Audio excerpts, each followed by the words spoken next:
So, I know Pam's name, but not the other one.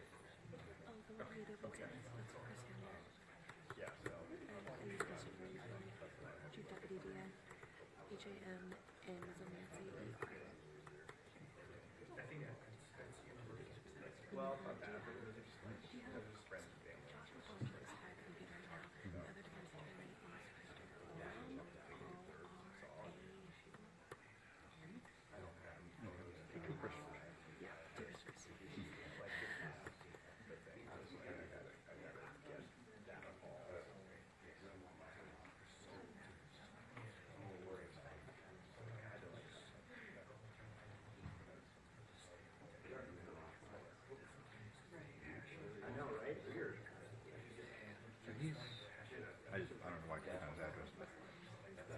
fourth. That's the same office as just off on the street. Yeah, they're in. I've been to that building. I went to see. Yeah,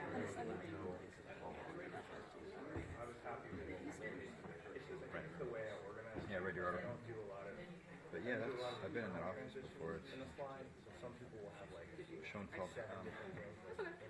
The very, very first day of work. Very first.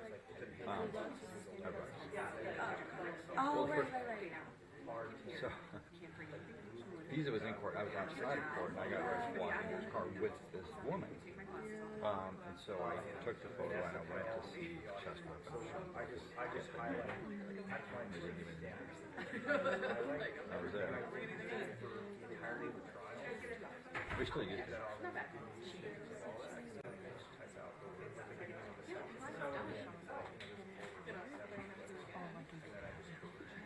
It's true. Well, it's clear. I mean, they're partners, but it's clear Chestnut is the boss. Yeah. It's just.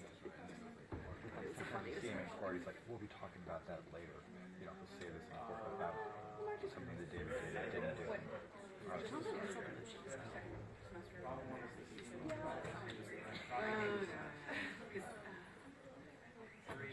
I made the mistake of opening up my to the limit, to 2.8.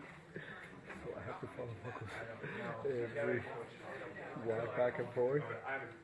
Wow. And it was so difficult. That's why I was like, oh my God. I was wondering why you were doing that, yeah. I had to. Well, yeah, with 2.8, yeah. It was like, this was... I'm on 2.8 as well, but it's still photo, it's okay. Yeah. Come on. Perfect. I was going, like, what is wrong with me? Why did I do that for? I shoot everything in 2.8 here in the courtroom. Oh yes, you must. I just, the only setback is I need to, unfortunately, open up, I mean, the ISO, so I don't know if it gets grainy. I'm shooting 10,000. Look at the cameras you have. Look at this crap. This R5. video. Is that a C100? It's an EVA. It's a Panasonic. Oh, Panasonic. Even though it's 4K, I don't honestly think it's that great. Between you and I. Well, it's not mine. The video people, the RJ, they all have the C100s. Oh yeah. But you know, I do video with this as well. But I'm not allowed to do video because they're the pool video. I see. I'm the pool still, so I mean I'm required to give you the photos. Just and then look, you feel this. There's nothing I can do to loosen it up, make it better. Nothing. Look, it's just. That does look like a very cheap watch. Smaller though, so that's nice.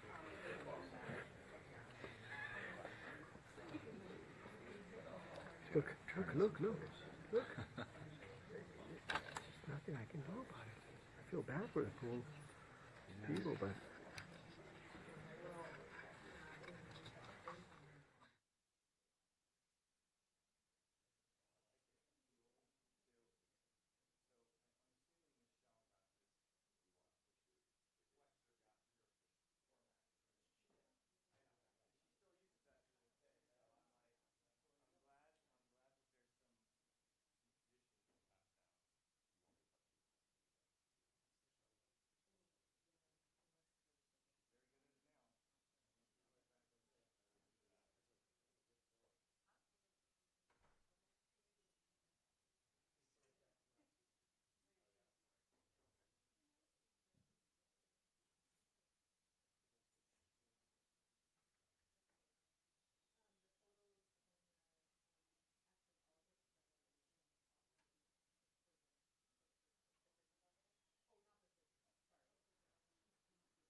rise for the presence of the jury.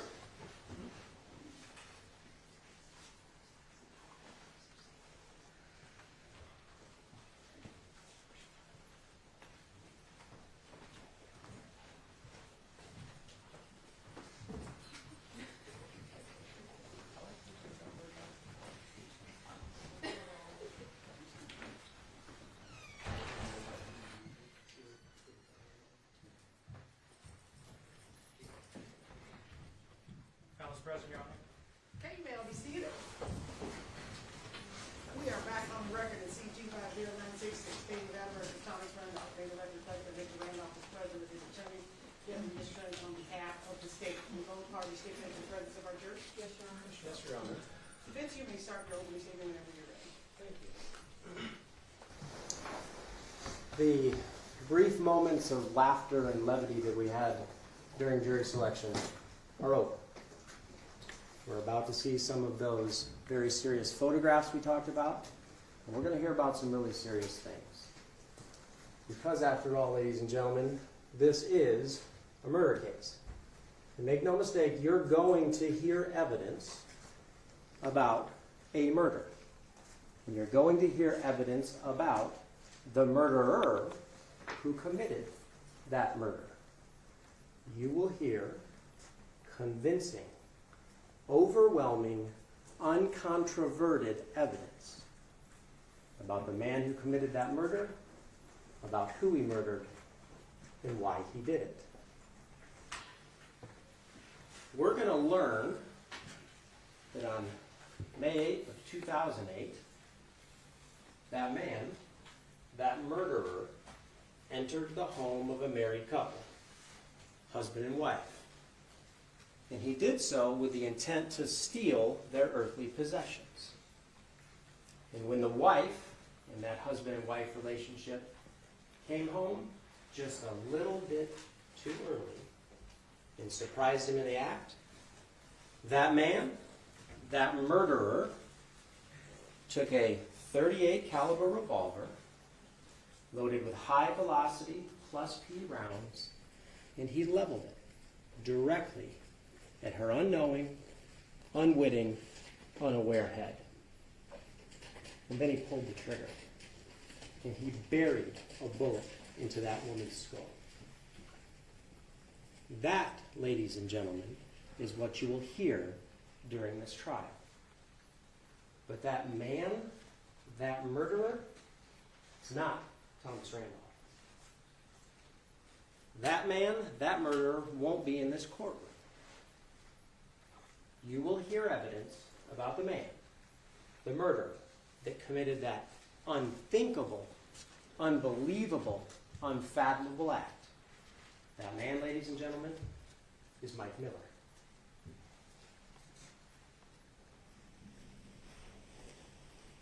Centuries ago, the philosopher Marcus Aurelius said these words: "Everything we hear is an opinion, not a fact. And everything we see is a perspective, not the truth." So what is the truth about what really happened on May 8th of 2008? What really happened? And what will the evidence really show? Well, here's what we're going to learn. We're going to learn about Thomas Randolph, or as Mr. Orem and I and most of his friends call him, Tommy. Spells it a little bit different. And Tommy, you'll learn, is a little bit different. But in 2008, he was married to Sharon. They had married in a ceremony abroad. They'd gone to Cancun in 2006 in the month of March, and they got married. And then they had a formal ceremony in Las Vegas a year later in March of 2007. You'll hear a lot from Tommy during this trial. The state showed you a number of interviews that he gives when he's cooperating with law enforcement. You're going to find out that Tommy is kind of brash. In fact, in one of those interviews, he describes himself, among other things, as cocky. And you're going to learn, and you saw a little bit of it in those blurbs that Mr. Hamner picked and chose to show you, that he uses colorful language. But here's what you'll learn. He uses that language with everyone, including Sharon. Tommy is as Tommy is. That's the ABCs of Tommy. And when asked by law enforcement to describe his wife, who he loved deeply, he didn't just say, she's great, I love her, she's my wife. He said she's fucking wonderful. That's just the way he talks. And it's important to know that because he talks that way the same to law enforcement as he does to his friends and his family and his wife in their own personal relationship. On May 8th of 2008, they were scheduled to have a date night. And despite the way the state would describe this as a very tumultuous relationship, you'll learn they had their ups and downs. But on that night, they had a nice night, at least at the beginning. See, Sharon and Tommy went to the Santa Fe Casino. They had spent a lot of time there. In 2005, they opened a movie theater in the Santa Fe, and Tommy and Sharon liked to go to the movies. They also liked to go out to eat. That evening, they went to a steakhouse called the Charcoal Room. It was Mother's Day around that weekend. So Sharon had been taken to the Santa Fe station to that special dinner to have steak and lobster. And they had a good time at dinner. We're going to learn that they originally intended to go to dinner and a movie. They love to go to the movies. In fact, in some of the crime scene photos, you'll see the enormous collection of DVDs. Back before we streamed everything on Netflix and Amazon, people actually had movies in their house, and they had hundreds of them. On that night, as they left dinner, we're going to learn that they decided to change their plans. They wanted to go home early because they had had such a good time. And you'll see video evidence of them leaving the Santa Fe hand in hand, not fighting, not arguing, but having a good time and being affectionate with one another. What they didn't know and what they couldn't know is as they strolled hand in hand through that parking lot, what Mike Miller was doing. So who's Mike Miller? Well, the state told you from their perspective who they want you to think Mike Miller is, but here's what the evidence is going to show. That he had met Tommy Randolph. Law enforcement's actually going to tell you that they had met prior to February, way back in December of 2007, and they met when Tommy extended an act of kindness to Mike Miller. And they became friends. And from the state's perspective, they can describe that as weird, but Tommy befriended someone who was down on his luck. And he didn't just have him do odd jobs. He did those. You'll learn that. The state describes this roof project that never got finished. It did. You'll hear evidence of that. He performed odd jobs not only for Tommy Randolph and Sharon, but for other people in their family as well. And they spent a lot of time together. We're going to learn that they communicated a lot. The state's going to show you that evidence. Remember, this is 2008. Most of us hadn't even heard of an iPhone yet. They'd just been invented the year before, and people weren't text messaging all the time. They talked on the phone. Very brief conversations. Tommy was kind to Mike Miller. On May 8th of 2008, Mr. Miller had learned a lot of information about Tommy Randolph. And on May 8th, he used it to his advantage. And he did so to take advantage of Tommy and Sharon, to steal from them. See, here's what Mike Miller knew on May 8th of 2008. The evidence is going to show you this. He knew there were valuables in the Randolph home. They had jewelry. You're going to see a lot of jewelry that belonged to Sharon Randolph. They had cash. We're going to hear evidence, and we're going to learn that on May 8th, Tommy had been to a bank and taken money out. He had a lot of cash, and he intended to deposit it into a different bank on that day. But he didn't make it to the bank before it closed. So he had that cash in the house that day. And it was only going to be there that day. You're going to learn, we're going to see a lot of photographs, that there was prescription medication. Mr. Randolph has a number of physical ailments. You'll see evidence of it. You'll see him in the courtroom as he moves. You'll see him on the video as he moves. He has a lot of physical pain, and he was prescribed a number of medications that to him are necessary for his health, but to Michael Miller are valuable to sell on the street. We'll also learn that there were guns in that house, some that belonged to Tommy and some that belonged to Sharon. But we're going to learn that Michael Miller knew exactly where all of those valuables were kept, because he had been invited into that home. And he knew on that evening that Tommy and Sharon would be out of the house. See, he was with Tommy when he was discussing his date night plans. He knew that they were going to go to dinner and a movie. He'd heard all about it. Tommy had dropped him off right before he went home to pick up Sharon. So that was Mike Miller's motive that night, to take what didn't belong to him. And the timing was it had to be that night. Because he knows Tommy's late to pick up Sharon, and he knows they're going to be out for several hours at dinner and a movie.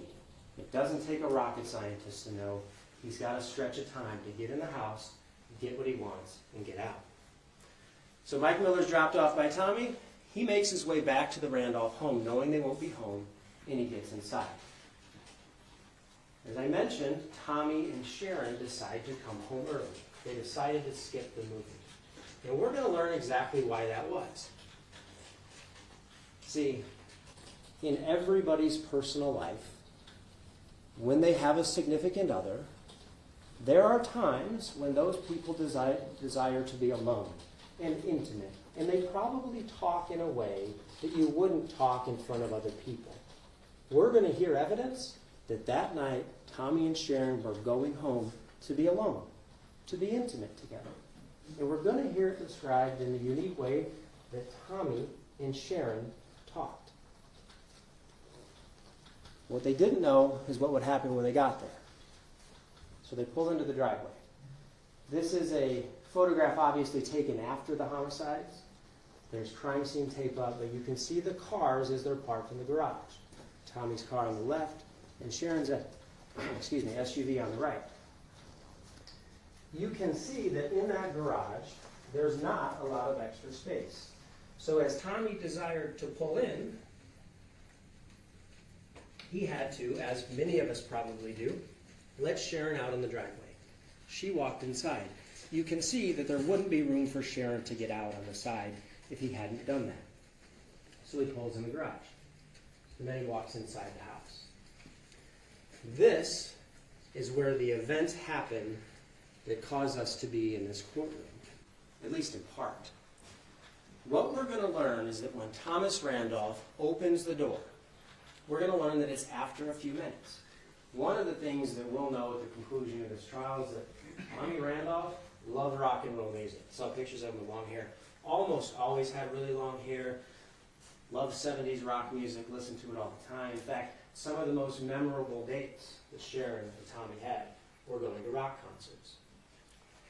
He pulled the car in and he listened to a song finish on the radio. And then he walked inside. As he opened the door, he sees Sharon lying at the end of that hallway. He calls out to her. At first, he thinks she's fallen, and he props the door open. As he walks inside, it dawns on him that she's actually hurt. She's not moving. And he sees something at the far end of the hallway. He's scared. Tommy has a firearm in the house. To the left, there's a bedroom. There's a closet. And he keeps a handgun, a small handgun, with some magazines in there. He calls them clips. And he takes those, and he waits for a second. And as he goes to look out, there's a confrontation in the hallway. Happens very quickly.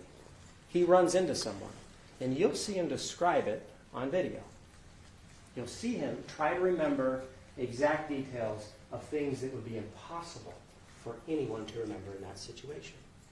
He describes physically running into each other, and in fact, Tommy's lip is cut. And he reports that to law enforcement later that night.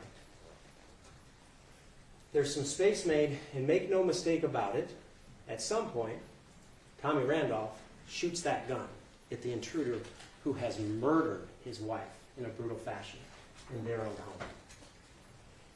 He follows him towards the door, and he shoots. He doesn't know how many times he shoots. Most people in that situation don't, as we'll learn during this trial. Until the intruder falls just outside the door. At some point, when they collide, the mask that the intruder is wearing is pushed up so that he can't see. And as we'll learn, by the time he gets outside, that mask is off. We're going to know what happens after that because we're going to hear evidence during this trial. Eventually, Mr. Randolph comes back inside and he looks for a telephone. He wants to call 911. Some of the younger folks in this jury panel might not realize this, but there was a time that everyone had a phone in their house.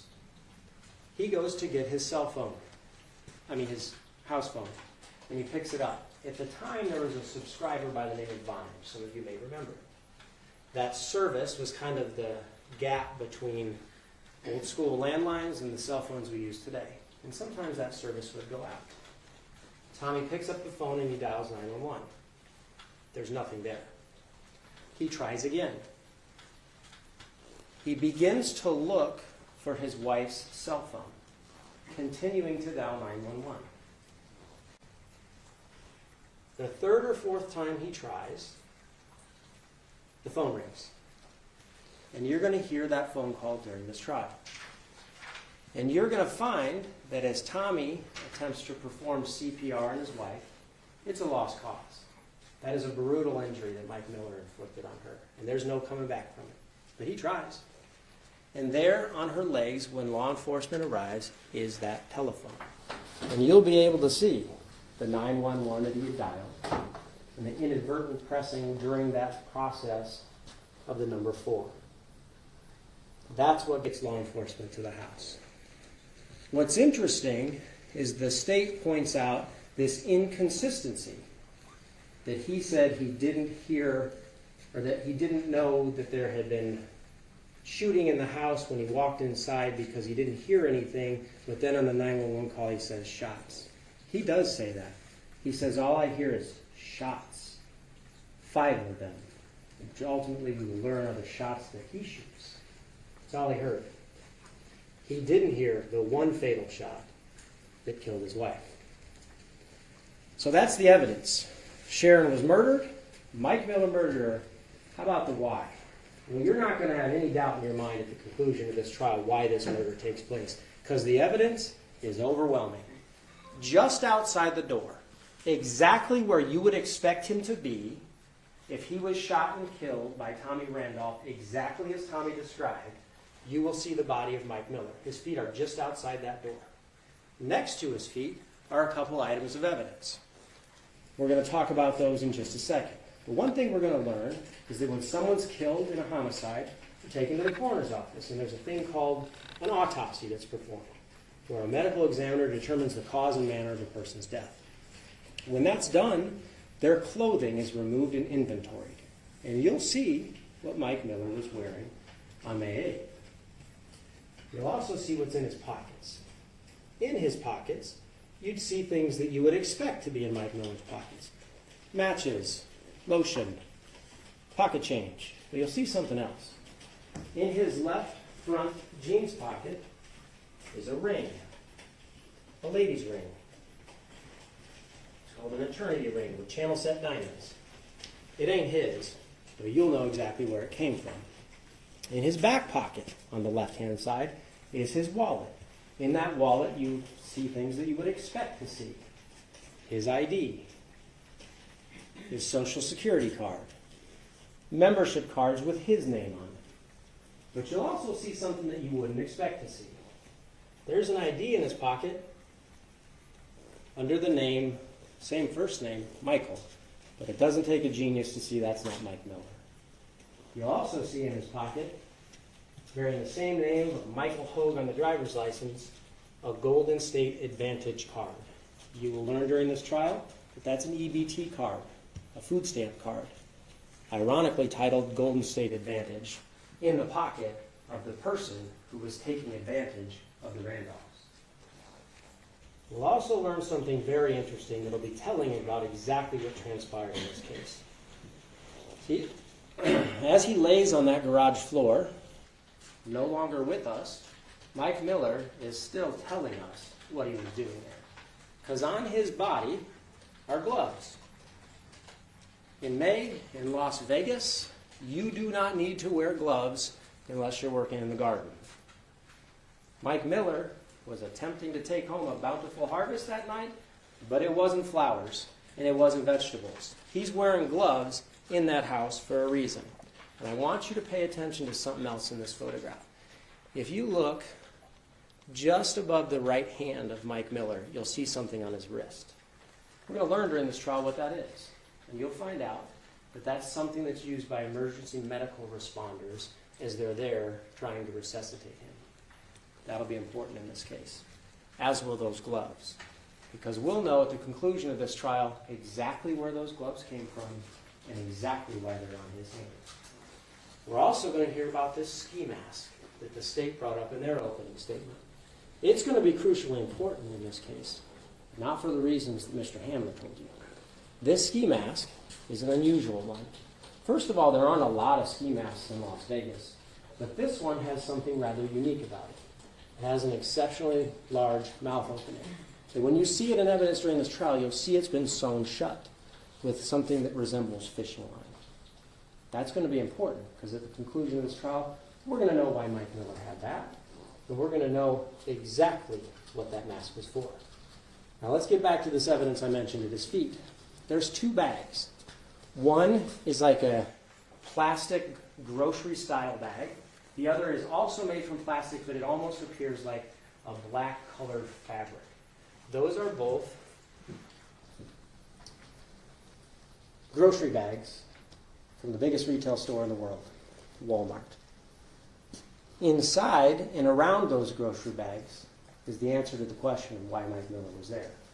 Because you'll see in those bags and strewn about them after he had fallen to the ground trying to escape, after killing Sharon Randolph, all of Sharon Randolph's jewelry stuffed into those bags and in and around them where they had fallen to the ground as he lay there dying. Inside those bags, law enforcement does a search and they pull out not a little bit, but a lot of it, of jewelry. Lots of it. They spread it out and they photograph it. The state would have you believe during this trial that this is what the detectives refer to as cosmetic jewelry. You'll actually learn that some of that jewelry is quite valuable and that Mike Miller knew that. You'll be able to look at those photographs at the conclusion of this trial and you can determine for yourselves what that's made out of, what you think it's worth, what you believe from your perspective about that jewelry. What you can't do, though, is actually look at it. Because law enforcement never impounded it, they never tested it, they never had it appraised. Because it didn't fit their perspective of the case. But there will be no doubt in your minds about who had those bags and who placed them there. Because you're going to hear from a witness that cannot lie, cannot change their story, and doesn't have a motive. You're going to hear from a little witness called science. That on those two bags, there is overwhelming evidence that Mike Miller had those bags. See, the bag on the right, that's actually Mike Miller's bag that he brought into the home. And we're going to know that because it's got his DNA in it. But it's also got something else. Before he puts on his gloves, he leaves a fingerprint on that bag. The bag on the left, that's actually Tommy Randolph's bag. But even though it's Tommy's bag, we're going to know who carried out that door because that bag also has Mike Miller's DNA on it. So let's go inside the Randolph home, someplace the state didn't really take you. Because it doesn't fit the perspective of this conspiracy theory they have. This home is ransacked. You will see inside the house there are drawers left open. Not all of them, just the ones where valuables are kept. And you'll see strewn about the house where Sharon had kept her jewelry. See that little heart-shaped jewelry holder? You'll see the drawers in the bedrooms open. You'll see a jewelry box tossed into a clothes basket in the closet. And you'll see her jewelry box thrown on the bedroom floor. That's the evidence. That's the evidence that someone who knew exactly where the valuables were kept had gone into that house and got stopped before they could get away. So what happens? Why are we here? I'm going to tell you why. The state mentioned the crime scene a little bit. They kind of blooped over some of the important stuff, though. This is the scene You'll notice a couple things about this picture. Crime scene tape up, like you've probably seen on television. And there's a patrol officer in uniform on the left-hand side of that photograph, responsible for putting up the crime tape and kind of monitoring the border there.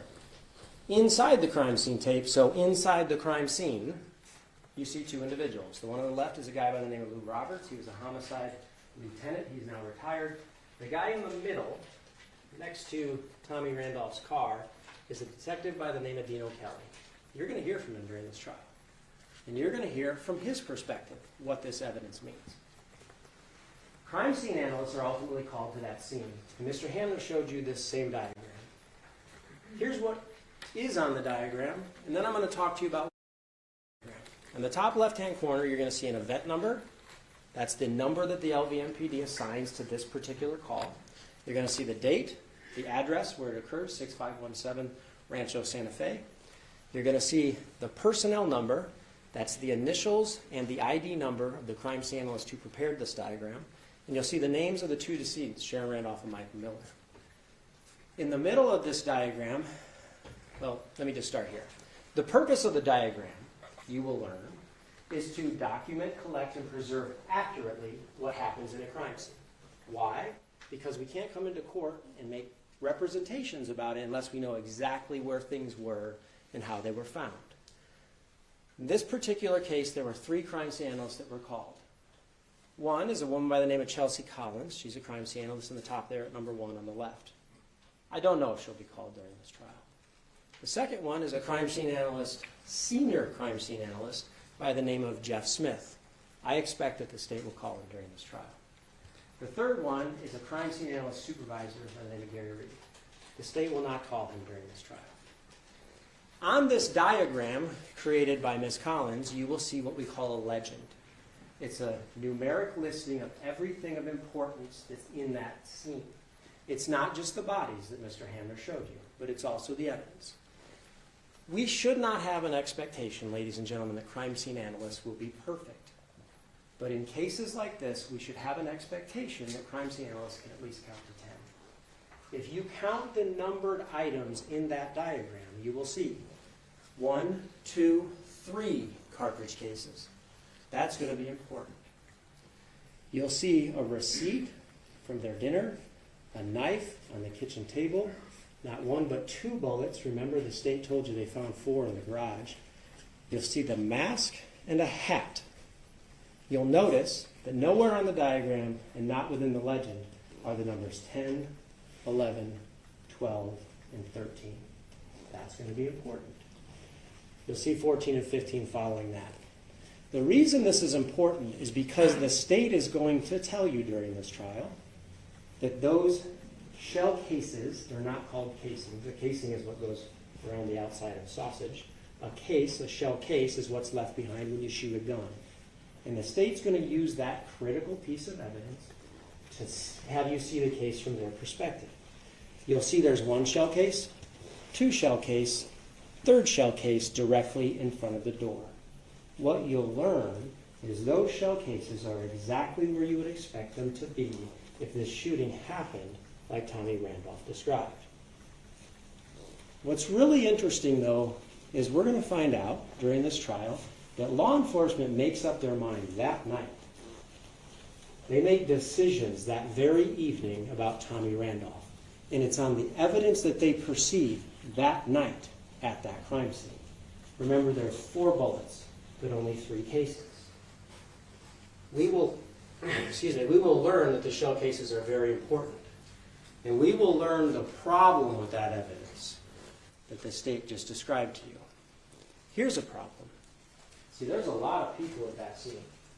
It's not just those 2 detectives and those 3 crime scene animals. At that scene, there are not 1, not 2, not 3, but 10 patrol officers and 3 supervisors, 2 sergeants and a lieutenant. Being able to count to 10, I can tell you that's 13 people. There are canine officers, 3 of them, 3 violent crimes detectives. We will learn that back in 2008, when there was a shooting call where somebody died, violent crimes detectives would respond to the scene before homicide. They would walk the scene. They'd make decisions about it. They'd interview witnesses. They'd document evidence, and then they would brief homicide detectives when they arrived. It wasn't just Dean O'Kelly. There were 4 homicide detectives: Ken Hardy, Cliff Mogg, Dan Long, Dean O'Kelly. I expect you will hear from 2 of them during this trial. There was also a sergeant on scene by the name of Rocky Albee. You will not hear from him because, like Gary Reed, may he rest in peace, he is no longer with us, and Lieutenant Lou Roberts, who I mentioned a moment ago. There were the 3 crime scene analysts in and around the crime scene. There were also coroner's investigators. We'll hear evidence about that. Mortuary personnel, and then those first responders, paramedics, who are directly in the middle of that crime scene attempting to perform life-saving techniques. Right in that crime scene. 3 of them. We're also going to hear evidence about guns. This piece of evidence is going to be absolutely critical for you to understand what happened and how it happened, just like Tommy Randolph described it. When law enforcement shows up, they're going to see folded down in one of the bedrooms, it looks like almost a little drawer. But when you flip it up, you realize it's a clock. But the purpose of that clock isn't just to tell time. It's also a place to keep a firearm. It's a gun safe compartment. And you'll know that because you'll see photographs during trial. It says set gun upside down in the tray. When law enforcement arrives, it's actually flipped down. It's open. When they flip it back up to take photos of it, you'll notice, it'll be easier to see in the actual photographs, but if you look on that wall directly around the clock, you're going to see a different color of paint. That's going to be important to you. Because you see, Mike Miller was aware that that room needed to be repainted because he was the handyman for the Randolphs. And he knew what was kept in that clock. That's going to be important for your consideration. Let's talk about guns. It's not just one. There's 3 guns recovered at the scene. One of them is going to be the gun Tommy used to save his own life and to take Mike Miller's. It's kind of an unusual gun. It's called a 9mm Makarov. That's the caliber of the gun, not the make and model. Most of us have probably heard of a 9mm. It's a very common cartridge. That cartridge is a 9x19. This is a different type of caliber. It's a slightly more, well, it's shorter, it's a little thicker, and it shoots a much lower velocity shot than a typical 9mm you may have heard of.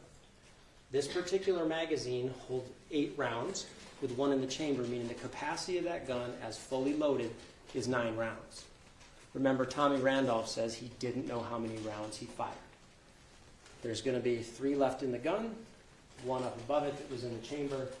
We're going to know, beyond any shadow of a doubt, that he fired that gun 5 times. But there's 2 other guns recovered at the scene. They're called revolvers. It's a different kind of gun. Has kind of a wheel in it like you might have seen in the old cowboy movies. Those guns are documented on the crime scene diagram. And this is going to be really important at the conclusion of this trial. 14 and 15 are those 2 revolvers. 14 is discovered in the northeast bedroom office. You'll see it's right next to a trash can on top of some clothes on top of a suitcase. That's going to be really important for you during this trial, and here's why. On the 911 call, you will learn that Tommy Randolph actually goes outside and takes that gun from Mike Miller's person. And as he comes back into the house, he tries to throw it in that trash can. Because the 911 operator tells him, get the gun, put it someplace safe, lock the door. So he does. When police open that gun, they're going to discover that that's a .22 caliber, very small shell case. It's a rimfire cartridge. When you shoot, there would be a marking on the outside of one of those shell cases. You'll notice that all 6 of them are pristine. That gun has not been fired. That gun is the gun that Mike Miller had with him when Tommy Randolph confronted him. All of the bullets in those shells are still in that gun. Interestingly, however, in the east bedroom, next to the wall, there's another gun. That gun is also a revolver, and it looks very similar, but it's different. It's a .38 caliber revolver. It's called a center fire cartridge. Those little circles in each one of the cartridges is where the primer is kept. when the gun is fired, the hammer comes forward, firing pin punches the primer, and it expels the actual bullet out the end of the gun. This is a much larger round than a .22. These are what are called plus P rounds. They're designed with more pressure to create more velocity. You'll notice at the 11 o'clock position, that gun has been fired. That is the gun that Mike Miller chose to kill Sharon Randolph with. That is the gun that came out of the clock on the wall, exactly where Mike Miller knew it was. So law enforcement responds. These detectives will tell you that that very night they developed a gut feeling about Tommy Randolph.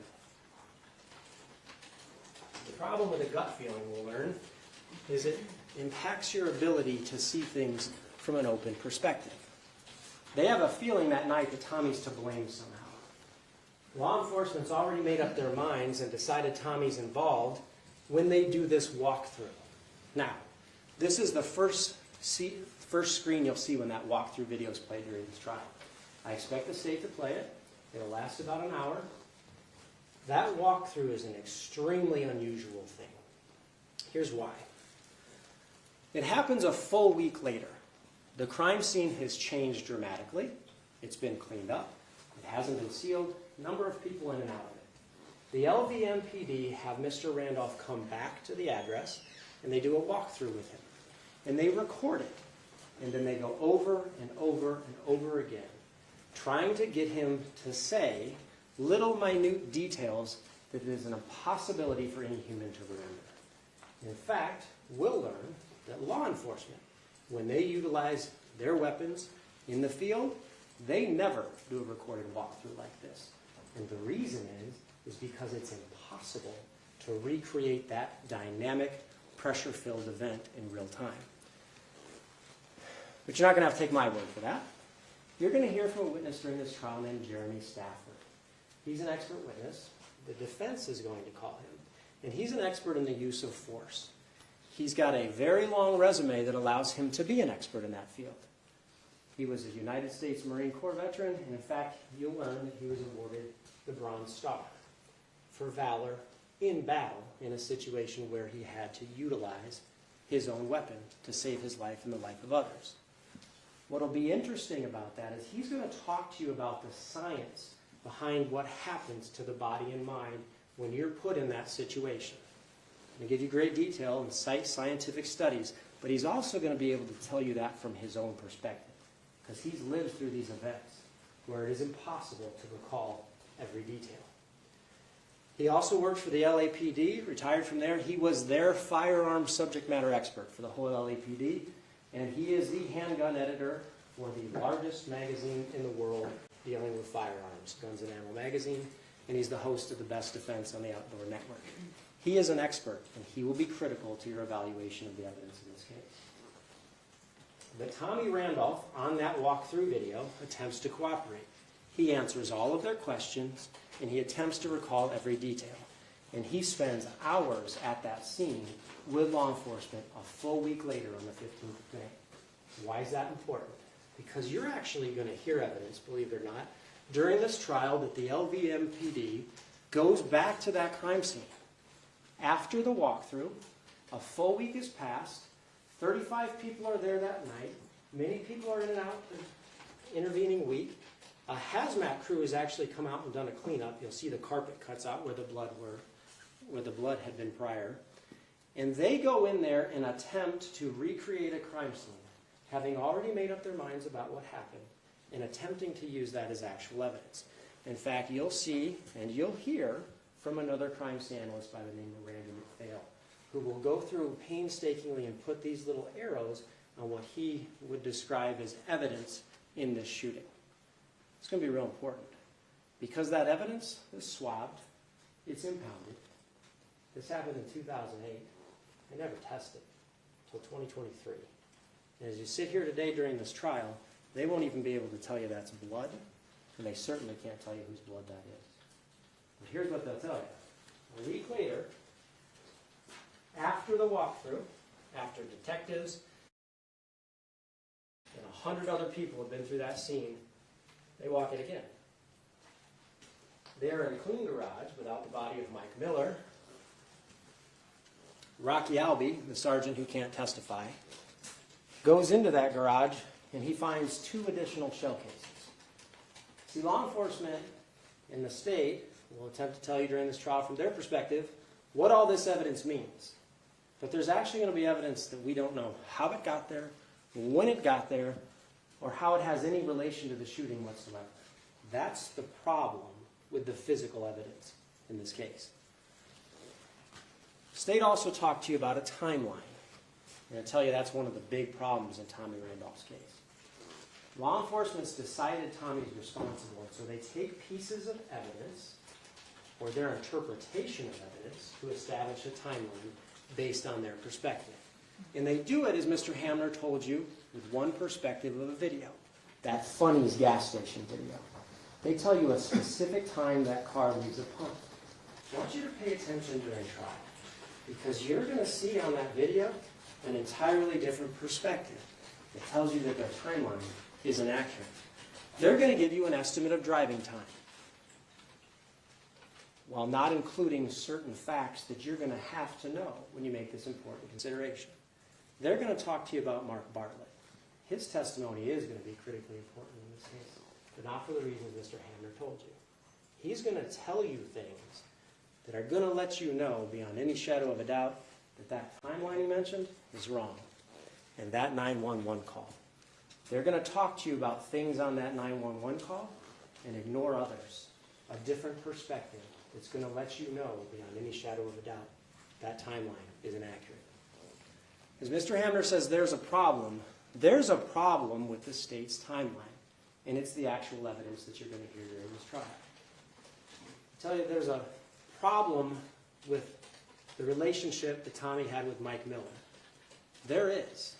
They've gotten large parts of that story wrong from gossip from third parties and in ways that we will be able to demonstrate to you are completely inaccurate. And life insurance. They're going to tell you that's the motive for Tommy Randolph to commit this crime. There's a problem. Tommy Randolph did not and could not ever take out a life insurance policy on someone else. You can't do that. The person that's insured has to take out the policy. And you'll see that it was Sharon Randolph who got life insurance, that urinated in a cup, that gave blood samples, that signed contracts, life insurance on her life. There's a problem with that theory from the state. It's the evidence. See, here's the deal, ladies and gentlemen.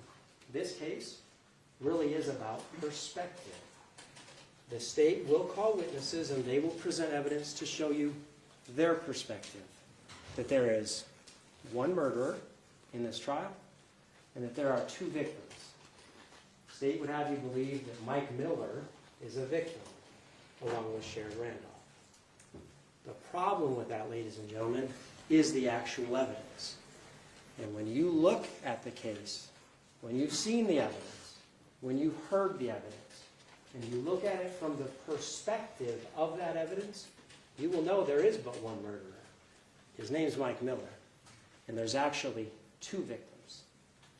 Mike Miller victimized Tommy Randolph. When he entered his home, he took his possessions, and he took his wife from him. Mike Miller murdered Sharon Randolph, and he did it in cold blood.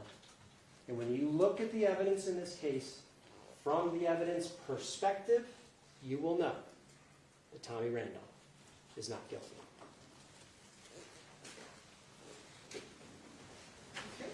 Ladies and gentlemen, that will be the conclusion of the opening statements in this case. State, are you prepared to call your first witness? Yes, Your Honor, we call Colleen Byer. What's her last name? Byer, B-E-Y-A-R.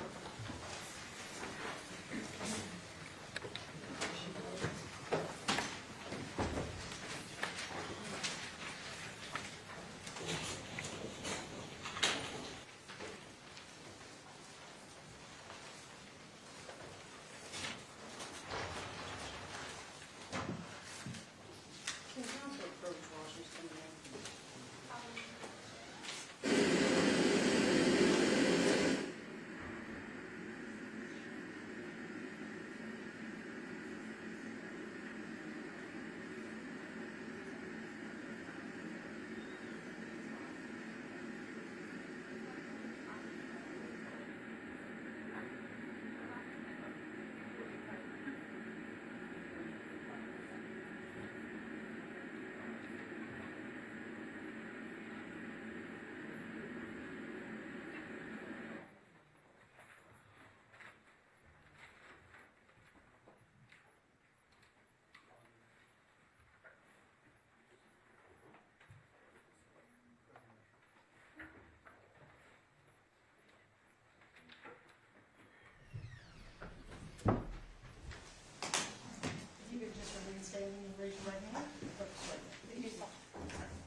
yourself, Eva?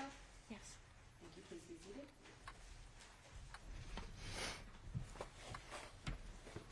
You can state and spell your name for the record, please.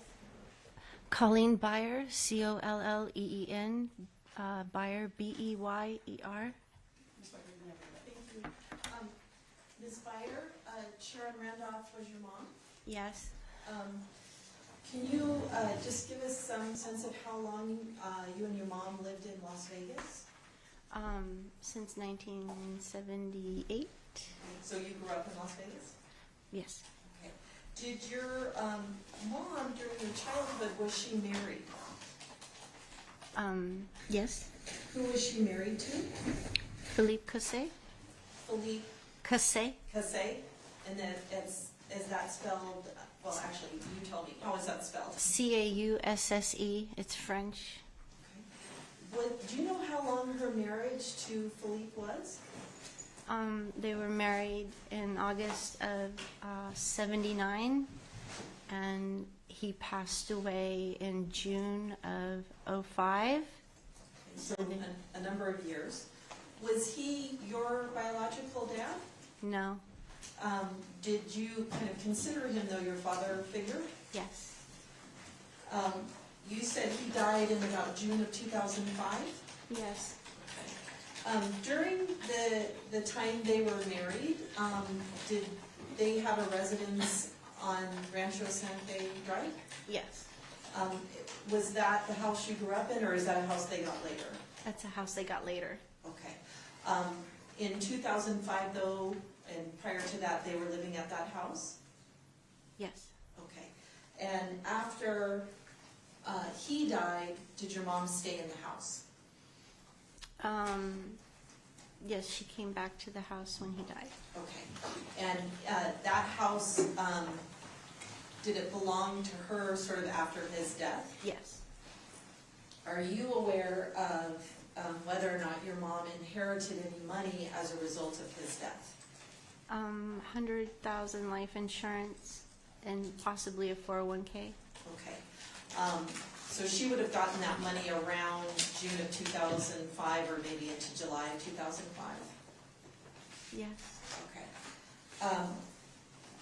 In the time period of June, July 2005, shortly after your stepdad's death, were you and your mom close? After my father's death? Right. No, not at that time. Okay. Did there come a point in time when you and your mom rekindled your relationship? Yes. When was that approximately? January of 06. Okay. And when you rekindle the relationship, did you become aware of a relationship that your mom was in? Yes. And who was the person she was involved with in January of 2006? Thomas Randolph. And do you see him in the courtroom today? Yes. Could you point to him and describe what he's wearing today? He's right there. He's wearing a white shirt. Your Honor, may the record reflect the witness has identified the defendant? The record so reflects. So you meet Mr. Randolph sometime in January of 2006. Yes. At that time, was he living in the house with your mom? Yes. And during that time period, were you pregnant, or you were living away with your own family, right? I was pregnant. You were pregnant, but did you already have another child? I had Nicholas. Okay. And you were married, living obviously separate from your mom. Right. Okay. So in January 2006, so about 6 months after, well, maybe a little more, 7 months after your stepdad dies, Mr. Randolph's living at the house with your mom on Rancho Santa Fe Drive. Yes. Do you know how it is that they met? I heard it was through internet. Okay. Now, during this period of now January of 2006, how often would you see your mom? Often 4 times a week at least. Okay. Did you go over there during the daytime? Yes. And was your mom working at that time? No. What had she done to make a living prior to that? Beautician. beautician, like hairstylist? Yes. Okay. And at some point she retires from that? Yes. Do you remember when that was? No. That's okay. So you go over, I think you said 3 or 4 times a week? Yes. And is that to just spend time with your mom? Yes. You guys would talk and just sort of spend the day together sometimes? Go shopping. Yes. Okay.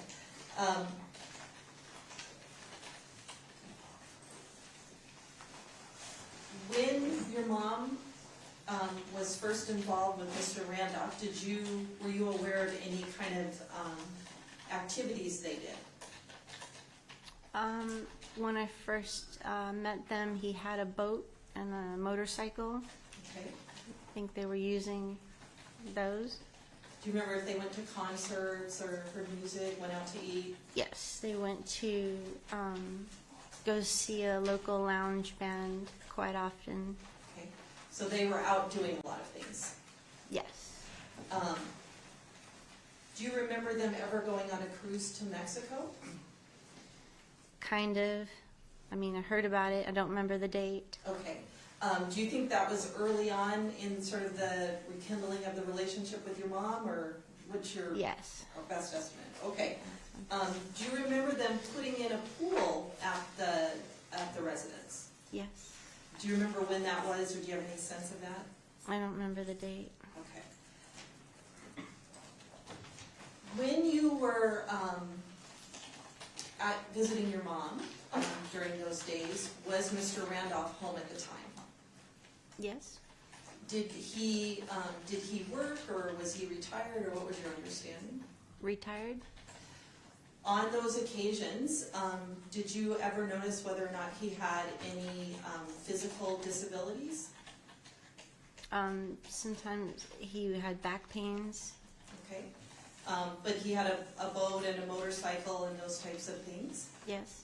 Did his physical state change over the time that you knew him? Seemed like he got worse. Okay.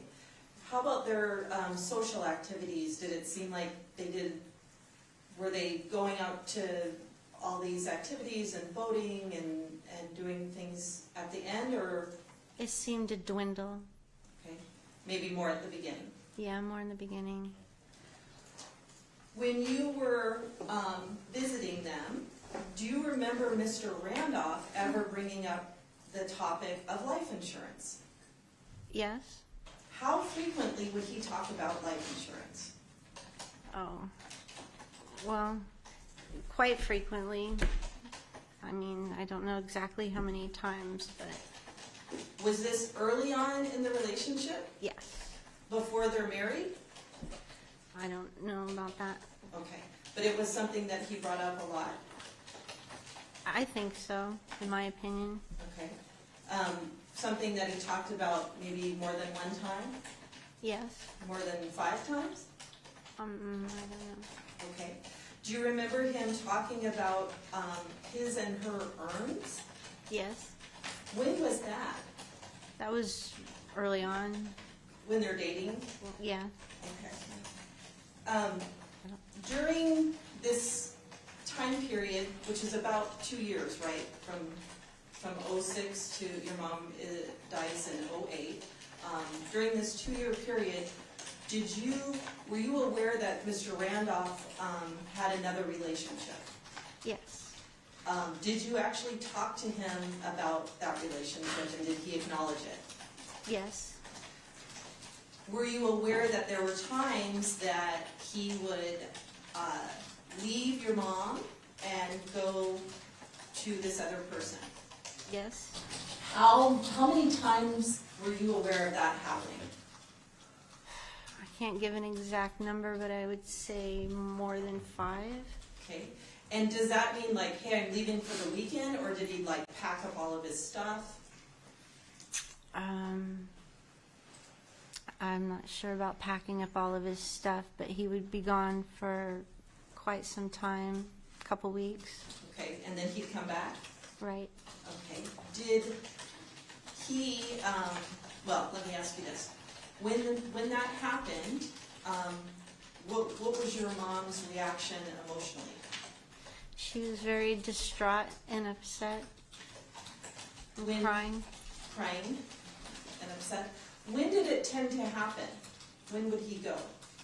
Usually around the holidays or special occasions like Valentine's or birthdays or things Okay. like that. And then he'd come back? Yeah. And your mom accepted him coming back on some level? Yes. Okay. When you talked to Mr. Randolph about this secondary relationship, how did he explain it to you? What did he tell you about it? I don't recall. Did he apologize for it? Yes, he did apologize. Did he ever promise, like, this is it, I'm going to end it? I don't remember a promise. Were you aware that your mom and Mr. Randolph had a wedding ceremony on a Mexican cruise? Not till later. Okay, but you are now. Yeah. From your answer, it's obvious you weren't at that wedding ceremony. No, I wasn't. Okay. At some point later, they get married in the United States. Yes. Do you know when that was? No, I don't. Does March of 2007 sound approximately right, or do you just have no memory of I don't remember. it? Okay. And I guess from this answer as well, did you attend that wedding? No. No, I did not. Do you know anyone who went to that wedding? No, I do not. And do you know several of your mom's friends? Yes. Yes. And do you know a single one who was at the wedding? No, I don't. During, well, let me ask you this. Did your mom have an issue with gambling? Yes. How would you describe it? Well, she enjoyed going to the Santa Fe. She lived close. She was frequent there. Okay. What did she like to play? Video poker. Okay. In your opinion, did it ever get to an unhealthy point or a point where she gambled maybe too much? I think so. And did you ever voice that concern to her? Yes. Do you think how much do you think she may have gambled in the last months of her life? I don't know. Okay. With the money that she inherited from your stepdad, do you have any sense of whether or not that was used for gambling? My best guess is she used some of that for gambling, yes. Okay. Quite a bit or just a little bit? I'm not sure. She also liked to go out to eat and go to the movies Okay. and shopping. Did Mr. Randolph ever complain to you about your mom's gambling? Yes. And what did he say about it? That she was just burning through money. Did he seem upset by it? Yes. Did it seem like between the two of them in their household, was money tight or was money an issue, or did you have any impression of that? I didn't have an impression of that. Okay. Did you, during this time period, ever meet someone by the name of Michael Miller? Yes. When was it in relation to your mom's death that you met him? A few months before. A few months before, so definitely in 2008? Yes. Where did you first meet him? I don't recall. Were you at your mom's house, or do you know? Probably. And who introduced you to him? Probably my mother. Okay. And what was your understanding of like who he was or how he fit in? I heard he was just a handyman. He was helping Randolph fix the patio cover. Okay. In those months when you had been introduced to him and you were kind of coming over to your mom's a couple times a week, did you see Mr. Miller? Yes. What was he doing during those times? Mostly I just saw him following Tommy around. Okay. Like following him around the house? Right, and around the house, outside, inside. Okay. They would go to Home Depot or something. Were they sort of together, moving around a lot? Yes. Were they having conversations that you were a part of? No. Did they ever, there's a room in the house that had drums in it. Were they ever in that room? Did you say drums? Yeah, Okay. thank you. Yes. Was the door shut or what, you know? The door was shut. Okay. So they were having conversations that you and your mom couldn't hear? Yes. What was your impression of Mr. Miller? Was he a loud person, a quiet person, or Very quiet. did he appear to be someone that had a lot of money? No. When he was over at the house, did you ever see him like working on like home improvement projects or anything like that? I didn't see him actually do any work. Okay. Did you ever hire him to come over to your house? Don't think so. Okay. When you would see him, did he ever participate in or be invited to stay for dinner or that kind of thing? At my mother's house. And so it was just like, hey, stay for dinner kind of thing, or Yes. yeah, at those dinners, would he be talkative or was he quiet? How would you describe him? I thought he was quiet.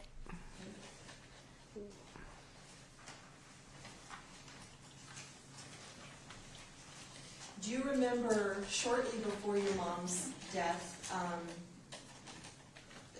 she and Mr. Randolph traveling to Utah? Yes. What was your understanding of the purpose of that? Why were they going there? To help his parents. And was it your understanding that his family lived in Utah? Yes. And about how many days were they gone prior to her death? I don't remember the exact number. A week? Okay. Do you remember them heading back to Las Vegas? Yes.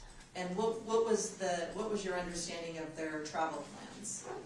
That they were going to come back to Vegas and just stay for a couple of days and then head back to Utah Okay, so on Friday. okay, so they were going to come down, stay for a day or two, and then head back up to Utah. Correct? Did that make sense to you? No, Why not? because it's an extremely long drive, and Randolph always complained how it hurt his back to do the trip, and it just didn't it didn't make sense to just stay for 2 days and then leave again when that Sunday was Mother's Day, and I thought she was going to stay and spend it with me.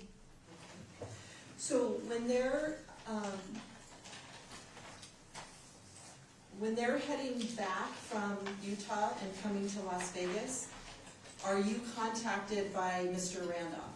Yes. Did he call you? What was his purpose in calling you? He wanted to have dinner with the kids and my mom when they got back. They would have dinner together. Had he ever called you before to arrange a dinner with your mom, the kids, that kind of thing? No. This is the one and only time that happened? And did you go out to dinner? Yes. And is it the next night that your mom is killed? I think so. Okay. So you guys all go to dinner, and then this is part of their plan to be back for a couple days and then leave? Yes. Okay. So you go to, where did you go to dinner on that night, if you remember? Santa Fe, I think. Okay. Somewhere close by? Yeah. On May the 8th, did you go over to your mom's house during the day? Yes. And was it just to visit, or why were you there? I visited with her for a little bit, and then she was gonna watch the baby for me so I could do a few errands. Okay. So, and we talked about you being pregnant in 2006. So at this point in May of 08, you have 2 children, right? Right. And how old are they in May of 08? Thomas was 1, His birthday is in June. He was 2 in June, so he was almost 2. Almost 2. And Nicholas, 11, around 11. When you went over on May the 8th, do you remember what time you would have gone over that day? It was early morning, before noon, I think. Okay. And did you have both children with you? Nicholas was in school. Okay. So you had just Thomas with you? Thomas. And I think you said you were leaving him with your mom so you could run some errands? Right, Okay. Do you go do that? You run errands? right. Do you remember having a conversation with your mom on that day at all during the day at her house? I think that's the day when I came back and she was upset. When you say she was upset, how could you tell?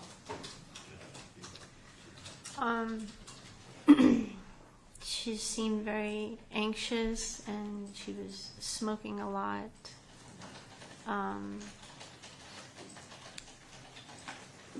Was she crying? A little bit.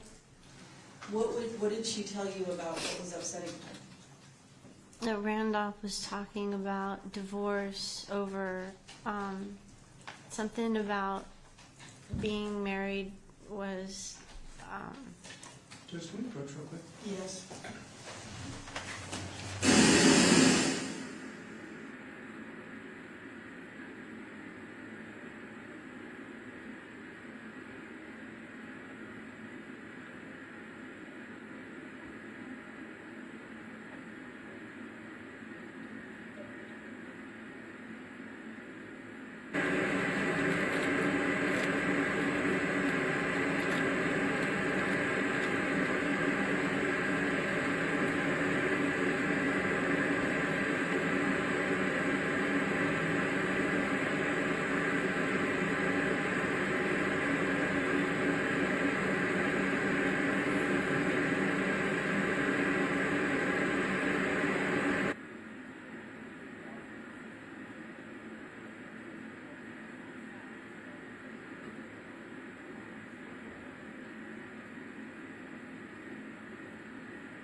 Ms. Byer, I just want to talk a little bit about, not what she said yet, but like when you have this conversation with your mom on May the 8th, was it in the morning or was it in the afternoon? Afternoon, Okay. early afternoon, And did it take place inside the house or outside the house? outside by the pool. And to your I'm knowledge, sorry, did you say outside by the pool? Yes. Okay. to your knowledge, was Mr. Randolph home at the time? Yes, I assume he was sleeping in the bedroom. Was there a reason why the conversation took place outside? No, You were just out there? right. Okay. You mentioned that your mom was smoking. Was it a normal amount or was it different in this way? Super fast. Was that She smoked outside, so that's probably why we were outside. She didn't smoke in the house. okay?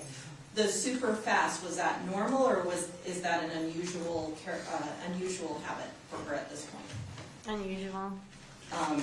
In your relationship with your mother, when you would see her historically smoke super fast, when did that occur, that behavior?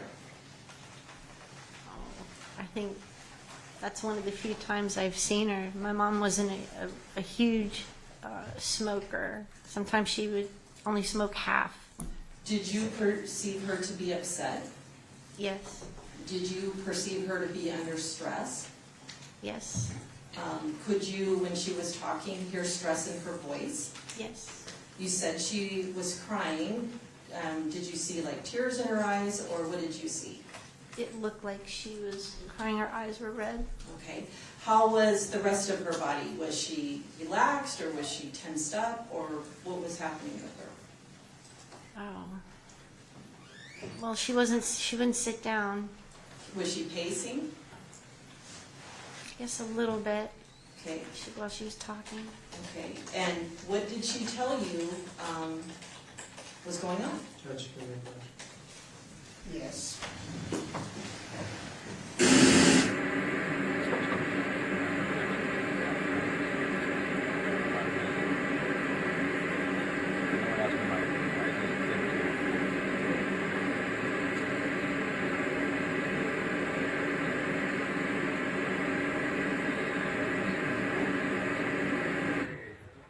All right.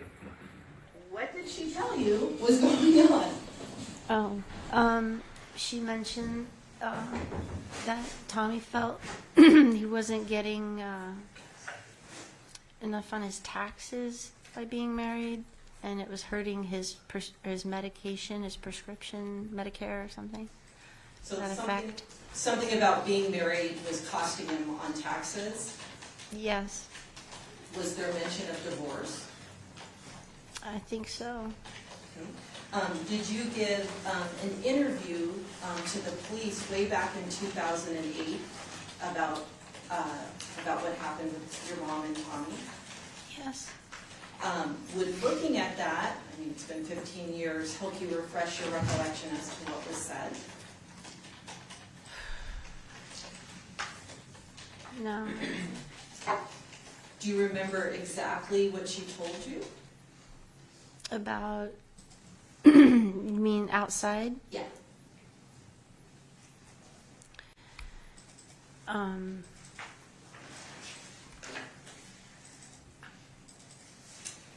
No, I can't remember the exact words, but she was upset because he acted like the marriage just, it wasn't financially working for him.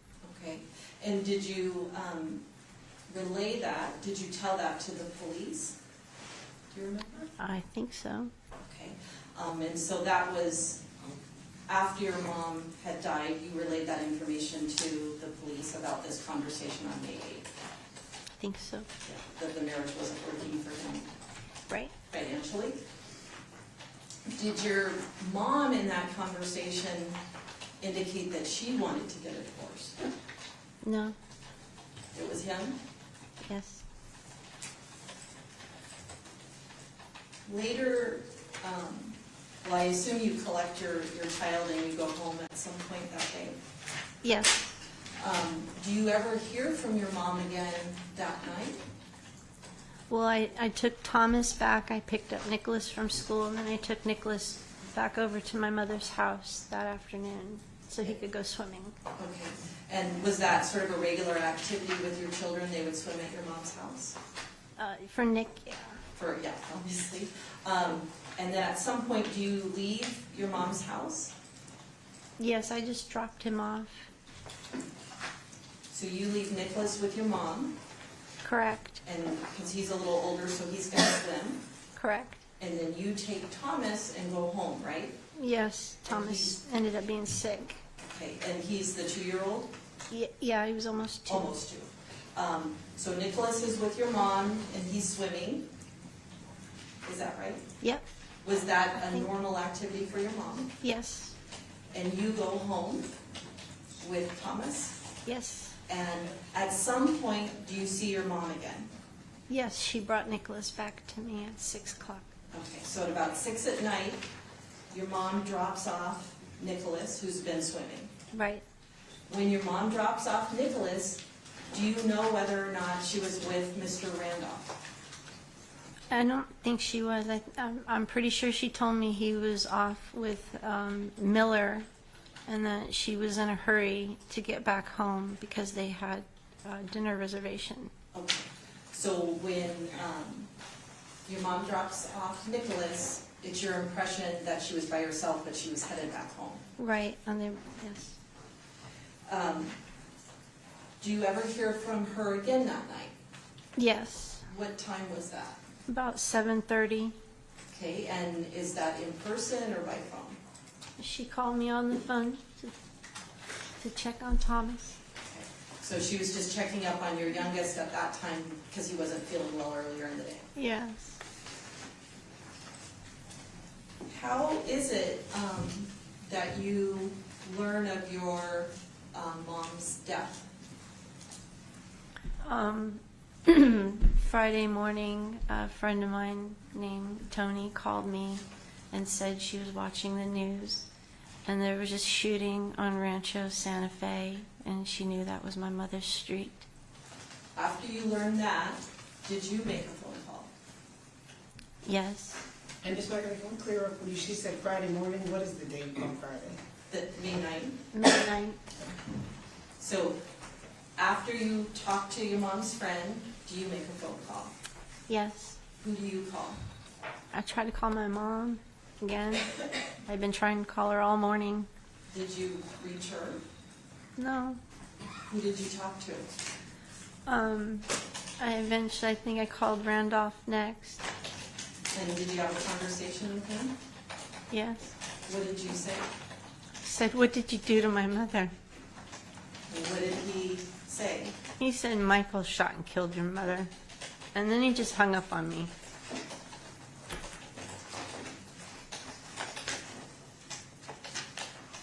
During the days after your mom's death, did you have any further conversations with Mr.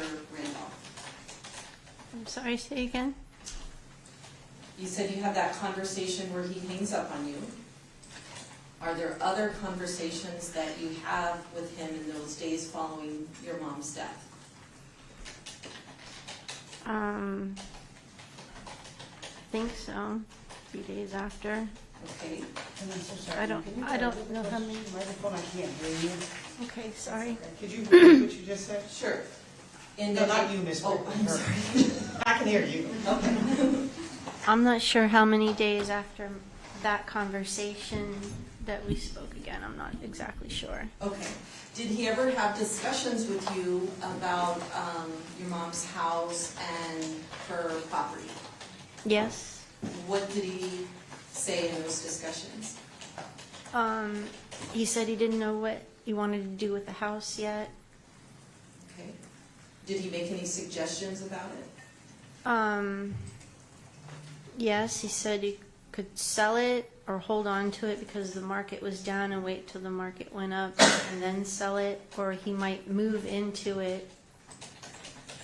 Did he tell you about the possibility of him getting involved with someone else? Yes. What did he say? Don't be surprised if I, let's say, have a girlfriend sometime soon. Okay. at some point after your mom dies, is a document delivered to you? Yes. And do you know how do you get that document? You mean the envelope? Yeah, I think Floyd Wolf dropped it off. okay. And who is Floyd Wolf? Alice Wolf's husband. Okay, and then who is Alice Wolf? Alice Wolf was one of my mom's bestest friends that she worked with. Okay, so Alice's husband drops off an envelope to you. Yes. Do you remember how long after your mom died that this envelope gets dropped off? It's just a couple days. Okay, and what is in this envelope? A will. Your mom's will? My mom's will, where she had written that she wanted to leave everything to me. Okay. Did you ever contact Mr. Randolph and say, look, I have this will where my mom's indicating she wants to leave all of her house and everything to me? No. Did you have any further conversations with him ever about the will or your mom's wishes or the house, anything like that? Say it again. Did you ever have any further conversations, or did you ever tell him about the fact that you had this will? No. Was there a point in time when he learned that you had this will and he had left phone messages for you? Yes. And what was, like, how did that happen? How did he know to leave the messages, or how did he know you had the will? Because after I had filed the will and I got a probate attorney and was able to access the house, and I was over there, and that's when Randolph came over and found out that the attorneys had given me the rights to the house. Okay. Was he upset about that? Oh, yes. After that, did he ever call and leave messages for you? Yes. Numerous? 1, 2? How would you describe it? Quite a few.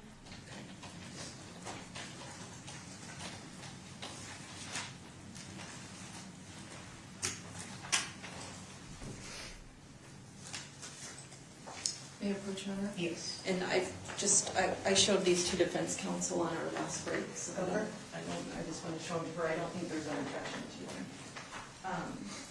Ms. Byer, I'm showing you what's been marked as states. This is 306.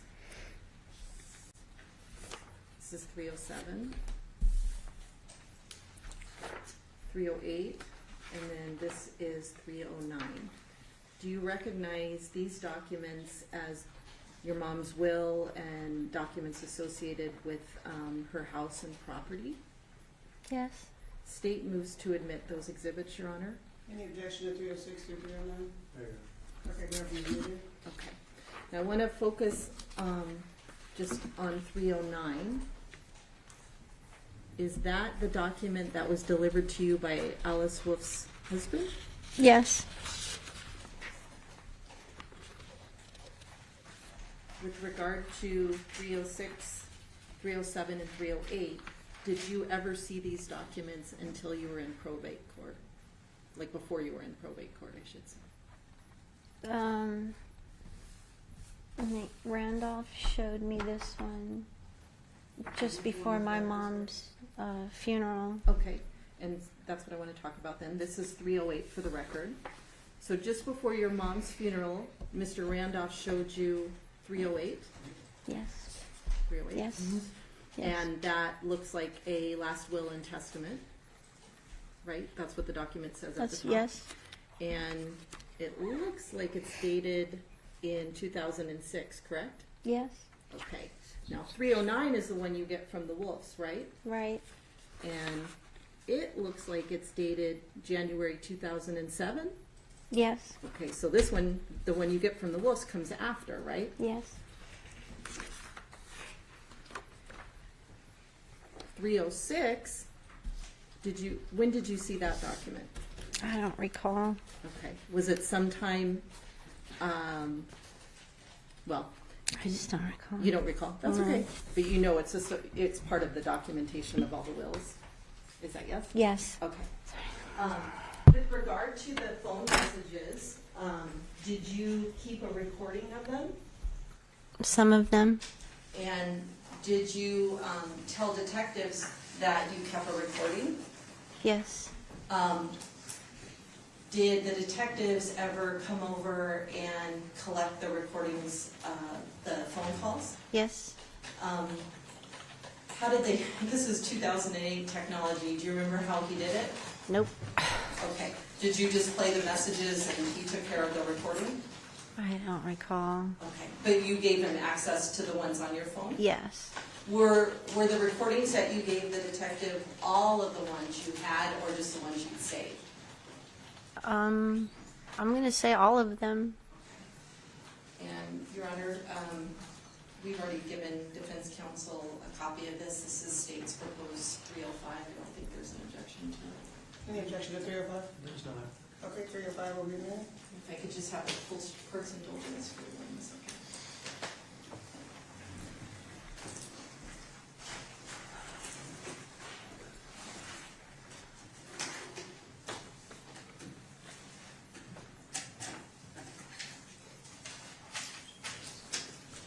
The state, Your Honor, would move to admit 305 and publish. 305 is being made. You can Okay, publish. thank you.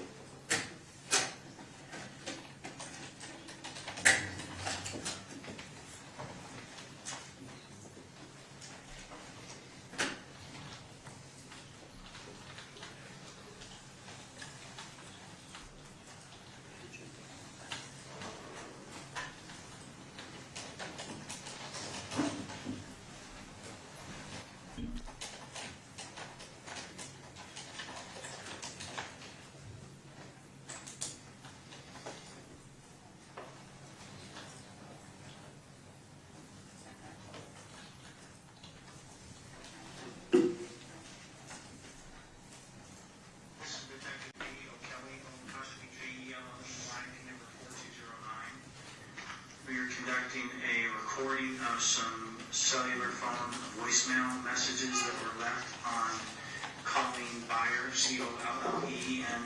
Collenbeyer, cellular phone. The recording is being made in reference to a continuing investigation involving the crime of murder with a deadly weapon, which occurred on 05/08 of 2008 at approximately 20:30 hours at 6517 range of Santa Fe in Las Vegas, Nevada. This recording is being made at 5604 Angels Landing in Las Vegas at Mrs. Byer's residence.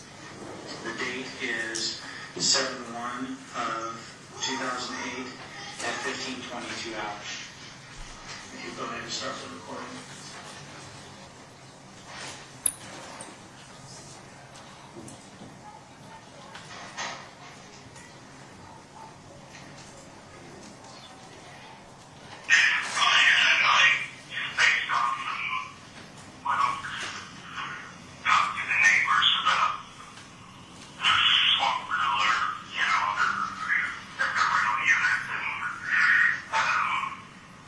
Didn't take the phone with me, but if he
some money to get this house for sale because I need some money, you need some money. I need to get on with my life, so do you, etc., etc. And I don't know where we're at with all this, but could you please call me because I've got 2 or 3 little, no biggies, except when they broke open my suitcase. They didn't break it open. The suitcase just tore open because it's old. I've lost so much stuff, and I'm gonna have to look into some ID stuff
D.O. Kelly, apostrophe K-E-L-L-E-Y, P number 4209, dictating an addendum to some recorded voicemail messages and answering machine messages left by Thomas Randolph on the cellular phone and home phone of Colleen, C-O-L-L-E-E-N, Byer, B-E-Y-E-R.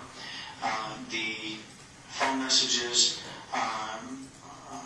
range from oldest to newest. The date and time of those messages are not displayed. The following recording is of a message left on the house phone. The date and time of this recording is 7/1/08 at 15:38 hours.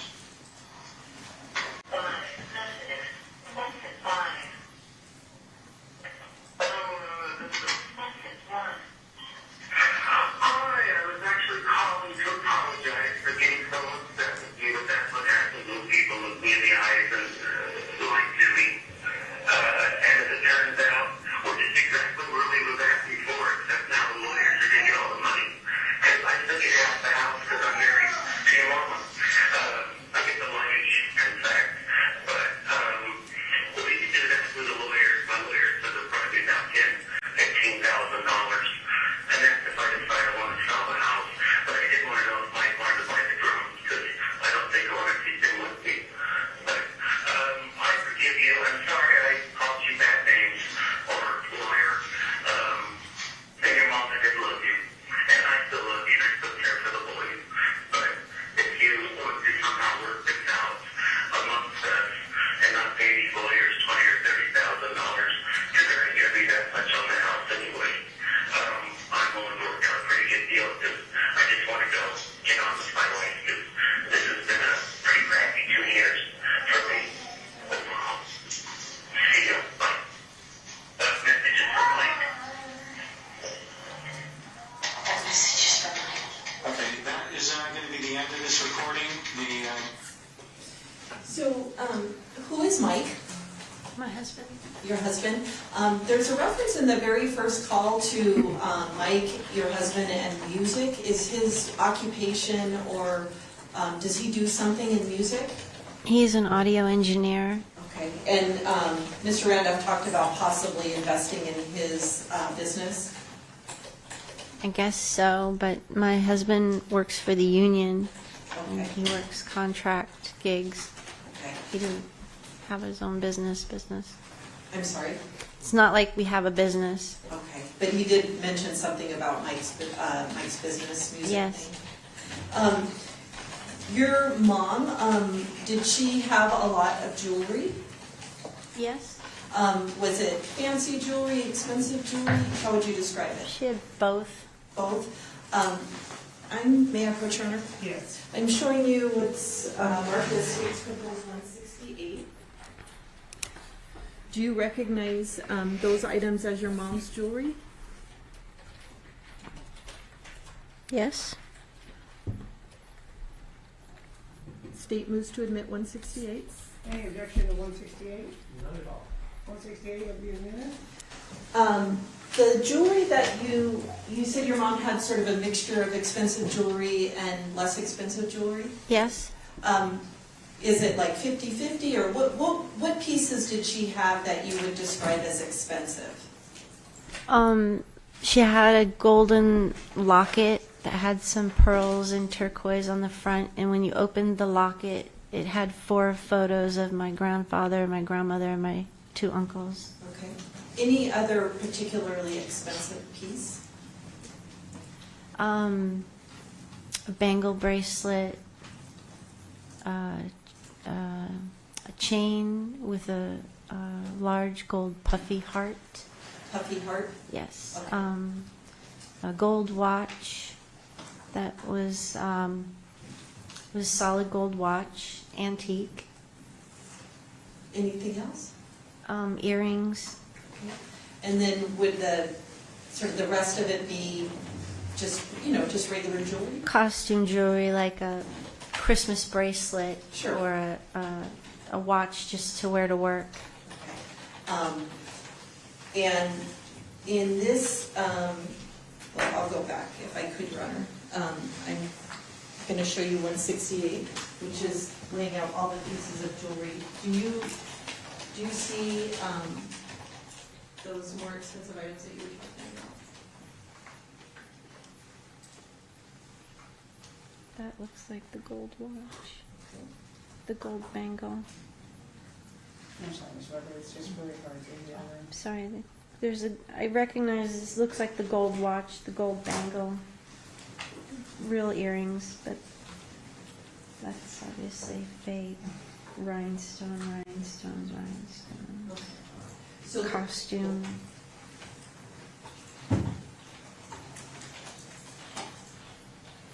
I don't see that locket though. okay, so you do see the watch, the bangles, and then maybe a pair or two of Some real gold earrings. real gold earrings on there. Yeah, but a lot of this is junk, like costume Cost- jewelry. Yeah, like I mean, not everybody. Right. Not everybody has millions of pieces of expensive jewelry. And your mom, how would you describe how she kept her house? I mean, was she really organized and everything put away or less Yeah, put away? very clean and tidy. Okay. How about her shoes? Did she like take off her shoes and leave them everywhere, or was she neat and tidy even with her shoes and clothes? Well, she didn't like shoes in the house, but we would put our shoes off to the side, away from the doorway, but off to the side when you walk in. In May of '08, did your mom have any mobility issues? Like, was she prone to falling? Did she have trouble with her hips or trip or anything like that? Not that I know of, no. How about with her vision? Did she have any issues with her vision at that time? Not that I know of. Okay. And then,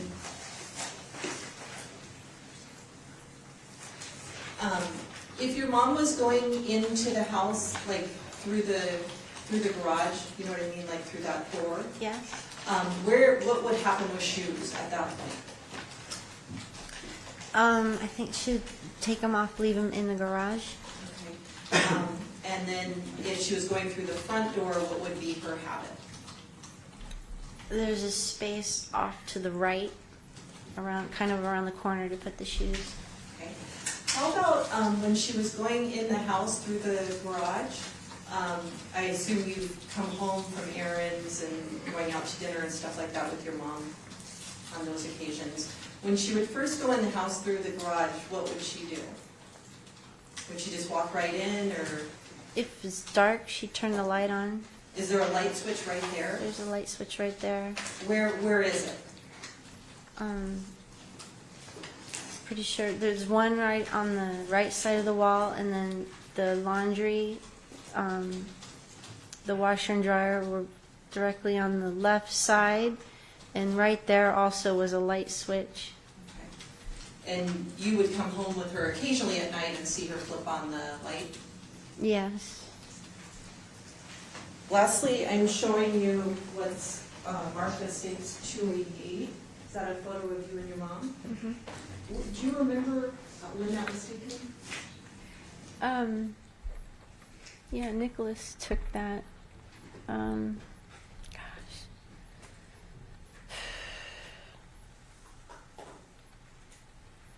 Like a year before or months before? Oh, this was a long time ago. It was So a really long years time ago. before her death, you think? Yes. Okay. State moves to admit 288. Any objection to 288? No. No, you need to admit it.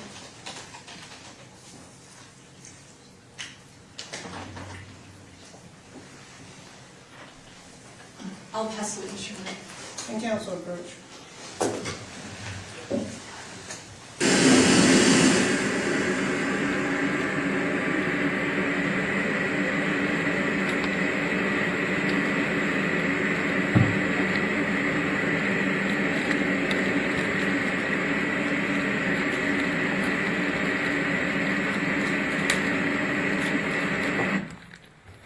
Okay, ladies and gentlemen, we're going to take our lunch recess during this time. During this recess, you must not discuss or communicate with anyone, including fellow jurors, in any way regarding the case or its merits, either by voice, phone, email, text, internet, or other means of communication or social media. You must not read, watch, or listen to any news or media accounts or commentary about this case. You must not do any research, such as consulting dictionaries, using the internet, or using reference materials.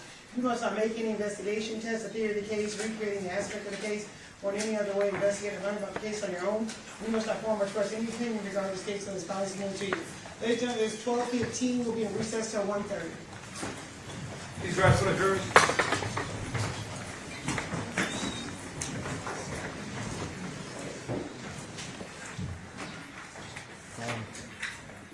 Should we cut?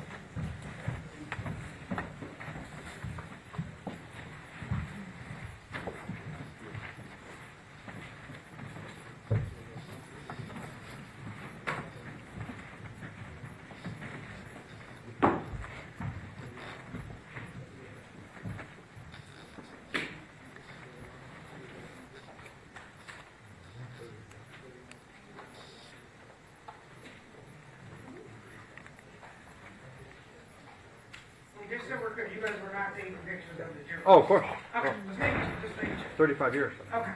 Now, for lunch Should we cut? remind you that you are under oath, do not discuss your testimony with anyone. Okay? Okay, may the record reflect that we are outside the presence of our jury. Okay, so there needs to be some discussion in regards to the witnesses who are going to testify this afternoon. Yes. As to what they're, so say, do you have a proper as to what they're going to testify to?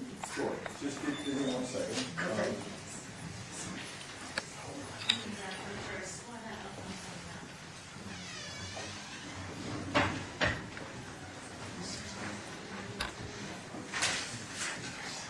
There's a couple instances of back and forth conversations where the focus for us is the advice that that people gave her. So I want to first. The advice that people gave to Sharon. Yes, based off of kind of conversations that are happening. So I'm just going to touch on each conversation and just lay it out. Okay, perfect. Right, okay. So Deidre Marley is a friend of hers. She indicates that around March of 2006, she is she's observing that her mood is changing. She says that she's normally She's observing happy. Sharon's mood is changing? Yes. Okay.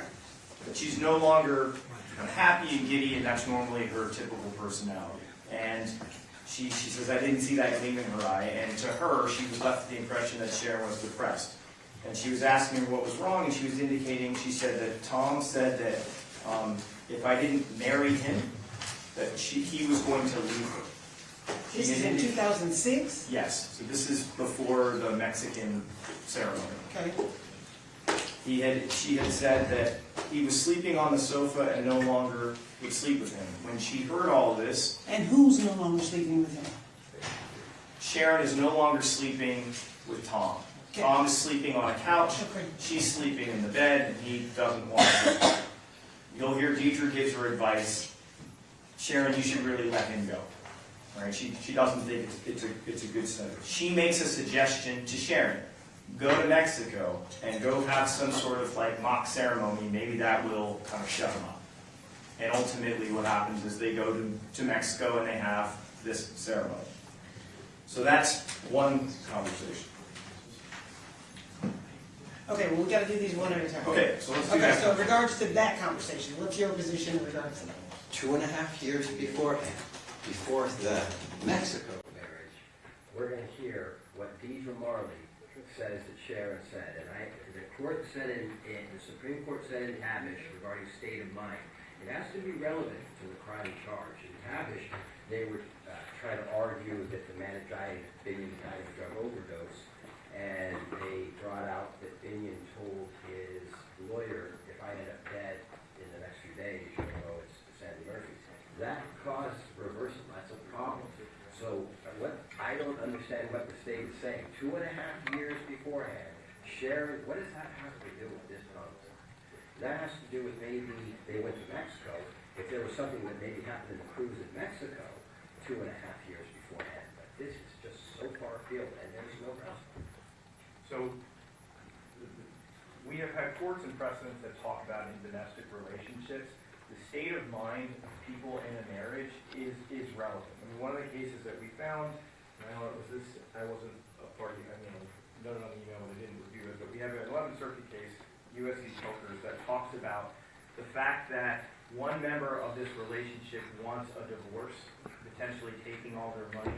It's potentially what prompts another person to kill. I mean, the reality is why this is relevant is this relationship is not smooth at a lot of different junctures. And why this is significant is this is a situation at the beginning of the relationship where he is pressuring her to marry him. And she is upset over this, and ultimately that's what she does. We believe one of the motives in all this is he wanted to marry this woman, take out the life insurance, and ultimately get rid of her at the end when she's outlived her use. I mean, that is our theory of the case. So the fact that before they go off to Mexico, she is explaining, I'm really upset because we're not intimate anymore. He's threatening to leave me. And then a friend says, well, maybe do the Mexico thing. And that's in fact what they do, and the relationship goes on. It is relevant. It's relevant to figure out why they're even getting married in the first place. It is relevant to understand how much Mr. Randolph is really in it and how much he really wants to be with Sharon at the beginning and what's important to him. And so, his statements are relevant and they're admissible admissions. But the fact is, this goes to her existing state of mind, her existing emotional state. And so I believe this conversation is incredibly relevant. Because you even have a friend recommending to her, Sharon, just be done with this guy. And yet she chooses not to do it. So I think this is not a remote situation, and it is critical to understand how this relationship forms and how this marriage ultimately comes to be, and what both people are feeling at that time.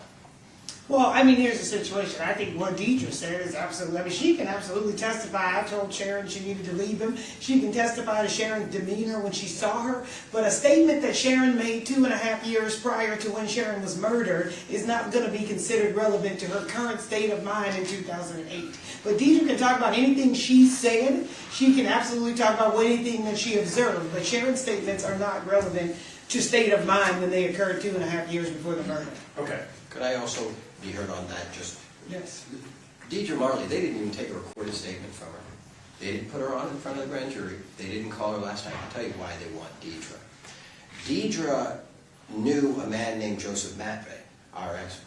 Deidre said that she had some information. She told Mr. Matvey, because she knew Mr. Matvey's wife. Mr. Matvey put her in touch with Detective O'Kelly, and I think the state wants to muddy up the water with our experts, bringing our expert in.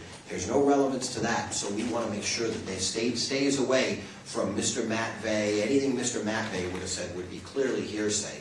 And so also it seems very odd to me that this case has been going on for this many years, and once we notice Mr. Matvey, all of a sudden Deidre Marley becomes an important witness. She really doesn't have much to say at all. If she did, we'd have heard about her in the last trial. We'd have heard about her in the grand jury, and they most certainly would have taken a recorded statement from her.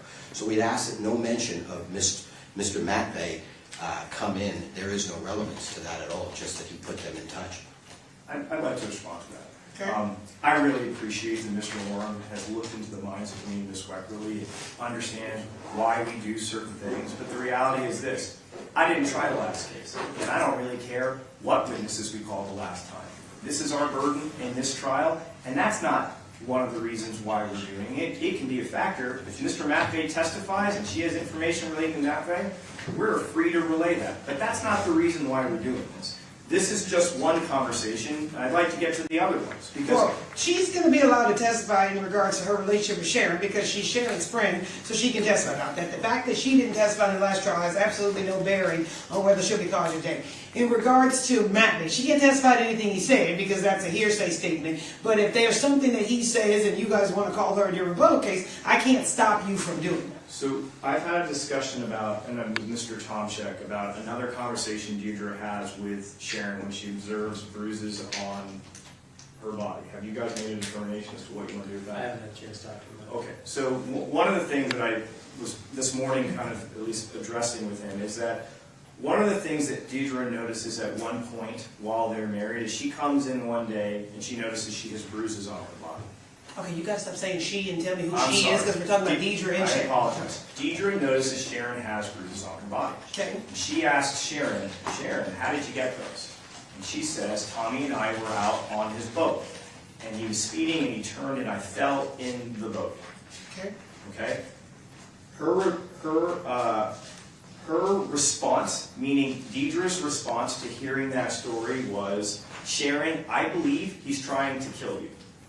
And she says, whatever you do, don't accept any food or beverages and turn your back on him. And she says, Sharon's response to that is, do you really think so? And she says in response, I really do. That is relevant, again, because of another warning that this same friend is making to her.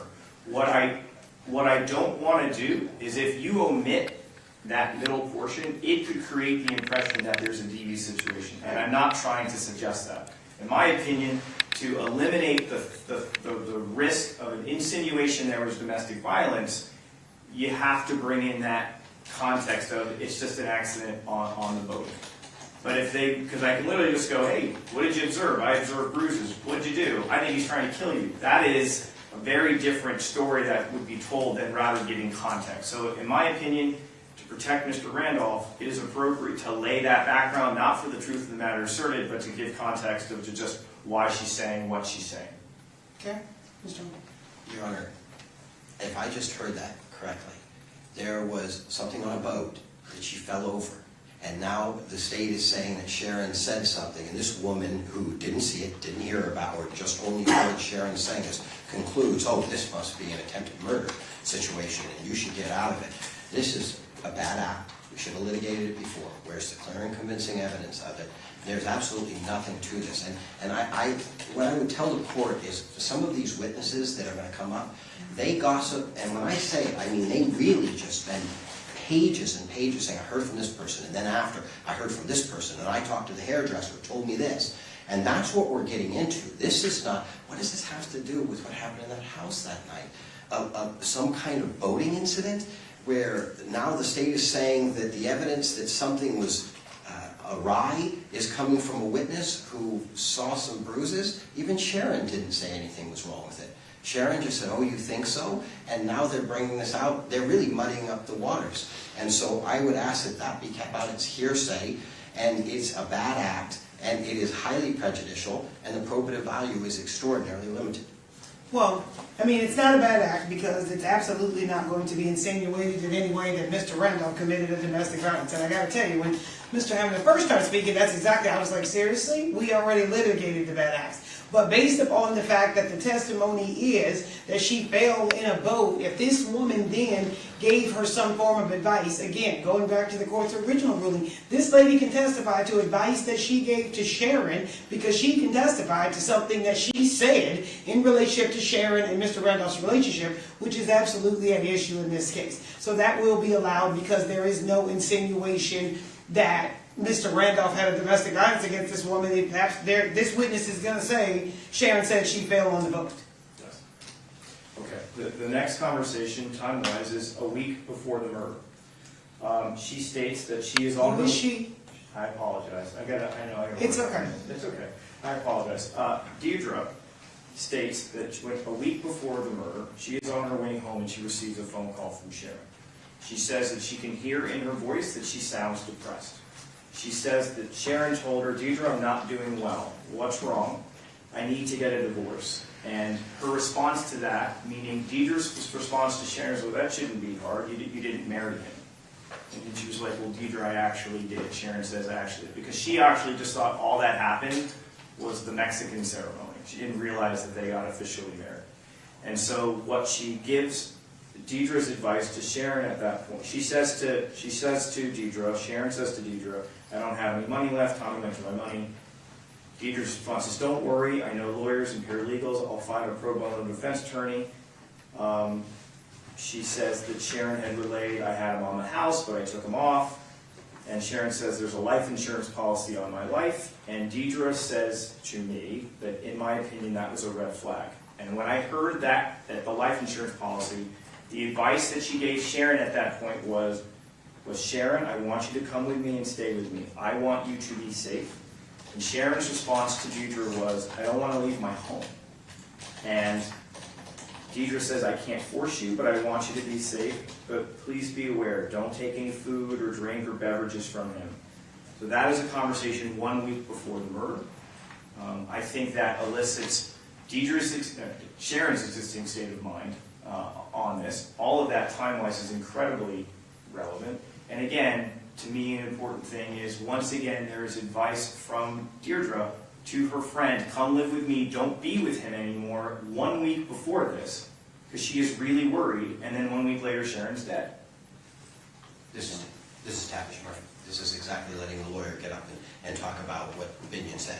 1 week beforehand, Sharon says that there may be some difficulties according to Ms. Marley, and now we're going to let out this whole conversation.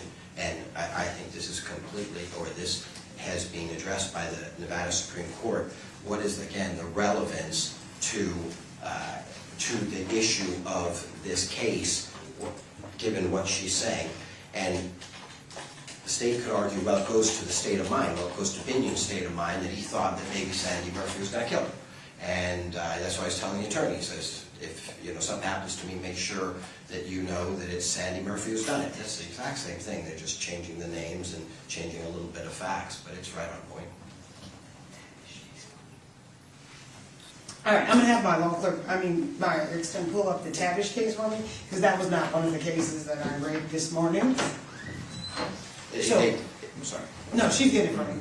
So my recollection of Tavish is the statement is, if something happened to me, I guess like with Sandy Murphy, but it was brought in to show that the victim wasn't suicidal, right? That was sort of the way the court allowed the evidence in. And instead, the Nevada Supreme Court reversed the case because they said the state improperly argued that he was saying, he was sort of prophetic about like what might happen to him. We're not seeking to suggest anything other than this marriage isn't going well. Both sides are not, everybody's mentioning divorce, things are rocky, they're rocky right up at the time of the murder, and I do not understand how that would not be relevant in a case like this where we have alleged a conspiracy between the husband and the person who ultimately kills Sharon Randolph. I mean, we're talking about what the state of the marriage was. All the friends give this advice out. This is what their perception is. But Sharon Randolph's state of mind that she's not happy in the marriage, that the marriage isn't smooth sailing at that moment, is relevant in terms of establishing a motive for the conspiracy. Okay, I'm gonna read the Tavish case. Anything else, and I'm gonna get back to you guys after lunch on that one.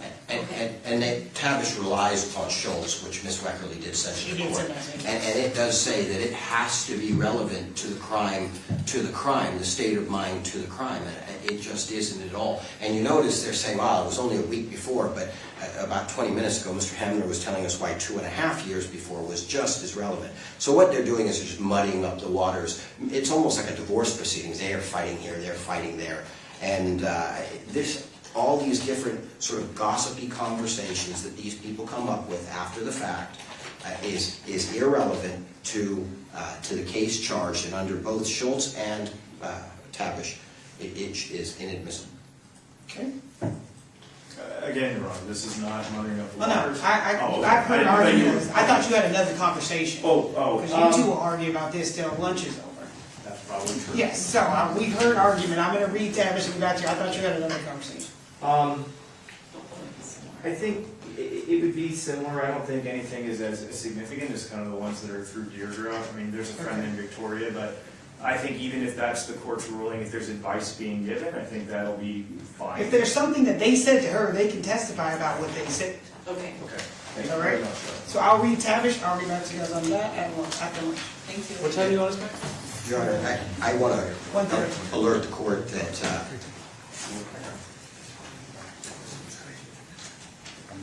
if the court's ruling is that these conversations, some of these conversations are coming in, there's some sexual conversations through Victoria, sexual conversations that before I say it in front of a jury, I would want to address to the court, because it's the same type of thing. I just don't want to say it, and because it's a little disparaging, and so it's something that one of their witnesses, who they just mentioned, Victoria?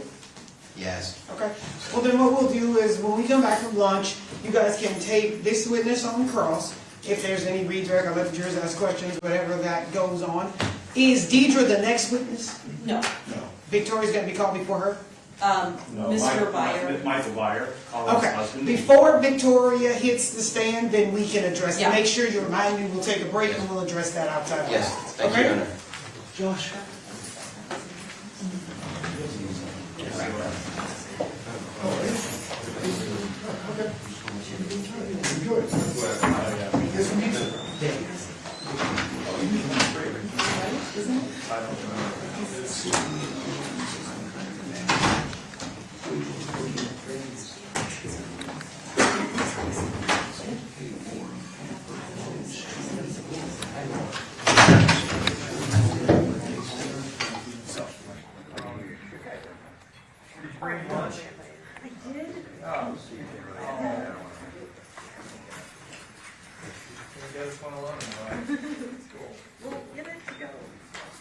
Eric, come in. Eric? Oh, yeah, no, I know that, like, it wasn't. Eric, come in. Do we cut? Josh? I really like your... Copy. And let's bring the cards in, Alan. I mean, just the top card that has been filming.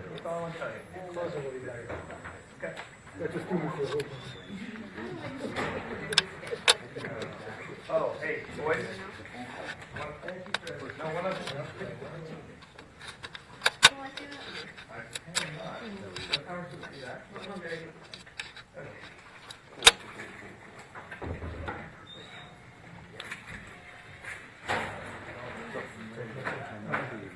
I have food here.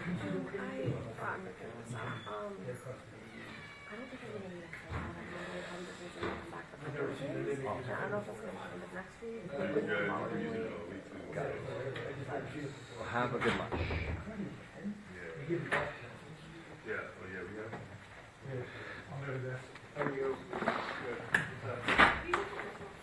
All right, let's go to lunch. Yeah, I'm trying. Let's go to lunch. We'll keep out of lunch. Everybody get out of here. I'm not coming back after lunch. Another guy? Oh, I'm a still photographer for the newspaper. But the video people, obviously, they're going to be here the whole time. anyway, no.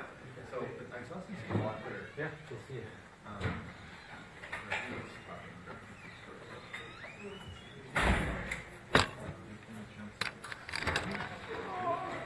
Yeah. Check out for lunch. I just ate. I get here at 6 o'clock in the morning. I have 2 hours left. I'm going home. You're not going to stay for the whole thing? I'm going home. Oh, 15:30.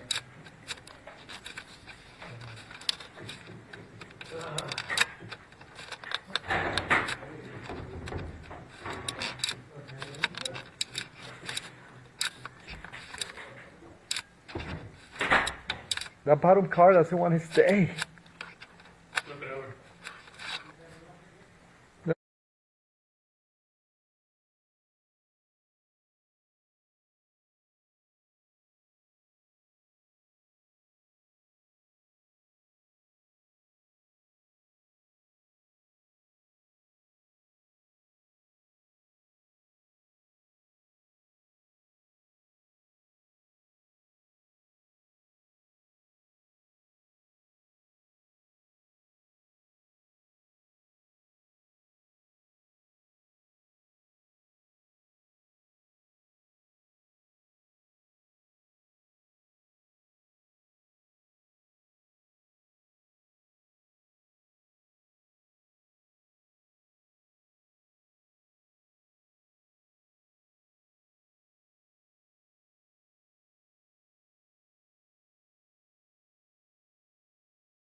loved it, and she took Nicole, and Nicole was Nicole's first time on the, she loved it. She just barely got like it.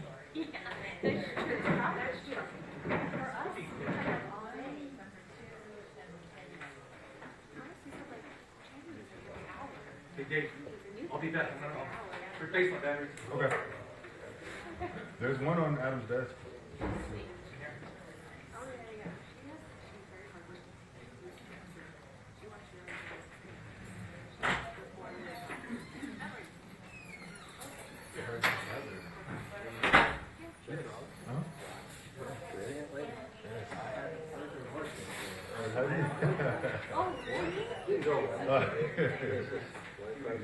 You ever been up to that court? Yes.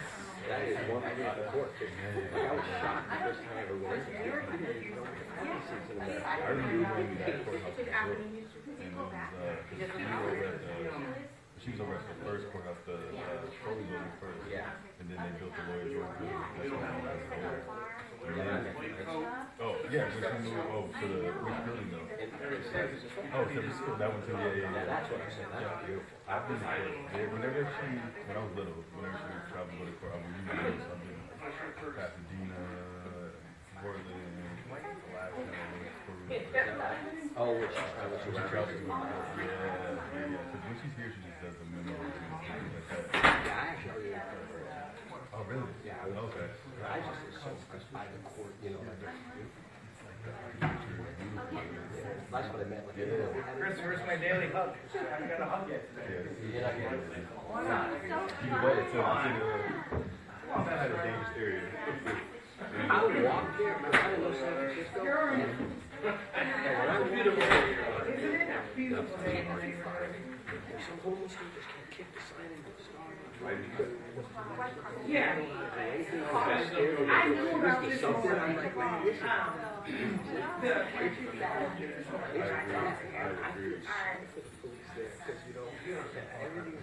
I don't know. Even now, when I go now, you were walking out of the door, I walk all the way in there, marching back with it. No, and so second house and I've had to say, Okay. so I was aware, and then I got the printout from the beginning. So I'm aware. And they are sure that he will get it. He'll be here. Yeah, but it was bad all the time. But you gotta be real proud of her. She's proud of you. They assured me he would get it when he's already back. Hey, Chris. So I called. You just freaked out. So I took And he assured me he would get it this morning. And I had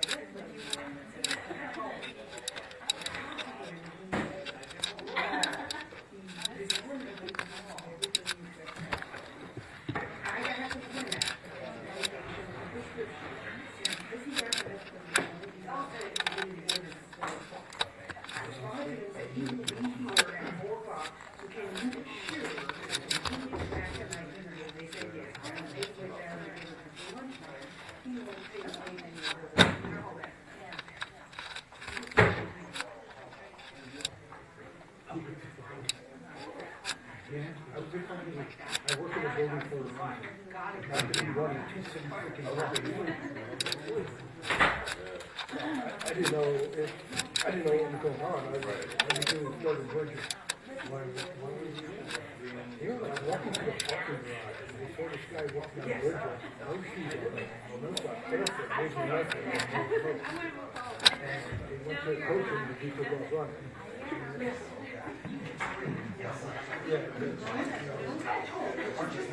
I need to play you right now.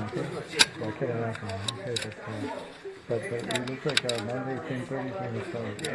Yeah, but we won't know yet, okay? But, yeah, so, do you need Alan here? He's a good camera player. He's definitely can be available on next week. And if you want to do this, then, please feel free to come and ask what happens, Up to you. Whatever you want.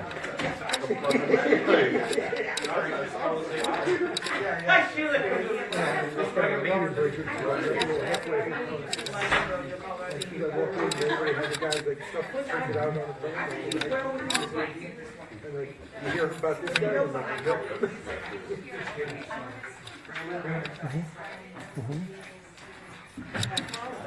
Yeah, absolutely. Well, then that's also something we can do. Yeah, no? Okay. Okay, all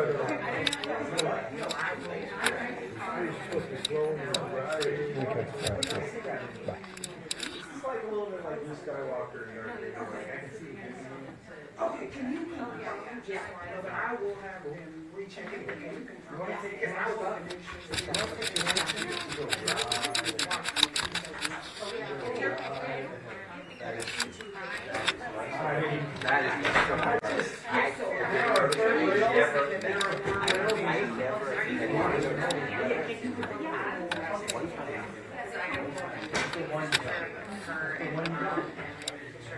I won't even tell you what he's contemplating doing. I should just let him do it. No, he left. He went home. Very high. Very cool chair.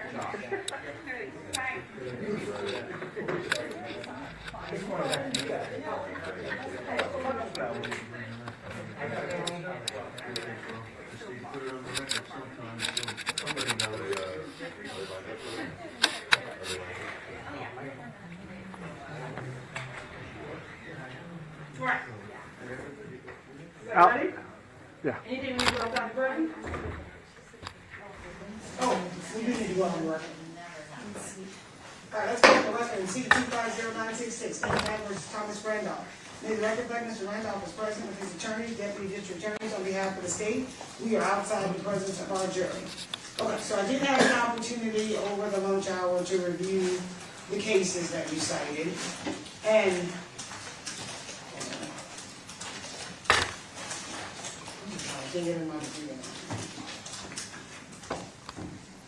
okay, so I had an opportunity to review the cases, and I did read the Tavish case.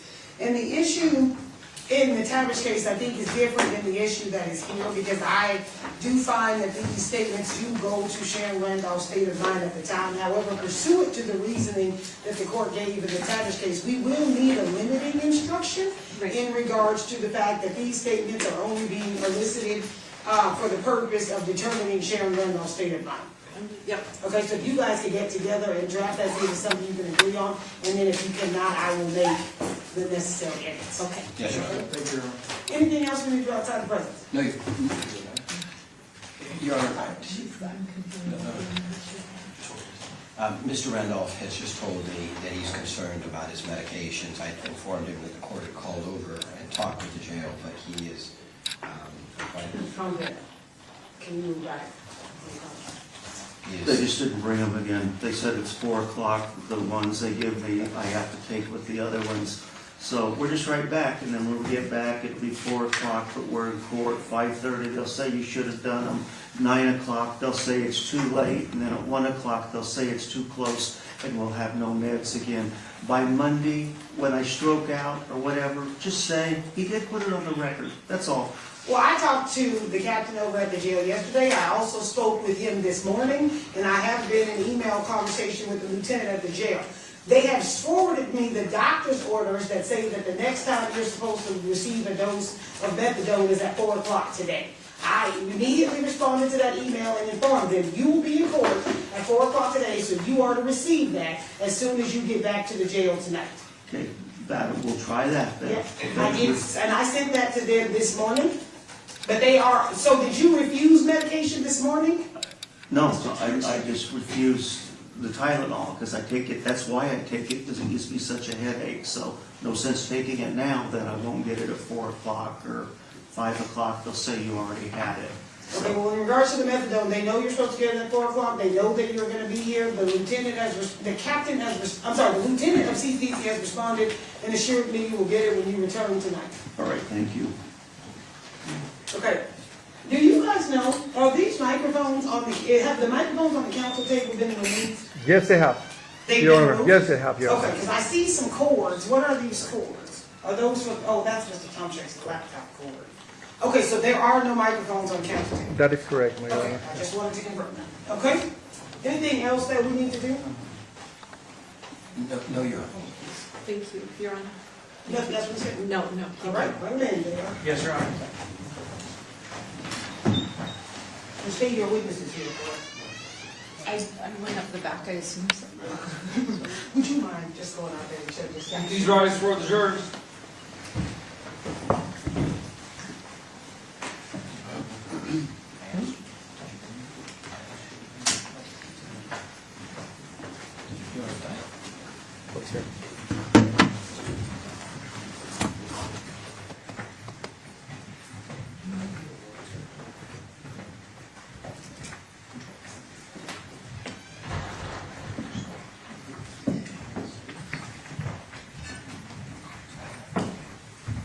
Panel's present, Your Honor.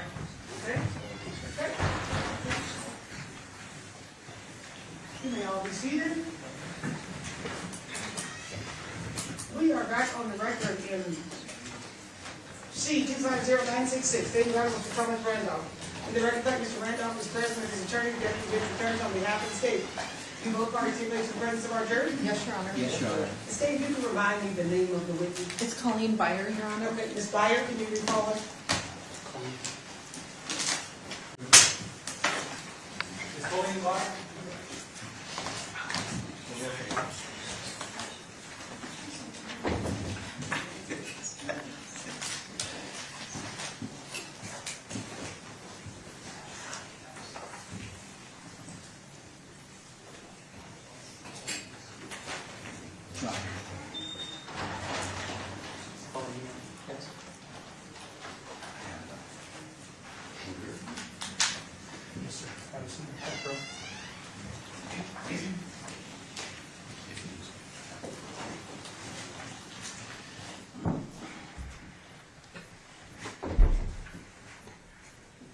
Okay, ma'am, I'll just remind you that you are still under oath. Yes. Okay? Mr. Schomburg, whenever you're ready. Thank you, Your Honor. Good afternoon. Hello. It's Colleen, not Colleen, right? Colleen. Okay. A lot of people pronounce it different ways. I just want to make sure I get it right, okay? Do you know who I am? You're the defense attorney? Okay. Do you know my name? No. Okay. You can call me Josh. If I ask you a question that's not clear, just go ahead and say, Josh, could you repeat that a different way? I'll be happy to do that for you, okay? Okay. All right. You'd agree you and I have never met, right? Right? And we've never spoken, correct? Correct? Okay. I know Ms. Weckerly, the prosecutor, when she was asking you questions, there's a couple times we needed you to speak up a little bit more. You're extremely soft-spoken, so to the extent you can, if you could try to speak up just a little bit, or at least do your best, okay? All right. Thank you. I want you to know, first of all, that I'm very sorry for the loss of your mother, okay? Thank you. I have lost a parent, and I know that's a difficult thing to go through, but you understand that I have to ask you a few questions, right? Yes. Okay. I can tell from you talking about her, you cared about your mother very much, right? Yes. You were an only child? Yes. Is it safe to say that you didn't have a lot of friends? No. Okay. You've never said that before? Well, possibly. Okay. Would you agree with me that you've previously said you didn't have a lot of friends and so your mom was kind of your buddy? Yes. Okay. And I don't want to put words in your mouth. Is that how you stated that? Well, we were buddies. We hung out every day. Okay. When you say we hung out every day, you would agree with me, if you're being honest, that there were big periods of time when you didn't hang out at all, right? There was a stretch where we didn't. Okay. When we say a stretch, we're talking about kind of an extended stretch of time, right? Yes. Okay. You mentioned an individual on direct examination by the name of Philippe. Philippe? Philippe? That's your stepfather, right? Yes. Okay. But for all intents and purposes, when you were being raised, he was the father figure in your home, right? Yes. And you considered him like an actual father, right? Yes. Okay. And your mother was married to him for a long time, right? Yes. About 27 years? About, yes. Okay. At some point, he got sick, right? Yes. Okay. And there was some conflict between you and your mom during that period of time, right? Objection, relevance? Okay, Councilor Birch. Sure.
to bring up touchy subjects, but you would agree with me that there's a long period of time when you weren't getting along with your mom, right? Yes. And that had to do with the time that your stepfather died, right? When he got ill. He had cancer, correct? Yes. And your mom just kind of took off, as you put it, right? Yes. And that caused a strained relationship between you two, did it not? Correct. And that strained relationship lasted for years, agreed? I don't remember exactly how long. Oh, probably over a year. Okay. When Philippe died, you and your mother stood to inherit some money from his death, right? Yes. Okay. Philippe had life insurance, didn't he? Yes. About $100,000, right? It was one $200,000 policy. Okay. So a $200,000 policy, is that correct? Yes. He also had a retirement plan called a 401k, didn't he? I'm pretty sure he did. Okay. And did you say before that that was worth about $80,000? I don't recall. Okay. Your mom inherited that money, right? I assume so. Okay. And you've previously said that she actually blew through all that money in about a year. Fair? That was my assumption. Okay. And that's what you told the police, right? Yes. Okay. And you also told the police it was because she had a gambling problem. Yes. You said she was a big-time gambler. Yes. Okay. You'd agree with me that you had some frustration related to the financial aspect of your mom's life, right? I didn't agree with her choices. Okay. And it caused you to be frustrated, didn't it? A little bit. Okay. At some point, after your mom has spent all that inheritance, she meets a guy by the name of Tommy, right? Tommy? I guess so. Okay. Well, you're aware she met Tommy, right? Yes, eventually. And you called him Tommy, correct? Yes. Okay. And in the time your mom was with Tommy, you actually spent a lot of time with him, right? Yes. And you spent time with your family as well, right? Yes. Your husband, Mike, Yes. and your children, correct? Yes. You have 2 sons, right? Yes. And what are their names? Nicholas and Thomas. Okay. Tommy spent time with Nicholas and Thomas, right? Yes. And you allowed him to do that? Yes. And he was good with them, wasn't he? Yes. Okay. At some point, you become pregnant again with a daughter, right? Correct. And your mom was excited that you were going to have a daughter, right? Yes. Because she'd always wanted a granddaughter. That's pretty normal, right? She loved being a grandma. Okay. And she was super excited about the fact you were having a girl this time, correct? Yes. Okay. Is it around that time that you got pregnant with your daughter that you kind of rekindled things with your mom? It was around the time I was pregnant with Thomas. Okay. I rekindled with my mom. Okay. And Thomas was born when? June 18th of 06. Okay. At that time, she was already with Tommy Randolph, right? Yes. Okay. And so when you rekindled with your mom, he was in her life. Yes, he was already in her life. Right. You weren't necessarily involved with your mother on a day-to-day basis or even a friendly relationship at all when they first met, correct? Correct. So most of the testimony that you would give about the early stages of their relationship, that's just from stuff you heard. You didn't see it yourself, right? Correct. Okay. You do know that they went out and did a lot of things together when they got together, right? Yes. They went to concerts. Yes. Did Tommy have real long hair? Yes. Okay. And he liked like old school rock music? I think so. Had a drum set in the house? Yes. Okay.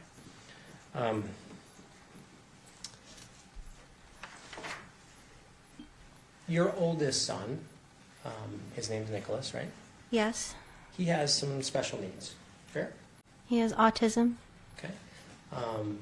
And one of the things that he liked to do when things were going good, when he had a good day, was go swimming at Grandma's house, right? Yes. Okay. Grandma didn't always have a pool at her house, did she? Correct. That 6517 Rancho Santa Fe address the jury's seen pictures of already, I'll just let you know that. That's where your mom lived, right? Yes. She originally lived there with Philippe, right? Correct. And then she took off, he passed, she kept the house. Agreed? Yes. Okay. Tommy moved into that house, right? Yes. When Philippe died, there wasn't a pool there, was there? No. Okay. You're aware that Tommy was instrumental in getting a pool installed in the house, right? It was his idea? Yes. You're aware that your mom couldn't financially qualify for a pool, right? I don't know. Okay. Do you remember testifying and talking about how Tommy's name was put on a deed and taken off a deed? Do you remember that?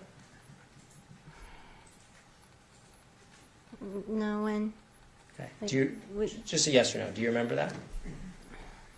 Ask again? Do you remember testifying and talking about Tommy being placed on a deed to the house and then taken off a deed to the house? Yes. Okay. Were you aware that Tommy had to be placed on the house in order to qualify for a loan to install that pool? No, I did not know that. Okay. Were you aware that your mom wanted to buy land in Utah shortly before she passed? Objection, foundation. It's a yes or no. Then it's hearsay. It's not. It's a yes or no if she was aware of it. I didn't listen. answer if she was aware of it. Buying property in Utah? Yes. No. Buying property in Arizona? Okay. It's your testimony that your mom wanted to buy property in Arizona? Tommy wanted her and him to buy property in Arizona. Okay. Is it your testimony that she didn't want to buy property in Utah? I don't know about that. Okay. When your mom and Tommy were together after you rekindled with your mom, Thomas was real small. Your son was real small, right? It was a few months. After he was born in his infancy, you would go over to mom's, right? Yes. And Tommy would be there. Yes. Tommy was kind to you at that time, wasn't he? Yes. Told you he loved you. Yes. Showed you he loved you too, right? What do you mean showed me? He talked to you in a kind way, yes? He was kind, yes. He spent time with your children in a kind way, yes? Yes. He bought them presents, right? Probably. He had some physical ailments, didn't he? His back problem is what I know of. Tommy had a back problem that you were acutely aware of, right? He didn't hide that fact, correct? He did not hide it. And sometimes it would flare up and be really bad, and other times it wasn't quite as bad. You agree with that? Yes, I agree. There were times when, like, he was playing with the kids and his back pain would flare up and he had to put him down, for instance, right? Yes. And there were times he would do something around the house and all of a sudden, out of the blue, he'd just kind of bend over and make noise, right? Yes. Now, you observed those things, correct? Yes. And you knew that he had to be on medication for that back problem, correct? That's what I heard, yes. Okay. Well, you knew that he took medication, correct? I saw the medication in the house. Right. And when you saw it, it was with the knowledge that it was for Tommy, right? It has a name on it. Okay. You had some conversations with your mom and with Tommy about a concern that you had involving firearms in the house. Do you remember that? Yes. You knew that your mom had some firearms, right? Right. That she had inherited from some relatives, correct? Yes. And you didn't know where she kept them in the house, right? No. And you were concerned because you had a 10 or 11-year-old and you had a little one that would be over at her house, right? Correct. You were also aware that Tommy had firearms, correct? Correct. And you had a conversation with them about placing them up out of the way so the kids couldn't get them, right? I recall them just reassuring me that they were hidden and there would be no way the children could find them. Okay, that was exactly my next question. To your knowledge, those guns were hidden in the house where the kids couldn't get them, right? Correct. And you didn't even know where they were hidden in the house, right? Correct. But you were assured that your children would be safe. Correct. Okay. And you're aware that they had those guns for protection, right? I assume. Okay.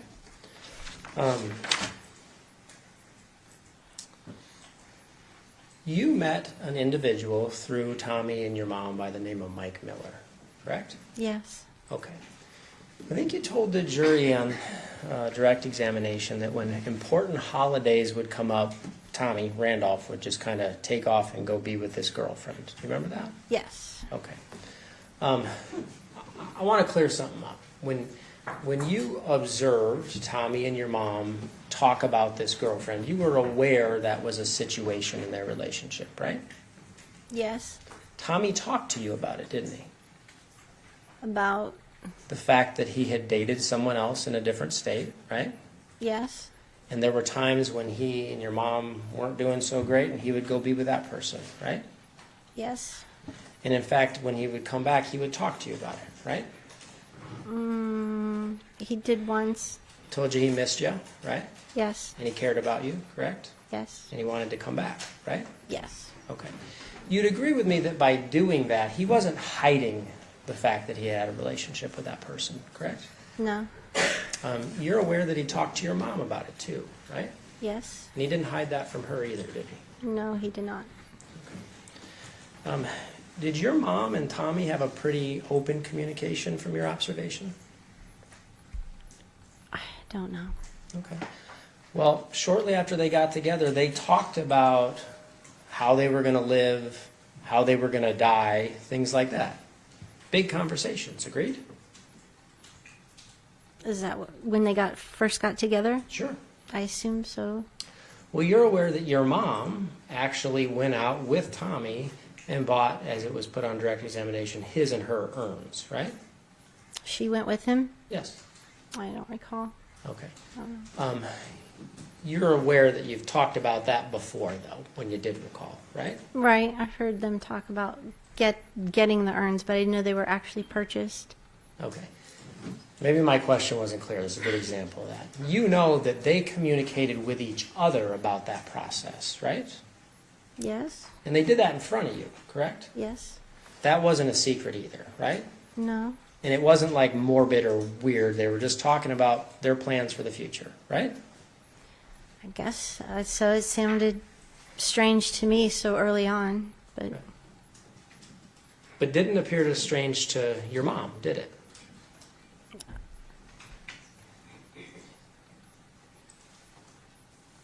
I guess not if she went and bought them. Okay.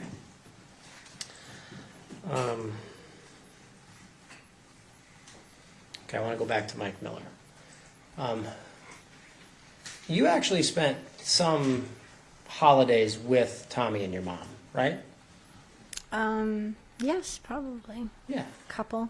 And in fact, before she died, there was an Easter holiday when you spent time with your mom and Tommy and Mike Miller, right? Yes. I mean, Mike Miller had actually been to your house, right?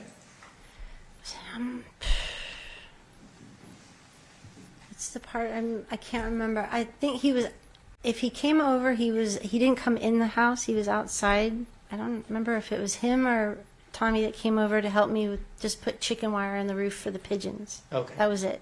Yeah. So that you had a pigeon problem at your house for a period of time, right? Yeah. Okay. And you told us your husband's name is Mike, right? Yes. Okay. Mike, your husband, had conversations with Mike Miller as well, right? Yes. And Mike Miller actually came to your house to help install, as you put it, chicken wire to deal with the pigeon problem, right? Yes. Okay. I mentioned a moment ago this Easter holiday before your mom passed. Do you remember where you had Easter dinner that year? Was it your house or your mom's?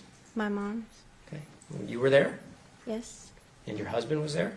Yes. And your kids were there? Yes. And Mike Miller was there? Yes. Okay. Easter's a pretty big holiday, right? Okay. Yeah. You agree with that? Okay, yes. Okay. I mean, Easter dinner was a big deal in your family. Fair? My mom loved to cook, yes. Right. And your mom loved Easter dinner, correct? Yes. And so she invited all the people that your family cared about over for that dinner that day, right? Yes. Okay. And Mike Miller was there? Yes. Okay. Nothing secretive about Mike Miller being there. He actually sat down at the table and ate with you all, didn't he? Yes. I don't recall if he was invited or if he was there working earlier and she just let him meet. He sat down at the table and ate with you for Easter dinner, didn't he? Yes.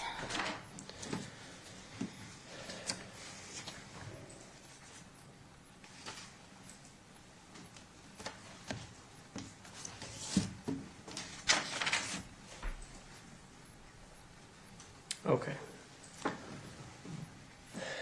The state played some voicemail messages that Tommy had left you after your mom passed. Do you remember those? Yes. Okay. I want to ask you about a couple different calls, okay? Okay. One of the things that's not on a voicemail, because it's actually a connection when you talk to Tommy, is you actually call Tommy the day after your mom has been killed, right? I don't recall. You mean on the 9th? Yes. Yes, I tried to call him. Well, you testified about it on direct examination. Do you remember that? Yeah, he answered the phone. Yeah. Your number came up on his phone and he answered it, right? Yes. Okay. And you said that you asked on direct examination, that's what you said. That you said, what did you do to my mom, right? Correct. Okay. And you agree with me that from your words, his response was, Mike shot your mom, right? Yes. Okay. And then you said he hung up, right? Right. Okay. Do you know what Tommy had been through that night? No. Are you aware that he found your mom?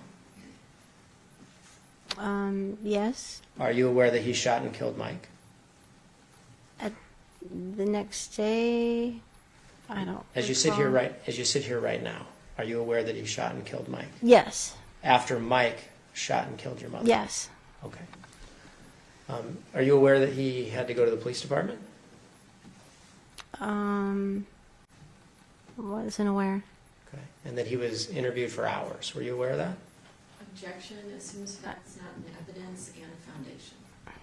I don't know when he went. Hold on just one second. I'm just asking if she was aware of it. I'm not assuming any facts. She may not know. It still lacks foundation of her personal knowledge. What would be the foundation of that? Well, you can ask her if she knows about that. Do you know that Tommy Randolph gave an interview to the police that night that your mom was killed? Did I know that the day after? No. Do you know that now? I know that now, yes. Okay. The day after, did you know that? I don't think so. Okay. When you had that brief conversation with him on the telephone on the 9th, you would agree with me that you didn't know at all what he'd been through that night, right? Correct. Okay. Knowing that now, do you think that that phone call makes a little more sense? No. Okay. Let me ask about some of the other phone calls. You told the state on direct examination that you didn't save all of the voicemails that Tommy left you, right? Yes. Okay. Tommy actually called you quite a bit after your mom was killed, didn't he? Yes. So it's not like he just hung up on you and cut you out of his life, right? Right. In fact, he left a lot more voicemails than the ones that we heard in court, right? I guess so. And you actually had quite a few phone calls with him, right? Yes. And sometimes after he'd leave a message, you'd call him back. Sometimes, right? Yes. And he didn't hide from your calls, correct? No. He told you where he was going and what he was doing, didn't he? Yes. You were aware that he had a family member that had some severe health issues up in Utah right after your mom passed, right? Yes. Someone in his family had a stroke, right? Right. And he told you he had to go to Utah to help care for that person, didn't he? Yes. You were aware of that, correct? Right. Okay. He communicated with you that whole time he was up in Utah, didn't he? Right. His communication with you originally, after your mom died, was very kind, wasn't it? Yes. Told you he loved you, didn't he? Mm-hmm. And I think he said on one of those, was that a yes? I'm sorry. Yes. Okay, I think he said on one of those phone calls, hearing your voice is like being home again. Isn't that what he said to you? Yes, I heard that. And he told you he loved you, didn't he? Yes. while he's up in Utah, you actually take some action involving your mom's estate without telling him, didn't you? Yes. You went to court on your own, didn't you? Yes. And you filed an ex parte application, didn't you? Yes. Okay.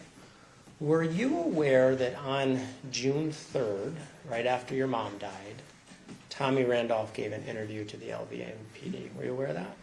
No. Okay. On June 3rd, that same day, you filed that ex parte application with the court, right? I don't remember the exact date. Okay. I've got it. If I were to show it to you and say it represented June 3rd, you wouldn't dispute that, would you? I won't. Okay. And in that application, you made representations to the court, didn't you? Like, for instance, Tommy had abandoned the home, he'd gone to Utah, wasn't communicating with anybody. I don't recall that. Okay. You'd agree with me that document would speak for itself, wouldn't it? The document That you filed with the court on June 3rd? for probate? Yes. Yes. Okay. What was the purpose of you filing that document? My mother's intention was to leave me the home. Okay. I didn't ask about your mom's intention. I asked what yours was. I wanted to do as my mother wished. Okay. You agree with me you didn't say, hey, Tommy, this is what my mom wanted. I'm going to do this, right? Right.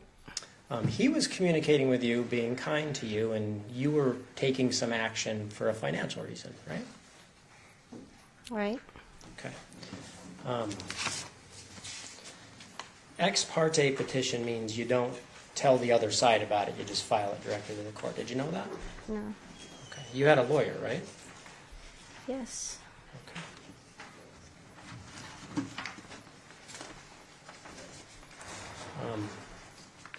You actually got appointed something called a special administrator, didn't you? Correct. Okay. And one of the things that you said is that Mom's house was vacant and you were afraid that things were going to be vandalized, didn't you? Yes. Okay. Tommy had never told you I was going to vandalize Mom's house, did he? No. In fact, he said he was going to take care of you and your kids, didn't he? He said something like that. In fact, he said it on those voicemails, didn't he? Yes. Okay. You would agree with me that on those voicemails, at least the ones that you kept, there's a couple where he calls you a liar, right? Yes. Okay. Will you be truthful about the fact today that you lied to him prior to him saying that? About? Did you lie to him about what was going on with the court? I did not tell him that I had a will. Okay. And he actually had talked to you face to face and on the phone about the finances and your mom's wishes, right? I'm pretty sure, yes. Yeah. And you didn't tell him anything about it, right? No. Okay. You'd agree with me that it appears on those calls that the state played that on a couple of them, when he calls you a liar, he's upset with you, right? Yes. Okay. At one point, he says something really hurtful. Do you remember that? Which part? On one of those calls, he says, I can see why your mom didn't like you. Do you remember that? Right. Okay. You're aware that when he and your mom met, you and your mom weren't speaking, correct? Correct. Did your mom ever tell you that she had said bad things about you to him before? Did she tell me? Okay. Not that I recall. All right. Tommy actually called you back and said, I'm sorry about that, didn't he? Yes. Okay. And he says in one of those calls, your mom did love you, right? I think so. And he said he loved you too, right? Yes. Okay. You would agree with me that until you went to court behind his back and made certain claims, that he was never upset with you about money at all, right? I think he was. Okay, can you cite me one example when he ever said he was upset with you about money, other than in that one instance? No. Because it didn't happen, did it? He was back and forth with what he wanted to do. Okay. Well, you made a decision real quick about what you wanted to do with the 6517 Rancho Santa Fe place, right? Yes. In fact, once you got appointed special administrator, you listed it to sell it immediately, right? I don't recall that. Okay. If the paperwork indicated that in July, in that same court proceeding, the case I just mentioned, you put the house up for sale, would that sound I don't right? recall. I remember I had to rent it. I rented it. Okay. You remember you put it up for sale? You got approval from the court to do that? I don't recall the moment, but if it's in there, yes. Okay. You don't dispute that, do you? I don't. When you did all that and took over as special administrator, Tommy had been living in your mom's 6517 place that he had put a pool in and invested in. He'd been living there for a couple of years, right? Yes. Okay. He had a bunch of stuff there, didn't he? Stuff. Clothes? Yes. Possessions? Yes? Yes. A motorcycle? Yes. Okay. When you became special administrator, you changed the locks, right? Correct. And you didn't let him go in and get his stuff, did you? Not right away. In fact, a long time went by when he didn't have access to his things, right? I don't know how much time Okay. went by, but Months sound right? I don't recall. Okay. At some point, the police actually come and assist him in getting his items out of that house, right? Correct. Okay. Because he had a right to his things, didn't he? Yes. Okay. And until you took that away, he could have just gone and got them, right? Yes. Okay. You'd agree with me that other than when you restricted his access to his stuff, he never fought with you about money, did he? No.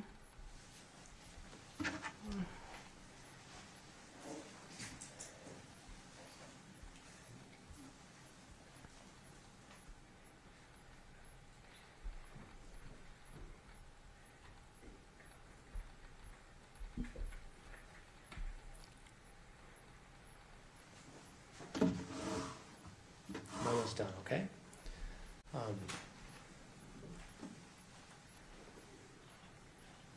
Were you aware or not, did your mom have tattoos? Yes. Were you aware of what tattoos she had? Only a few. Can you tell me about them? A heart, a rose Do you remember where the heart and rose were? on her ankle. Okay. She had a henna design tattoo on her wrist, her hand. All right. Do you know the significance of that one? The henna design? The henna design? No. Okay. What other ones? That's all I can remember right now that I knew of at that time. But then I found out later, after her death, she had another tattoo. She actually had a few more tattoos, right? I just can recall one. It was initials TR. Okay. For Tommy Randolph, right? I assume so. Okay. And I don't mean to embarrass you at all. I know this is hard to talk about, but she had a tattoo in a very private area of her body, didn't she? That's what I heard, yes. And it was her initials in a heart, right? His initials, I Right. thought. His Right. TR in a heart. Oh, a heart too. I didn't know about the heart. Okay. Did you know that she had your name tattooed on her? Yeah. Oh, yes, that's right. Okay. On the shoulder, and Nicholas's name, Because she loved you, right? and his son. Yeah. Because Correct. She loved you, right? Yes. And she wanted that on her body forever, didn't she? Right. She loved Nicholas, right? Yes. And that was on her body forever, correct? Yes. She loved Tommy too, didn't she? I don't know. Last question I'm going to ask you.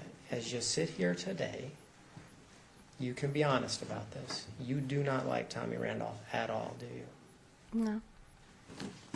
Not anything else. Thank you. So on cross-examination, Mr. Tomczak was talking to you about all the times that Thomas Randolph told you, I love you, and all these times he was participating in family events and was nice to your kids. Were you happy that this was the person that your mom was involved with? No. Did you like him? No. Were you in favor of this relationship? No. Were there things about Mr. Randolph that you just put up with because this was who your mom chose to be in a partnership with and marry? Yes. Were you happy that you spent holidays with him? We hardly spent any holidays together, just Easter that I remember. Because the other holidays he was with Right. the other Left. person. I mean, did you like that aspect of the relationship? No. I mean, did you I didn't, yeah. Did you personally feel close to Mr. Randolph? No. Were you close to before the homicide? Did you confide in him? Did you have an important relationship with him? Was he someone you relied upon as a friend? No, nothing like that. Was your relationship to him a function of him being involved with your mom? Correct. Now, on the filing of the will, you were asked on cross-examination about whether or not you told Mr. Randolph that you were going to go file the will that would make yourself essentially the executor of your mom's estate. Right. And you acknowledged on cross-examination that you did not tell Mr. Randolph that you were going to do that. Right. Why? I was afraid Of him. of him. When you did that, prior to doing it, had you sought the advice of a lawyer? Yes. And the lawyer kind of, I guess, maybe set up paperwork for you, and the lawyer filed things on your behalf? Yes. Was in those calls that we hear from Mr. Randolph shortly after the homicide that we played in court, was he trying to settle the whole estate with you without getting lawyers involved? Yes. Did you want to have it handled by lawyers? Yes. Is that why you hired one? Yes. During the time that your mom was involved with Mr. Randolph, you said that you saw Mike Miller. He would come over to the house and he would be spending time with Mr. Randolph. Did he ever have any other friends over to the house? No. Did you ever see him with any other friend besides Mike Miller? No. He had one friend visit from out of town once. Do you remember? And that was it. Sorry, do you remember when that was? I don't recall when it was. Okay. But I know he wasn't here for very long either. So you were talking on cross-examination about the time you spent over at your mom's, like you'd go over and your youngest child, I think, wasn't school-aged yet. Like Nicholas would be in school and you would go over and see your mom during the day. Correct. Right. During those times, were you interacting with both your mom and Mr. Randolph, or how was the time spent? Well, if he was there, yes. Okay. Interact with him. I'm sorry? We would interact if Okay. he was there. When you and your mom would run errands and go out to eat and stuff, did you do stuff sort of mother-daughter, or was Mr. Randolph always involved? Mother, daughter, and I also took Thomas with me. Okay, your child. I think you talked about on cross-examination how in the relationship between your mom and Mr. Randolph, there was a lot of going out and hearing music and all that, maybe in 2006 when you start rekindling the relationship with your mom. Is that correct? Yes, they were. in 2008, was the level of going out and doing things the same? It died down. Mr. Tomchek asked you about the fact that your mom and Mr. Randolph had guns in the house. You were aware that there were guns in that house, correct? Yes. Were you aware of whether or not they had ever gone like shooting targets like for fun? Yes. And were you aware that they did that? Yes. How about did you ever know Michael Miller to go with them? Yes. So he went with them target shooting as well? Yes. Prior to your mom being involved with Mr. Randolph, had she had discussions with you about life insurance, No. earns Before she. before him?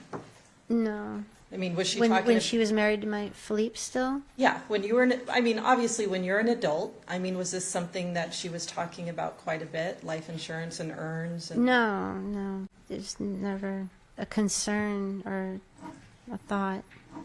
Okay.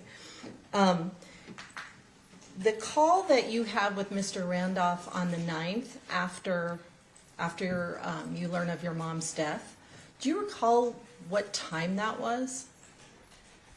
It was about 10:30 in the morning. 10:30 in the morning on the 9th? Yeah, around the 10. Okay. And you had to call him, right? He didn't call you? He had been trying to call me, but Okay. I was not able. I was trying to call my mom, and I couldn't get a hold of her. Okay. And he was calling. I didn't understand why, but I didn't want to answer. Why didn't you want to answer? I thought they had gotten in a huge fight, and I didn't know if he was going to complain. Were I wanted things to kind talk of- to my mom first. Was their relationship such that you would get a call from one or the other because of fights and things like that? He wouldn't call me. My mom sometimes would. Okay. So why were you concerned when you saw a call from him? Because I hadn't heard from my mom. Okay. And so were you worried about some situation with them? Yeah. Were things in their relationship volatile? It was rocky. Mr. Tomchek asked you on cross-examination about the fact that someone in Mr. Randolph's family had had a stroke and that individual lived up in Utah. Yes. That medical event, was that before your mom's death?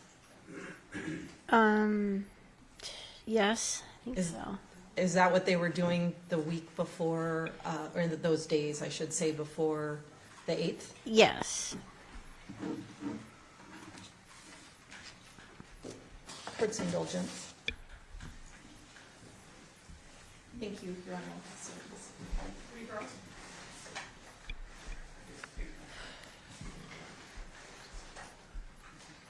Just a couple more questions, I promise.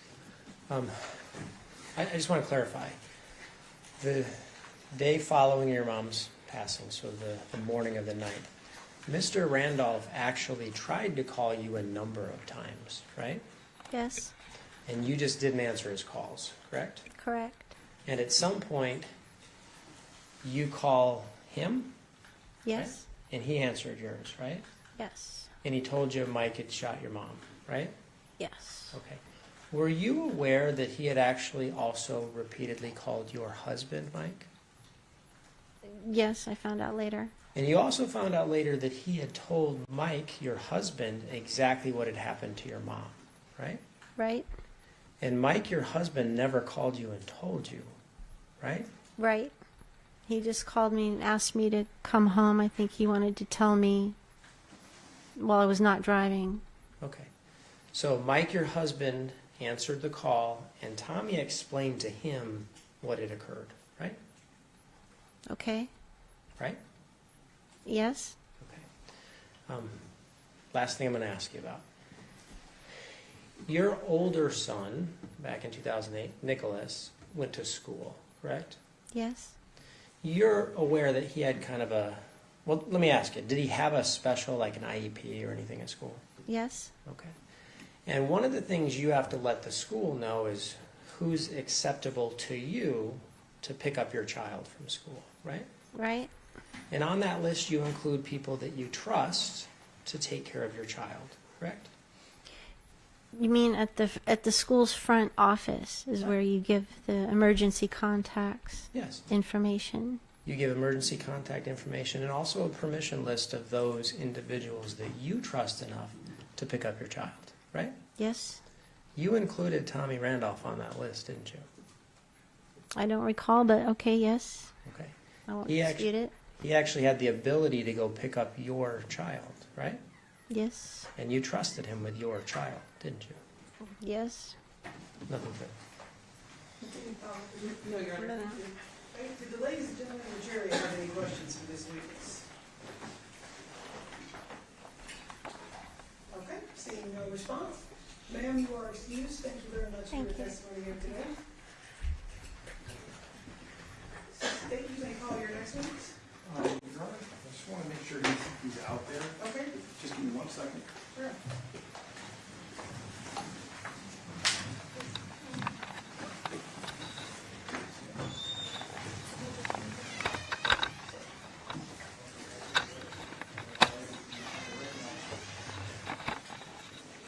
Call Michael Byer to the stand.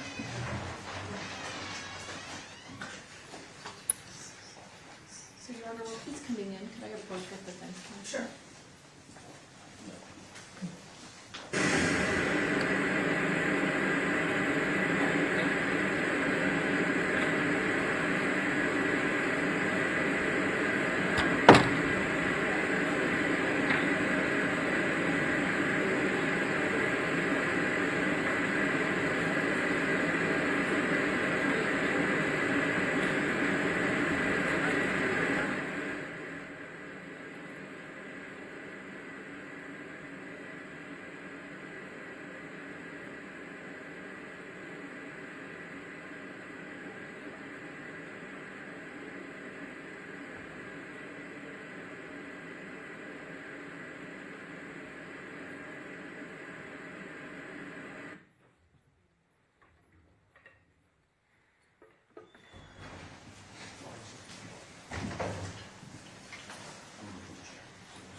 Watch your step on the way up. Remain standing. Raise your right hand. Please start prayer. Do you solemnly swear the testimony you're about to give in this action will be the truth, the whole truth, and nothing but the truth, so help you God? Yes, I do. Thank you. Please be seated. You can state and spell your name for the record, please. It's Michael Byer. Just go back for a second. Both names? Okay. It's Michael Beyer. Sorry, I want to make sure it sounds my phone. Outstanding whenever you're ready. I'll let him finish and Okay. I'll jump in. Sir, if you could, do you know someone by the name of Colleen Byer? I do. How do you know Colleen? She is my wife. How long have you guys been married for? 19 years. Do you know someone by the name of Sharon Randolph? I do. And what was your relationship to her? She was my mother-in-law. Do you know someone by the name of Thomas Randolph? I do. Do you see Thomas Randolph here in the courtroom today? Right there. Okay, could you please, I saw that you pointed, but if you could, please describe maybe an article of clothing that he's wearing. He's wearing a white shirt. Okay, tie or no tie? No tie. All right, let the record reflect the witnesses identify the defendant. The record so reflects. All right. So, how did you know, what was your relationship to Mr. Randolph? He was married to my mother-in-law. Okay, understood. So, if you could, explain to the jury, as far as you know, how did the defendant and Sharon meet? They met online. Okay. And how long was the dating period, as far as you know? Was it a long courtship, or was it fairly It was quick? fairly short. Okay. About ballpark. What do you think? A matter of months. All right. Now, prior to Colleen, prior to Sharon dating the defendant, she was married before. Is that correct? Correct. And that marriage, how long was that marriage? Years. Okay, a 20 long plus time. years. Okay. What's your understanding about, so they date for a couple months, and then do they go somewhere to get hitched? What do you remember? I had heard something about them getting married in Mexico, Right? And then is there any other ceremonies? that happen? and then later in Las Vegas. All right. From what you could perceive, at the beginning of this relationship, how was Sharon? How did she feel about the relationship at the beginning, as far as you could observe? She seemed like she was having a great time and that she was happy. All right. What sort of things did they do that you remember back in the day? Oh, they'd go eat dinner, go see bands. Ever take any trips? They took trips, yeah. Whereabouts? Well, ones that I remember were we'd seen them in San Diego. Okay. We actually went on trips with them sometimes. Was there like a place that you guys would stay at in San Diego? Yeah, it was Sharon's friend Alice. It was her apartment. Her and her husband owned a small apartment building there, and they kept one for themselves. Okay. So they do that sort of thing. They ever go into concerts locally? Yeah, they would go to concerts. They would go to see bands play. Yellow Brick Road, one of them? Yep, Yellow Brick Road. Okay. By the way, are you in the music industry to some extent? I am. All right. What do you do in the music industry? I'm an audio engineer. I do sound. Okay. I have been my whole life. All right. Do you start to observe when you see Sharon that there's maybe a change in this relationship between her and Tom? Yeah. Okay. What do you start seeing out of Sharon as kind of the months go by? What do you start seeing that's different? Things got tense. She was upset a lot. She would come to our house, upset, crying about being left, that Tom would take off and supposedly go stay with his girlfriend, do whatever. He would leave. She would be upset. Okay. Cry. And so she'd come over, you'd see her crying. She'd come over, she would sit with my wife and talk about it for long periods of time. And this was not an isolated thing. It sounds like this was a frequent thing, or at least a repeated thing. Oh, it didn't suggest the answer. Hold on just 1 second. Okay. Council approach.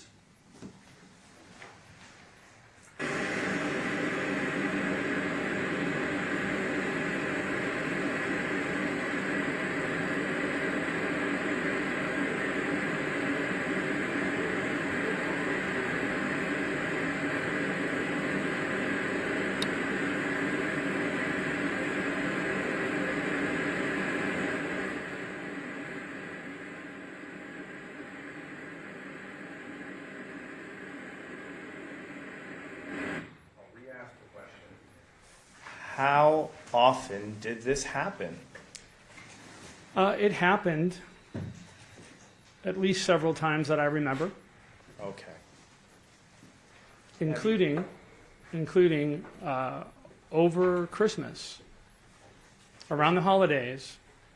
It was a very strange thing. He took off. She was upset. They were at odds. He had supposedly went and hung out with his girlfriend. What was her name? Her name was, now you're going to ask me that, Lizzie. Okay.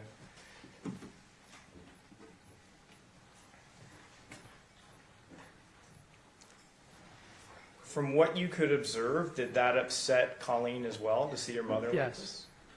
It upset her greatly. How did it make you feel? It made me feel... We'll move on. Okay. So, this is happening at Christmas time. Yes.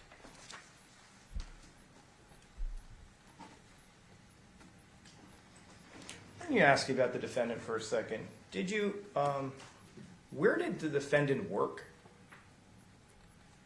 He didn't work as far as I knew. I never saw him work. Let's talk about the defendant's social network. How many friends did you see the defendant hang out with? I never saw him hang out with a friend until the very end, when near the very end of all this, when Michael Miller appeared. The handyman. Yes. What do you remember about the appearance of Michael Miller? What do you remember about that? It was very odd, and it was not something I expected. And he tended to not, he didn't seem like he wanted to be there a lot of the time. You know, the times that I had seen him. No, it's a lay observation of the witness.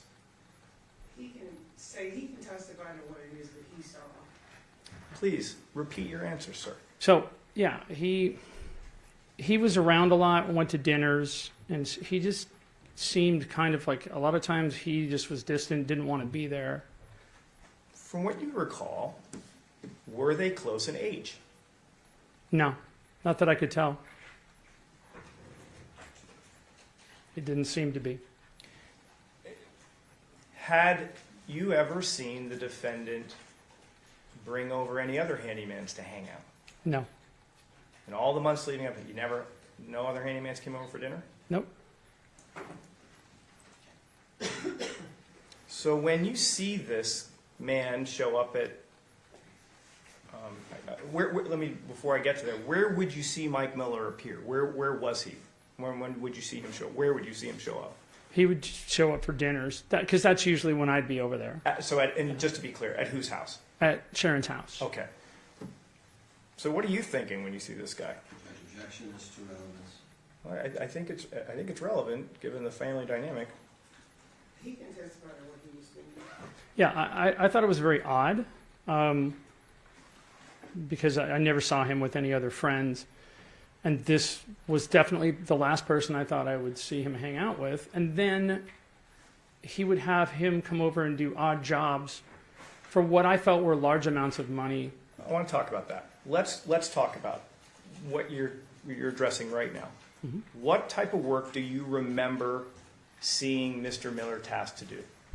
Clean the garage was one of the main thing I saw him do, because I actually witnessed right when they finished. How much money do you recall the defendant paying Michael Miller to clean a garage? I was told back then. That's the way he was told. Well, let me lay the foundation. Did the defendant ever tell you how much he paid Michael Miller? Yes. Okay. Why don't you tell me what the defendant told you he paid Michael Miller? $300. To clean a garage. To help clean the garage. It wasn't a solo event. Did the defendant have any more comments about paying this guy money? Just that he was working for him, and he was paying him. And through my wife and others, I had heard that he was... It's okay. Let's try to, if you could just focus on, we don't want to get into statements that other people have told you.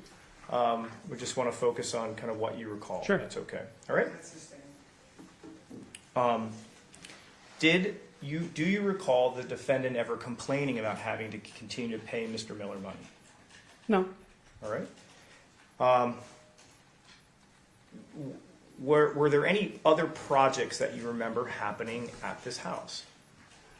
There was a supposed roof project that was supposed to happen that never happened. I heard lots of talk about it. Judge, objection is to conversations. Well, I'll rephrase just for a second. Did Mr. Sir, if you just make sure you listen to the questions he's specifically asking and just answer that. Sure. Okay? Just trying to You mentioned a roof. Did the defendant ever tell you about this roof project? Yes.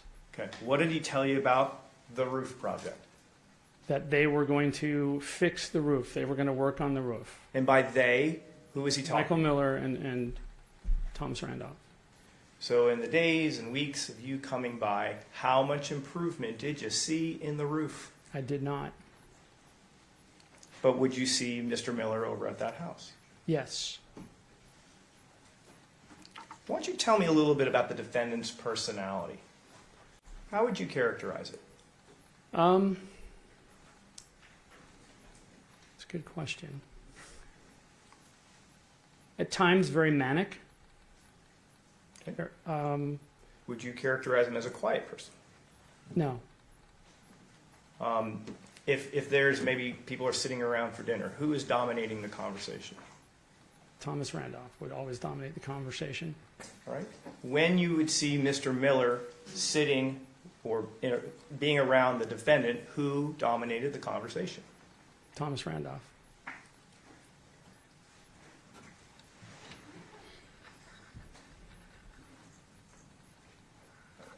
Do you recall an Easter dinner before your mother-in-law was killed? I do. If you could tell me, who attended that dinner? It was my wife and child. Actually, children. My stepson was there as well. And my mother-in-law and Michael Miller and Thomas Randolph. What did you think about Miller coming to the dinner table? It seemed very odd. Why? Because we didn't know him. And he was not acquainted with us. He was not an old friend. He was not in the family. What was Mr. Miller's demeanor like during that dinner? Subdued, like he had a lot on his mind. And I tried to coax conversation out of him. It was very difficult. Okay. I want to ask you about the backyard in Sharon's home. Was there a pool in the backyard? Yes, after Thomas Randolph moved in, they decided to put a pool in. Whose idea was it for the pool? I was told it was Thomas's. I want to talk. Hi, Sharon. I want to talk to you about Sharon for a second and money. Okay. Mm-hmm. Based on your observations, was Sharon good at managing money? No. What did you observe that what led you to that opinion, sir? She liked to gamble. She liked to buy things. She shopped quite often. But spent a lot of time gambling as well. Were you aware of a nest egg kind of left behind by Philippe after he passed? Yes. What is your understanding of what happened to that money? That they spent it. She spent it. Okay. Did the defendant ever make comments to you about Sharon's spending habits? Many times. Please share his comments. He said, I love her, but she spends a ton of money, and she needs to stop it. It's crazy. Okay. Was this a singular statement or something different? It was a repetitive statement. There were many similar statements. All right. I want to turn you on that topic. Did you have an opportunity to interact with the defendant after Sharon had been killed? Yes. Did that topic of Sharon spending money come up? Yes. What did the defendant tell you? And let's just set the stage for a second. How many days after are you having this conversation? I would say this was within a month to 40 days of her demise. Okay. Is this at a particular event? Is it over the phone? What do you remember? He would call and talk. Call you? Yes. Okay. What are the things that he is saying about Sharon and her spending habits, even after she's dead? He seemed upset at her for her spending even after she was gone. What was he saying? Just that she spent a ton of money, and now I got to get money, and I've got to find, ways to make money. Okay. He seemed preoccupied with money.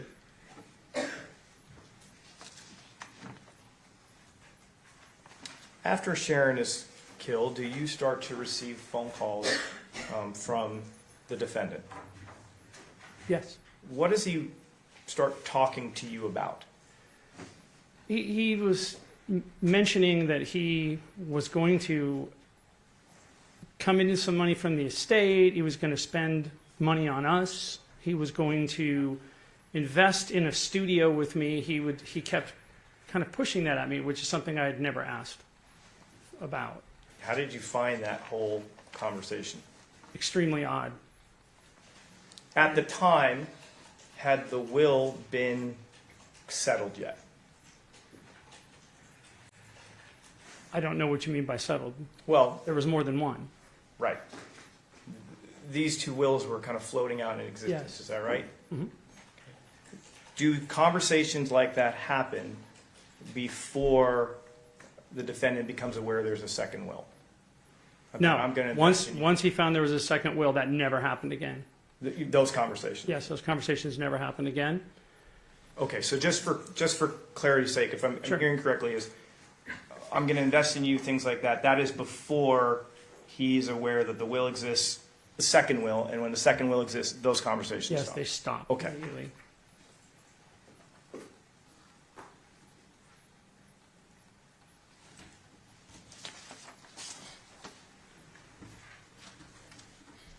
Did the defendant ever have any conversations with you or comment on the fact that he saw other women, or Lizzie in particular? Yeah. He would mention it in passing many times in conversations around, even at Sharon's house. And I always thought it was very odd to talk about a girlfriend at your wife's house. Okay. And it came up many times. I used to hear her name a lot. Okay. How about after her death? After her death, maybe once or twice in conversation. Okay. Do you recall him commenting on that specifically, about his ability to see other women? Yeah, there was a point where he was talking about Sharon about it one day, and he said, "Man, I loved her, but nobody tells me who I can be with." And it was a lot more colorful, gross and colorful than that. Okay. But it was very manic the way it was said, with a good deal of anger. Just as beyond the scope of the question. Sure.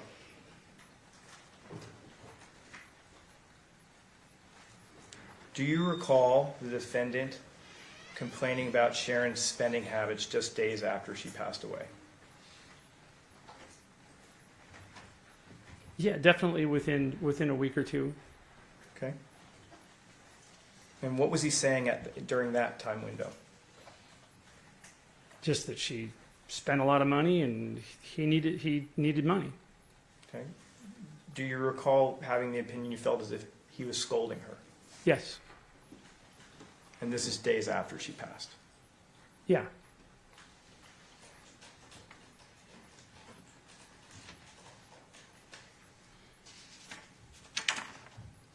Court's indulgence. I have no further questions for this witness.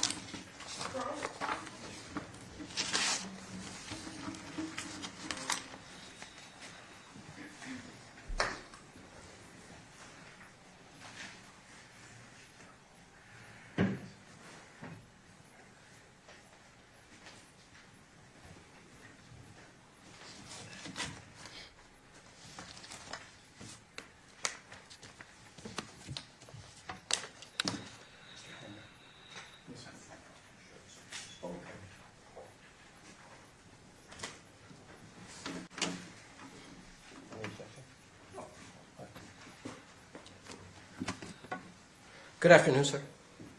Hello. Now, I want to go back a little bit in time.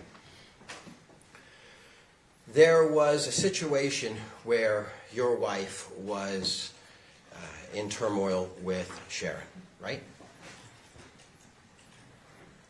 There was a period. Your wife, Colleen, was upset with the way Sharon had treated Philippe. Can we briefly approach? Yes. Thanks.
question, Mr. Marley? Yeah. There was difficulty between your wife and Sharon regarding Philippe, correct? Yes. Philippe had passed away Yes. from cancer. Yes. Fair to say that you described Sharon as irresponsible teenager blowing through $200,000. Do you remember Yeah. telling the police that? And the police asked you, did Sharon do that before she met Tommy Randolph? Do you remember that? Yes. And you assured the police that before Sharon had met Tommy Randolph, Sharon had blown through the inheritance from Philippe, $200,000. Through at least a good portion of it. Okay. And that was gambling? She spent on many things, but gambling is part of it. But you called her irresponsible. Do you remember using that term? With money, yeah. An irresponsible teenager, correct? At that point, yeah. And fair to say that your wife was not happy with her mother, Sharon, based on that conduct. At that time, yes. And they didn't speak for quite a period of time. Your mother and, My mother-in-law. excuse me, your wife and Sharon, right? Yes. And it's further clear that before, so your wife was also very unhappy with the way your mother had treated Philippe in the end of his life. Dating other men? Yeah, soon after his death, yes. And while he was dying. I don't know about that part. Okay. Before I go any further, I'm curious about Mike Miller being over at Easter. Mm-hmm. Remember talking about it was sort of inappropriate. What was he doing there? Remember that? Yes? You didn't know him, did you? No. What was wrong with Mr. Miller? What was it about him that made you think this man who I don't know shouldn't be sitting at a table with us? What was it? He was acting very standoffish. He seemed like he had some inner turmoil. And sometimes acted like he didn't want to be there, it seemed like. Was that the only reason? Was there something about his age or the way he looked or anything like that? No. No? So you told the jury that Mr. Randolph would leave at important holidays and go off with Lizzie, and this was upsetting Yes. his family. But you also told the police and you've told the jury that at Easter, shortly before this incident, Mm-hmm. Mr. Randolph was at home with Sharon and the family, you, the kids, Mike Miller, right? Mm-hmm. Is that a yes? Yes. So at least we know on that important vacation, shortly before, Thomas Randolph was with Sharon and the family, right? Sure. Okay. And you know that within a couple of days of the incident, you know what I mean, the shooting, Mm-hmm. that Tommy had gone off with Sharon to celebrate Mother's Day at Santa Fe. You knew Yes. that, right? So at least on that important vacation or important holiday, Sharon and Tommy were together, correct? Yes. And in fact, before the Santa Fe meal, they had been in Utah together for a week, right? Yes. And you knew that after the meal, or the time that they were at Santa Fe for Mother's Day, they were going to go again to Utah, right? That was the plan that I'd heard. So just so we get the time frame right. Week before the incident, husband and wife together in Utah, right? Yeah. When they're back in Las Vegas, they're going out to celebrate a nice steak meal to celebrate Mother's Day, correct? They went to a meal, yes. And then this husband and wife were going to go back to Utah, correct? That was the plan that I'd heard.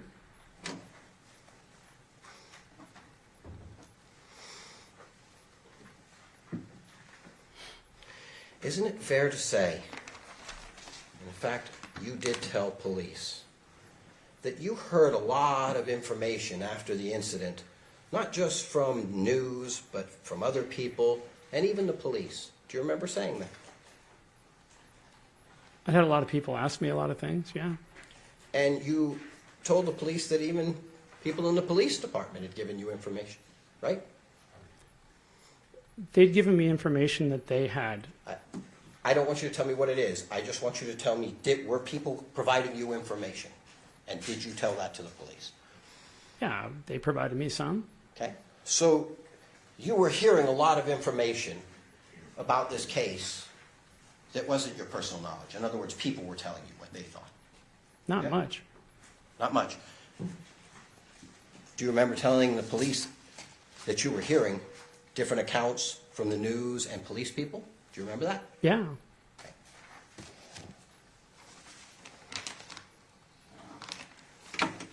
So you're a little concerned about Mike Miller, right? It's a little off, right? Is that what you're saying? Sure. So, you have a pigeon problem at your house? Yes. We did. Yeah, and Mike Miller helped with the pigeon problem, right? Yeah, supposedly. I wasn't there when he did it. You learned that from your wife, didn't you? I did. And it made you mad, didn't it? Made me mad. It made you upset that Michael Miller was at your house. I didn't like the fact that someone I didn't know was working on my house. No. And that was told to you by your wife? Correct. So we know that Michael Miller, at least your wife trusted him enough to come over and help with this pigeon problem, right? No. It was at the behest of Tommy and Sharon. Your wife was the one that told you that Michael Miller had come over to help, correct?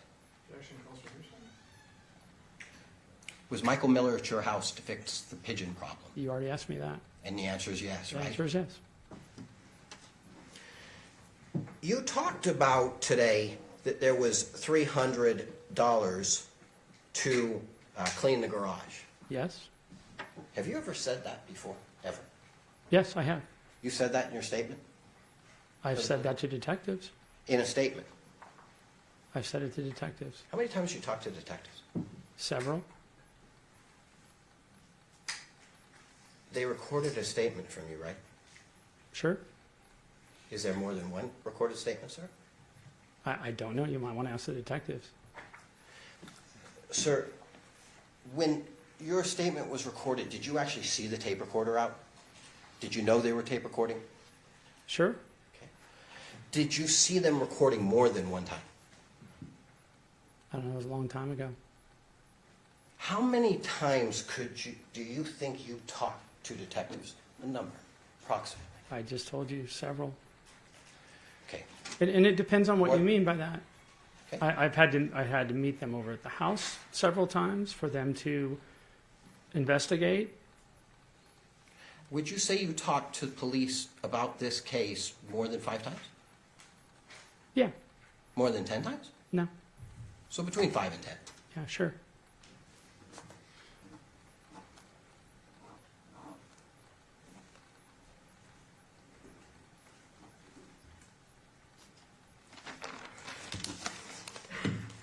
There came a time when the police came over and they spread out a white towel. Do you remember this incident? It was white. Yeah. Okay. There was a white towel put on a table of some type. Mm-hmm. Is that a yes? Yes. And all this jewelry was spread out over it, right? Mm-hmm. Is that a yes? Yes. And who was present when this occurred?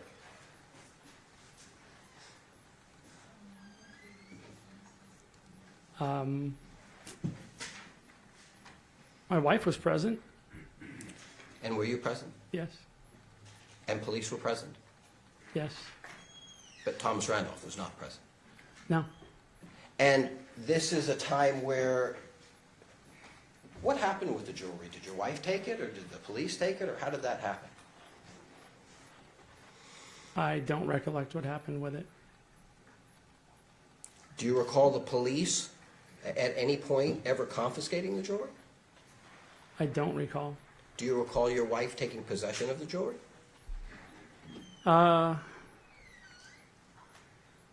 As far as I know, she did, but it was a long time ago. You've talked about Mr. Miller being a handyman and doing work over at the house, right? Right? With regard to Mr. Randolph, did you know he was retired?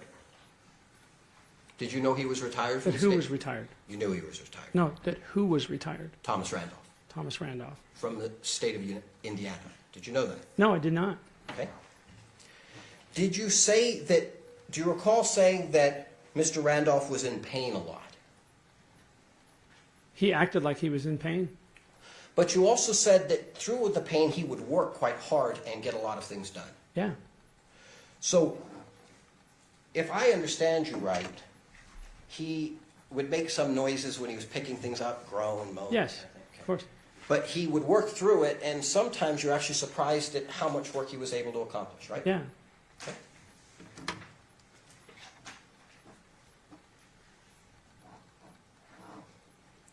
You thought he, Mr. Randolph, was taking prescription drugs, and sometimes it would make him look lethargic. No. You never thought that sometimes he barely even looked lucid? No, when he would retire for the night or after dinner, which is kind of typical. Do you remember telling the police that sometimes he was on prescription pains and that he was barely on the edge of lucidity? Do you remember saying that, yes or no? Yeah, I guess I did say that.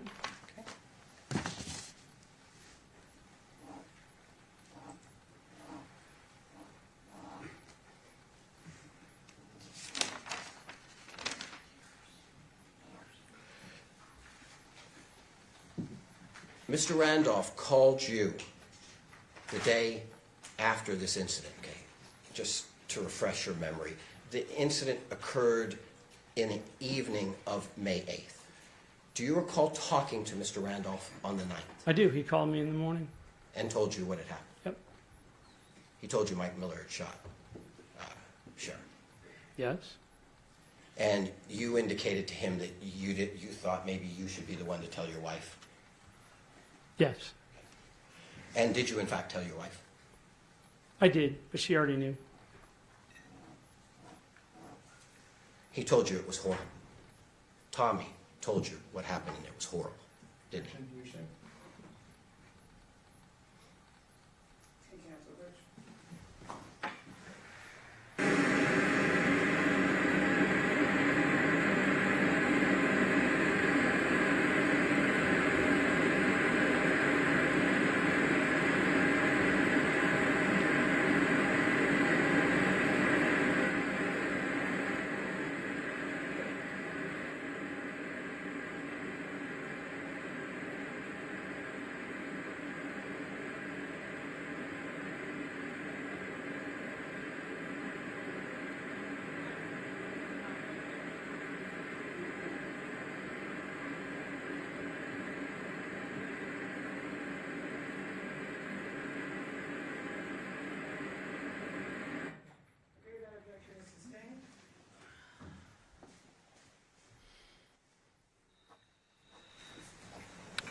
Thomas called you after this incident, right? He called you a few times.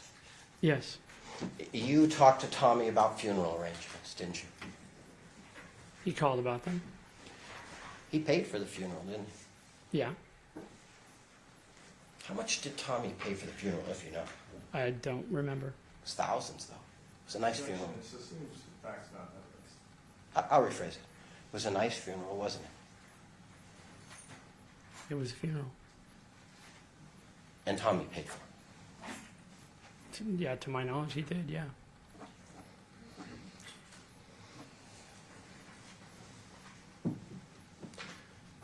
You talked to Tommy, and he talked with you about trying to remain a family after the incident. Fair? State of mind of this witness and of the declarant. Can you approach? I'll rephrase it. Okay. I agree.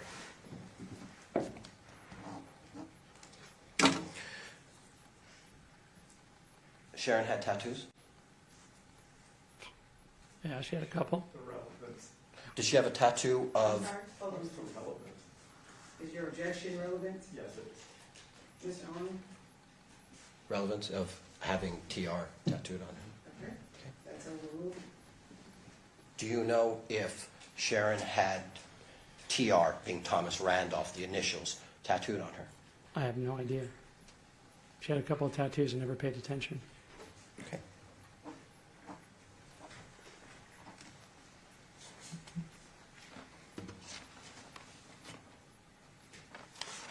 Court's indulgence.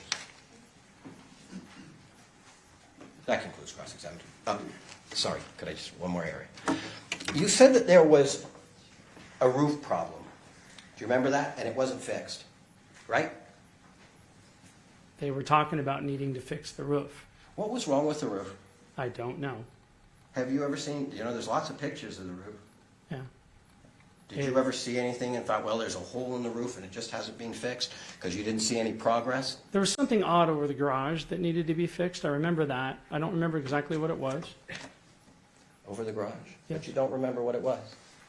No, this is a long time ago. Well, when the prosecutor asked you questions on direct, I thought he asked you about this roofing project, and I thought you said that when you went over there, you really hadn't seen any progress. Yeah, I hadn't seen anything torn off, nothing done to it, no. So what was the problem with the roof that wasn't fixed? I don't know, they kept talking about needing to fix it. But you just don't know what it is. I don't remember, no. So when you say you went over there and you didn't see any progress, you can tell the ladies and gentlemen of the jury, I don't really know what was wrong with the roof in the first place because I can't identify anything in pictures that was wrong with the No, roof. it was a project they kept talking about that they wanted to do, that they had to do, and I never saw them touch that roof. How often did you see Michael Miller over at that house? A few times, How many? 2, 3 times. 2 or 3 times. Yes, And when were those 2 or 3 times? the Easter dinner, Okay? and maybe a couple of times in passing when I was stopping by after work. So you really didn't see what Michael Miller was doing over there unless you were there those 2 or 3 times, correct? Yeah, except for the time he worked on the garage. I saw that right when they finished it. Okay? And so you saw Michael Miller actually helping out doing Yeah. odd jobs. Yeah, the garage was definitely clean. Okay. Nothing further. No. Do the ladies and gentlemen of the jury have any questions for this witness? Okay, seeing your response, sir, you're excused. Thank you very much for your testimony here today. Ladies and gentlemen, at this point, we are going to take our afternoon recess. During this recess, you must not discuss or communicate with anyone, including fellow jurors, in any way regarding this case or its merits, either by voice, phone, email, text, internet, or other means of communication or social media. You must not read, watch, listen to any news or media accounts or commentary about this case. You must not do any research, such as consult your dictionaries, using the internet, or using reference materials. You must not make any investigation, test the theory of the case, recreate any aspect of the case, or in any other way investigate or learn about the case on your own. And you must not form or express any opinion regarding this case unless it's submitted to you. Ladies and gentlemen, it's 3:10, we'll be in recess till 3:25. Please rise for the jurors.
Very well. And then bring it back on when we bring the jury back.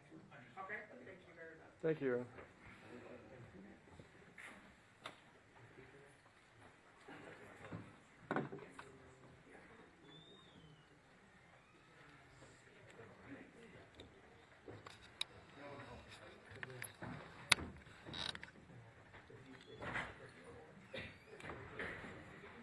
Are you Christopher?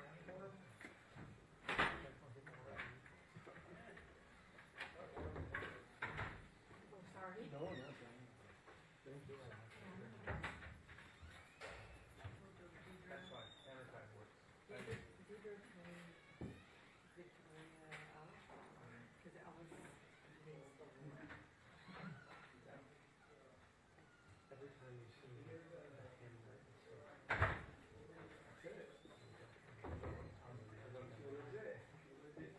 Right? There it is. Boom, dated myself. That is. Is it the regular business more?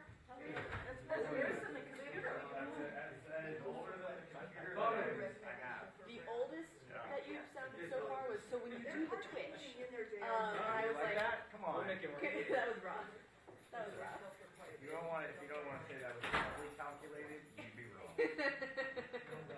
Partly is the key part of I it. know. Well, it is partly. I didn't realize. My big worry is I didn't want to get presumptuous and be like, see, stream game stuff, because I was like, maybe people use Twitch for other things. Someone was filling me in like, I sometimes feel like stream like DJ stuff. I'm like, good. I'm glad I use Primarily gaming. gaming and porn. You didn't know what Twitch was? Still don't. It's like a live streaming platform. Like a thing. Cool. So, but gamers use it where they'll play a game and other people will watch Pay them them play to it. watch it. Well, they don't have to pay, but they can. They can donate. But it's a free thing. But you get I'm not even on Twitch. You want to watch me play a game? You know what? If you're good at it. But these people are professional gamers, and so other people will watch them play and try and learn. My kid watches I pay to watch your opening. I loved it. I did. I really liked it. I liked it. You put your old prosecutor hat back on. I loved it. Great. I liked it. That's the first time I've opening in years. Really? Because we were both going to close. And we're still going to. I really thought. The writ is pending. The writ is pending. Well, we'll find out. Are you also asking that you can only have one speech as well? Is that also in your motion? I haven't read it. If that's the ruling, then okay. What state are you in right now? What state are you in right now? What state are you in right now? You gotta ask them. You have to say Nevada. No, say right. Nevada. It's Nevada. Nevada? It's Nevada. It's not Nevada. People Yes, that are Nevada. from Yeah. It's Nevada. We'll say Nevada. You don't want to do that. I had a judge once. Nevada will get It's like calling it Arkansas. I was in You wouldn't do that. I was in the middle of a jury trial, and the judge stopped it, kicked the jury out, and looked at the expert and said, "If you say Nevada one more time, the jury's going to rule against you because people here hear that, and that's not fair." Nevada. Here it is. I'm gonna say that right from now on. Nevada. Where are you from? When I went to school in Edinburgh, Arkansas.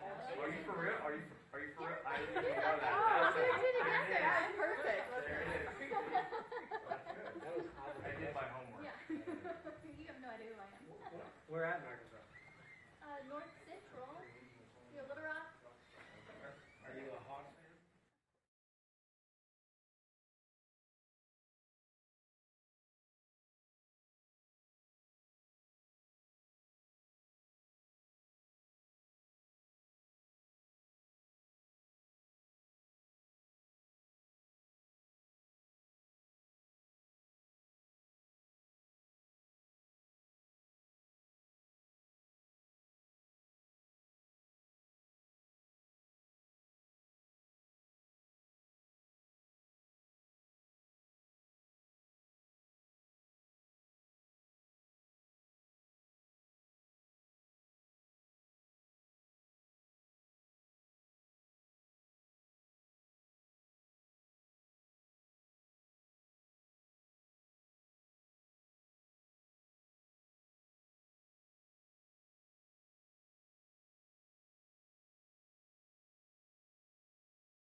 Check.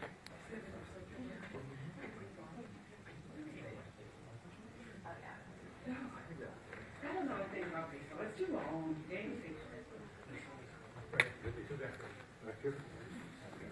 Dale?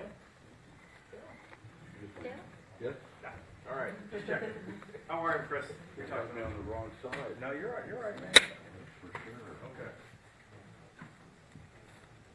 Wow. That's gotta work. That's working. All right, JR, bring it in. Yes, Your Honor.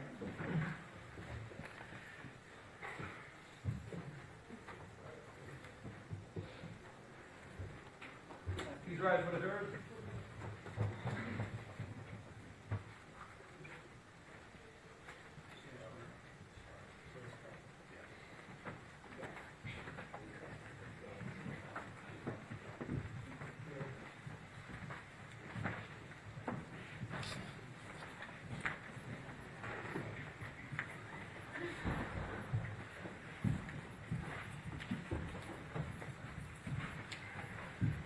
Panel present, Your Honor.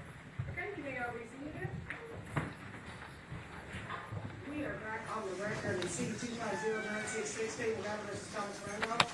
In the record, Mr. Randolph was present with his attorney, deputy district attorney on behalf of the state. We both parties differ in the presence of our jury. Yes, Your Honor. Yes. All right, state, you call your next witness. State will call Deidre Marley to stand. Okay?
My name is Deidre Marley Johnson. DeidreMarley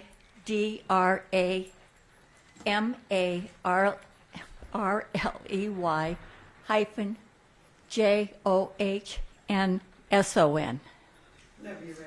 Thank you very much. Good afternoon, Deidre. How are you? Good. Good. Thank you. Do you know someone by the name of Sharon Randolph? Yes, I do. Okay. Do you remember when you first met Sharon?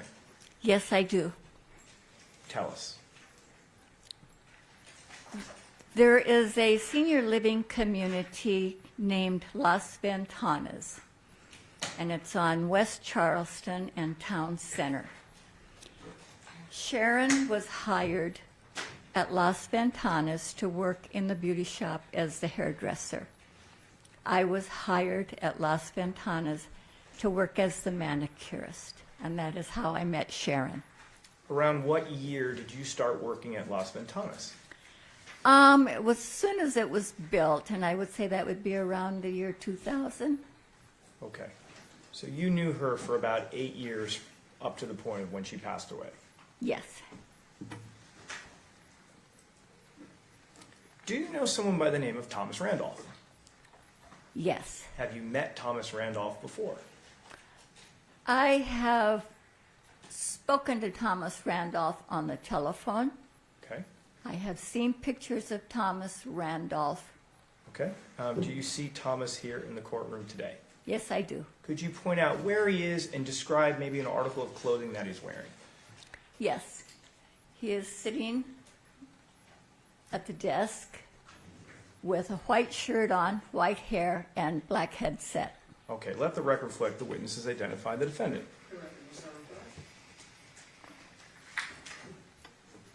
At some point, do you learn that Sharon and the defendant are beginning to date? Yes. What's your understanding of exactly how they met? On the internet. So when you heard that, did you have some advice for Sharon? I did. Please tell us what your advice was. I told her that I had bad feelings. I could not explain them, but I had very bad feelings and that she should not get involved. Does she listen to your advice at that time? No, she did not. And was this around the summer of 2005, ballpark? I would say that's about right. Okay. Does it come to your attention that there's a possibility that the defendant may move to Las Vegas? Yes. When you heard that information, did you have advice for Sharon? Yes, I did. Please tell this jury what advice you gave Sharon. I advised Sharon that I thought it was a very bad idea to have Thomas Randolph move to Las Vegas. And just to be clear, is this time period, is this within a relatively quick time period or long time period? This decision to maybe move in from Utah to Las Vegas? They had dated for a while. Thomas Randolph had come on weekends to visit. Okay. And then Sharon told me that he was going to move in. Okay, and then that's when you gave the advice. Yes. And I can't remember if I asked you, but did she follow your advice? No, she did not. All right. What do you remember at the beginning of the relationship when you could observe and talk to Sharon? Like, how did she feel about dating Tom in the beginning? Sharon was happy. She was excited. She had that new relationship glow. She was giddy. She was happy. All right. Do you recall them doing things in the beginning of their relationship? Yes. What sort of things do you remember them doing kind of as a couple? They would go out for dinner.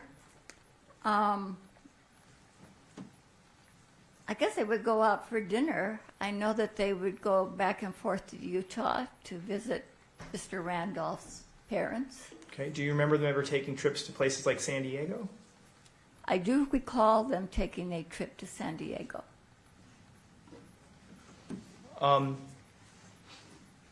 Ultimately, do you come to learn that there's a possibility that the defendant may literally move into the house? Sharon's house. Yes, he moved into her house. Okay, and do you give her advice regarding that decision? Yes, I did. And what was your advice to her at that point? I told her that I thought it was a bad idea. All right.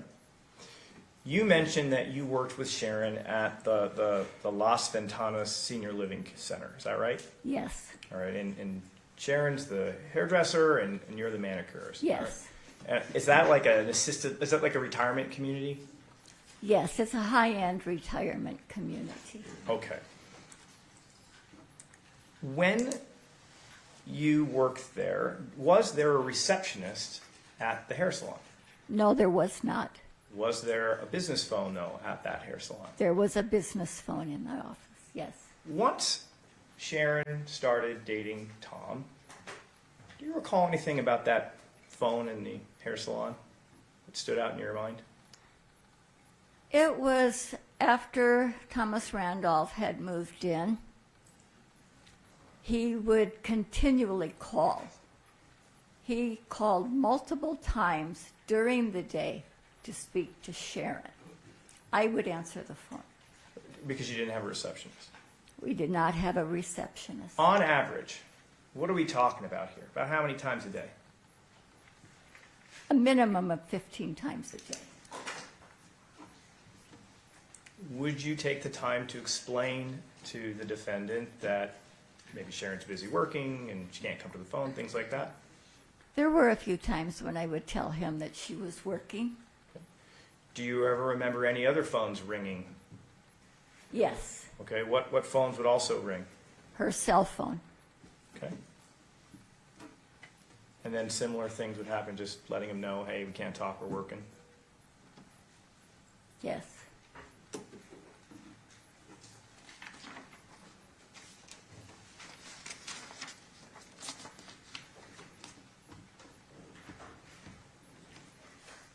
Based on your understanding, did Tom Randolph have a job that you were aware of?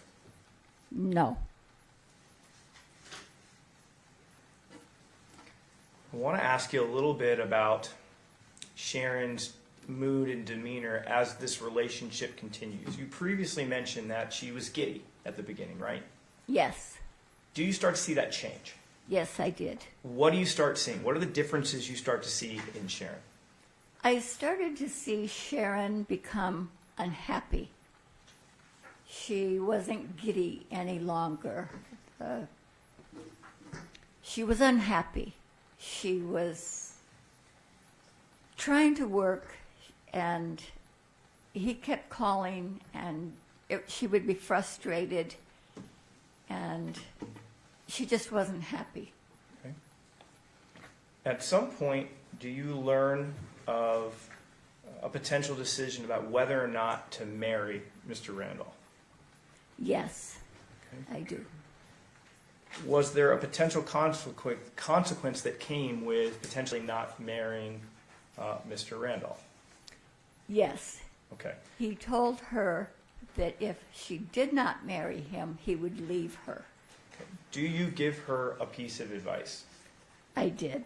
Did you recommend that she legally marry Mr. Randolph? No. Well, I told her that she should go to Mexico with Mr. Randolph and have a mock wedding, Okay. that it would not be legal within the United States. Okay. So that's the advice you gave her. That is the advice I gave her. Did you think it would be a good idea to legally marry Mr. Randolph? No, I did not. As the months continue, let me rephrase. Do you become aware of them maybe going off to Mexico to do this ceremony? I knew that they had gone to Mexico. Okay. Does Sharon continue to work at Las Ventanas leading up to the point of when she passes away, or does that change? Sharon worked at Las Ventanas for a considerable amount of time. She had had eye surgery also, Okay. and she said that her eye was bothering her, but she was under the constant pressure of Thomas Randolph calling her multiple times a day and harassing her. Okay. The objection is harassing her. That objection will be sustained. So ultimately, she leaves Las Ventanas. Is that right? Yes. Before she leaves, I want to focus on a specific event. Was there a time that she came into work that you noticed something on her body that gave you concern? Judge, if I could just get a foundation. If we could just approach on this. Sure.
Was there a time when she came into work that you noticed something about her body that actually concerned you?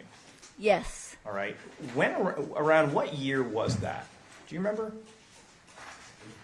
I would say it was probably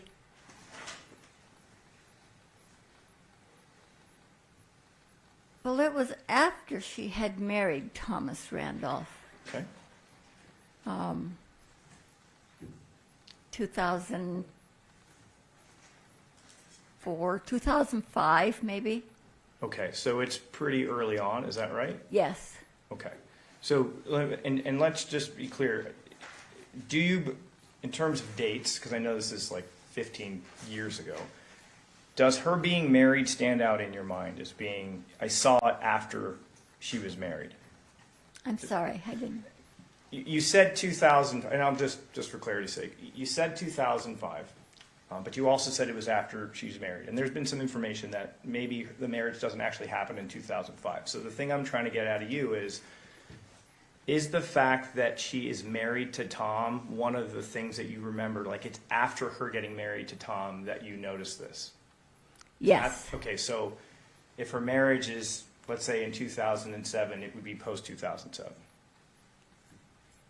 Yes. Okay, all right. So, what do you notice on Sharon that catches your eye? I noticed her body language. She was moving very slowly and sore. She was sore. Okay. Did you see any bruises on her body? Yes, I did. Do you ask her, how did you get those? Yes, I did. And what did she say? She said it was a boating accident. Okay. Who was on the boat? Her and Tommy Randolph. And what did she say happened? She said that Tommy was driving the boat very fast across Lake Mead. And he made a sudden, sharp U-turn. And she was standing in the boat, and she fell. Okay. When you heard this, how did you feel when you heard this? I was alarmed. Do you say anything to Sharon after learning that? Yes, I did. What do you tell Sharon? I said, Sharon, I think he's trying to kill you. Do you give her any other additional advice? Yes, I did. What other advice did you give her? I said, whatever you do, do not accept any beverages or food from him. Okay. What's her response? What's her response to that advice? What does she say to you? She looked at me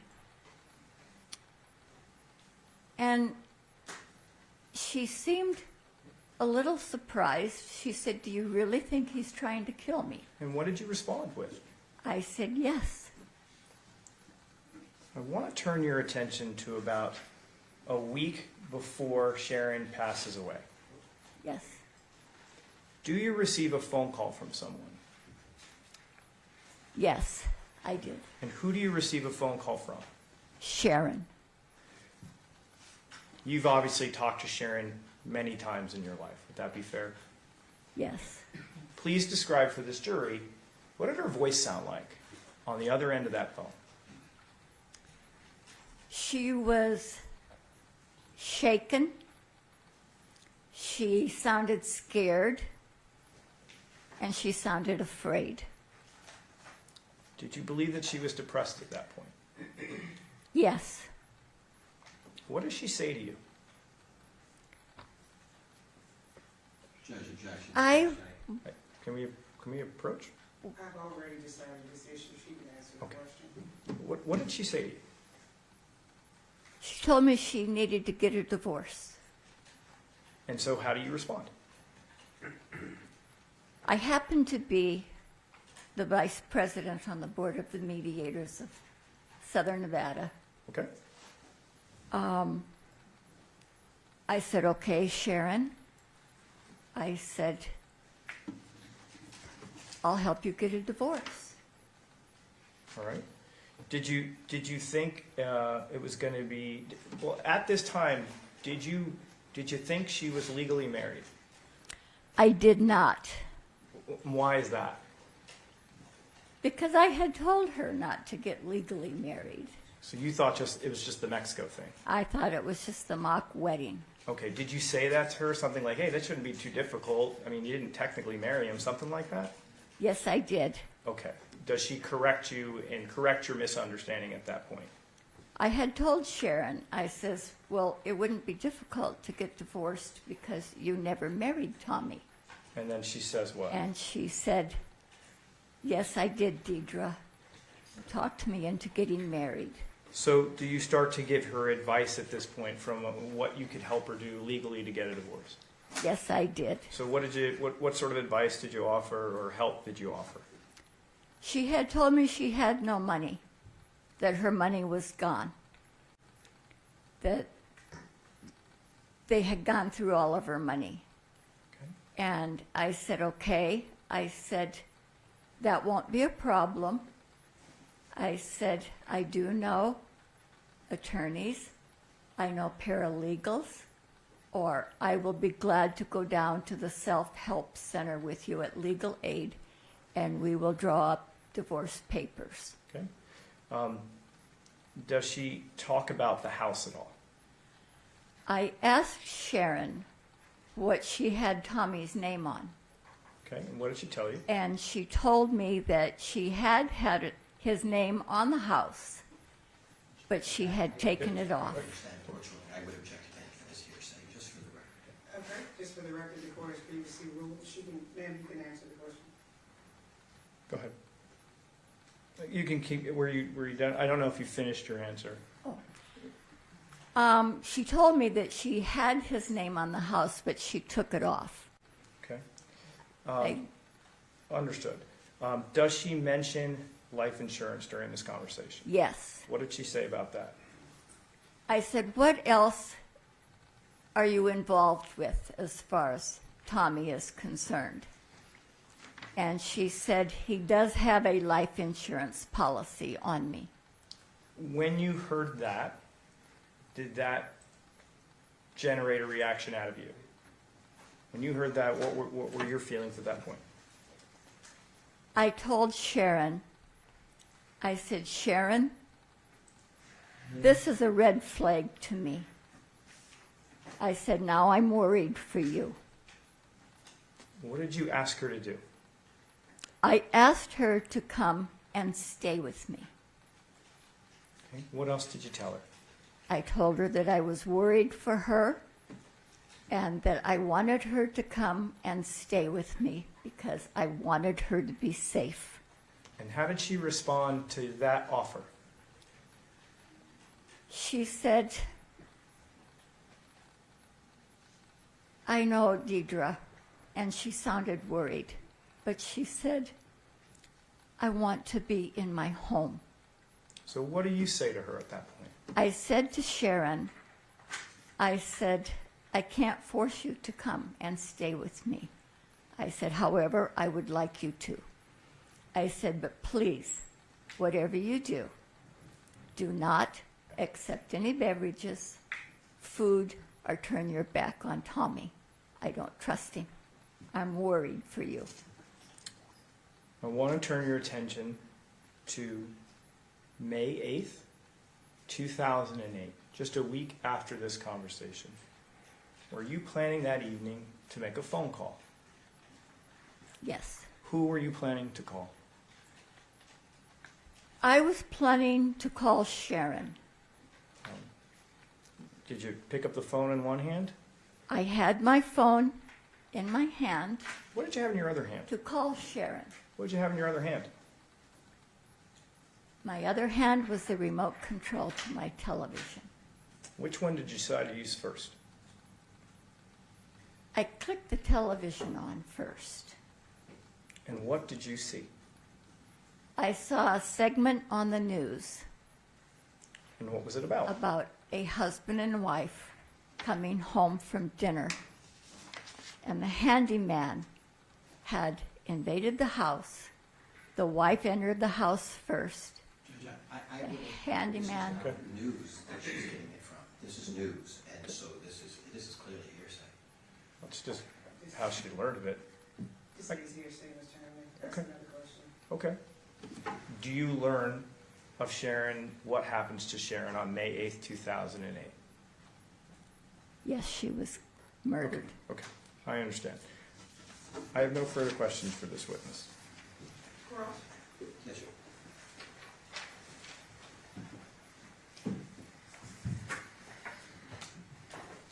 Good afternoon. You didn't like Thomas Randolph, fair to say? I didn't like him And you didn't like him from the very beginning. Is that a fair statement? from the very beginning. You have told the jury that you warned Sharon not to be with Thomas Randolph, right? I did. And she ignored you, didn't she? And she was with Thomas Randolph. Fair? Love has a scent. Okay.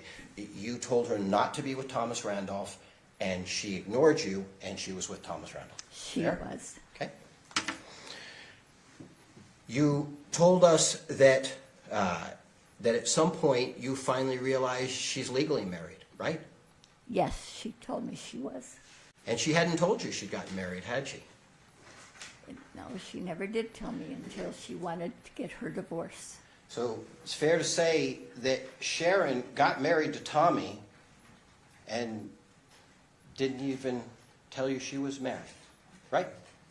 I was no longer working with Sharon. So it's fair to say that Sharon got married and didn't even tell you she was married to Thomas Randolph. No, because she wasn't working with me. So the answer is yes, she did not tell me. She did not tell me. Now you say she wasn't working with you. When did she stop working with you? It was after she married Thomas Randolph. Are you sure it wasn't in 2006? After the... I cannot give you an exact date. Because you're struggling a little bit with dates, aren't you? I am struggling with it. With some of the dates. Do you remember you told us about this boating incident and you described it at first to the jury as 2005? Do you remember saying that? I did. Do you remember saying that? It's been a long time. Okay. So what I'm asking you, I'm not quarreling with you. I'm just saying you told the jury the boating incident was in 2005, right? Yeah, whatever. I do not have the exact dates. And you didn't even know that they were legally married, so you don't know when they were legally married, right? Is that fair? So, I'm sorry, but You weren't, Sharon didn't tell you, oh, I'm getting married tomorrow, it's going to be wonderful, you should come. Nothing like that. You didn't know about the marriage. no, she did not tell me that. And you know she stopped working with you at some point, right? Yes. You'd warned Sharon, don't marry this man, because you didn't like him, right? I warned her against marrying him. And when she told you she'd actually married him, you told her you were unhappy about it, right? I didn't tell her I was unhappy about it. You did not say that you were unhappy about the marriage? No, I did not. Did the police actually come and speak with you? The police did not come and speak with me. In fact, the only time you talk to law enforcement is over the phone. Is that a fair statement? Correct. They never take a recorded statement from you, right? No. Okay.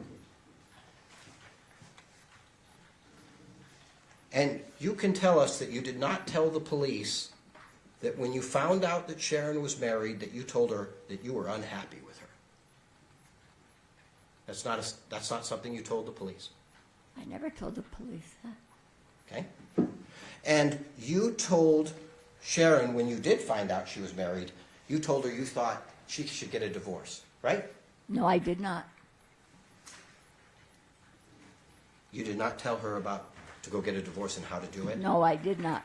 Did you give her advice on how to get a divorce? When she called me, I told her I would help her. Okay, so you gave her advice on how to get a divorce. I told her that I would contact attorneys, paralegals, or help her get her divorce. You told the jury that you said to Sharon, you should come stay with me. Yes, I did. And she didn't come, did she? She did not come and stay with me. She stayed with Tommy. She stayed in her house. Well, now that conversation you had a week before the incident, do you remember you said that you got a call from Sharon about a week before the incident? Yes. Where was she? Do you know? I don't know where she was at. She called me. I was in my vehicle on my way home from a board meeting. So do you know where she was at? I do not know where she was at. I did not ask her where she was at. Okay. Had she been traveling with Tommy in the, let's say, week or weeks before the... That I cannot tell you. Were they planning to go in the days after the incident? Were they planning to go on a trip anywhere, or do you not know? I don't know.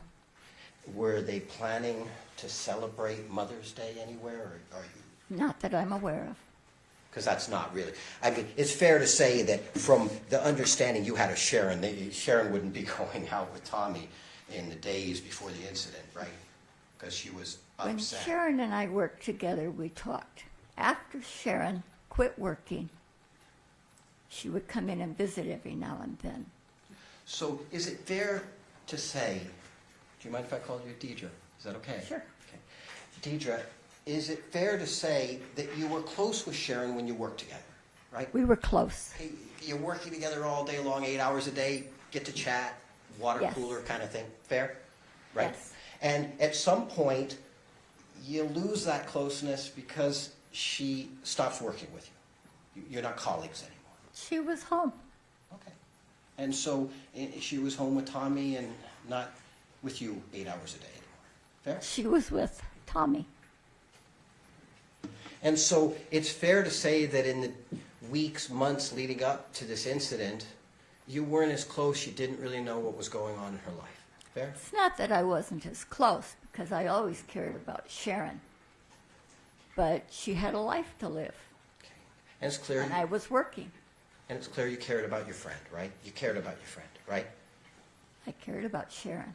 And you were upset, obviously, that your friend had been murdered, right? Obviously. It upset you. I'm sorry. You were very upset when you learned your friend had been murdered. Is that a fair statement? I was extremely upset. And it's fair to say that you were discussing for a second without talking about anything that was said, you heard news accounts, right? You said you heard news accounts. I saw the segment on the news. And it's fair to say that your friend deserves justice, correct? I believe she does. And you would like to make sure you can do whatever it is you could do to get that for her. Very much. Last sort of area.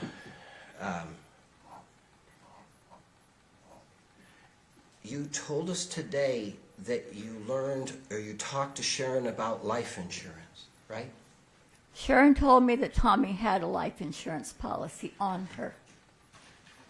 Did she say that she'd gotten her life insurance policy for herself? In other words, did Sharon say, I got a life insurance? She did not tell me that. It was sort of something maybe Tommy had gone and done secretly, and she found I out? have no clue if it was secret or not. Objection. You got misstated testimony. I'll ask another question. Did you tell the police that you had actually heard something about life insurance on Sharon, but you couldn't recall where or from whom you'd heard it? Do you remember telling the police that?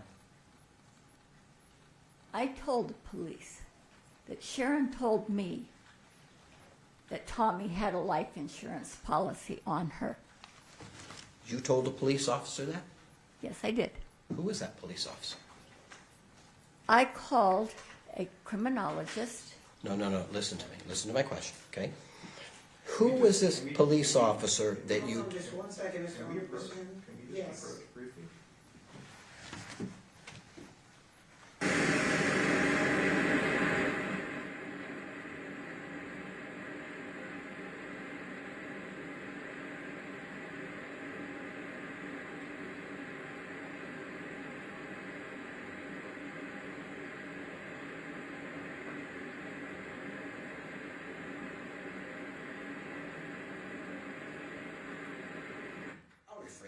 question, Your Honor. Did you ever talk to a Detective O'Kelly? Does that name ring a bell? Or Yes. Did you tell Detective O'Kelly that you had only heard about life insurance and recently heard that, but you didn't say it was from Sharon?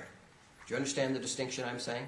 I told Detective O'Kelly that Sharon had told me that Tommy had a life insurance policy on her.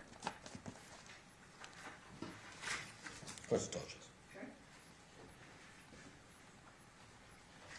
Your Honor, that concludes cross-examination. Redirect, Mr. Mayor. No, Your Honor. Do the ladies and gentlemen of the jury have any questions for this witness? Okay, seeing no response, ma'am, you are excused. Thank you very much for your testimony here today.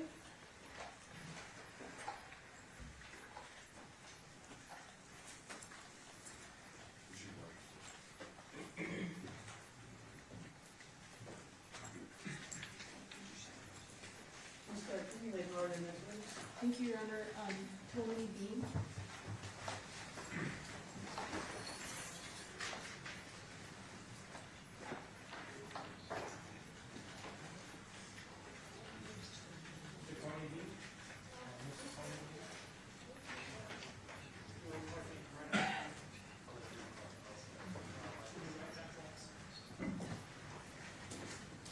She's feeding the meter. Okay, If I just have 1 second. If you give me 2 minutes, and I'll call it quits. Okay. Thanks. sorry. No worries.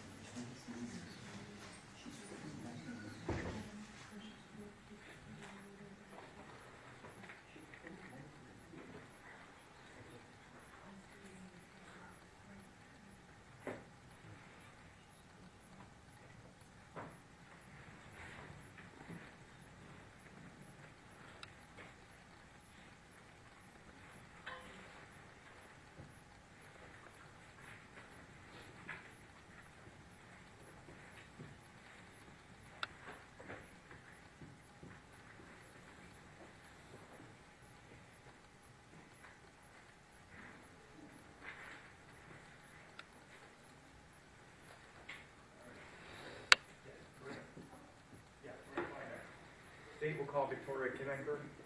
Okay.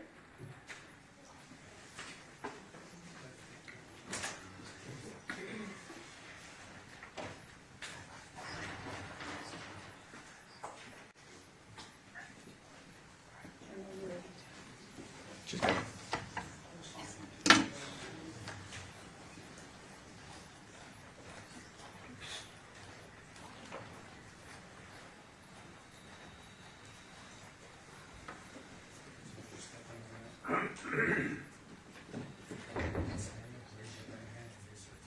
You do solemnly swear the testimony you're about to give in this action shall be the truth, the whole truth, and nothing but the truth, so help you God? Yes. Thank you. Please be seated. You can state and sign under the record, please. My name is Victoria Kimenker. My last name Kimenker. State whenever you're ready. Thank you very much. Victoria, how long have you lived in Las Vegas? Since I was 21. I was born in Boulder City, raised in Henderson, and working through Vegas all the time. I just ended up coming and staying in Vegas, living with my niece. Did you know someone by the name of Sharon Randolph, or Sharon Koss, I guess, back in the day? Yes. When did you meet Sharon?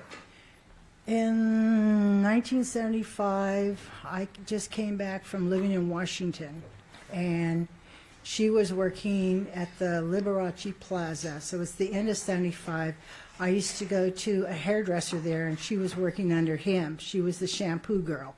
Okay. That's the first time I met her, and after a couple of times of going there, I started interacting with her and finding out where she lived and just talking to her, but just making friends. So you knew her for 30 years? Oh, yeah.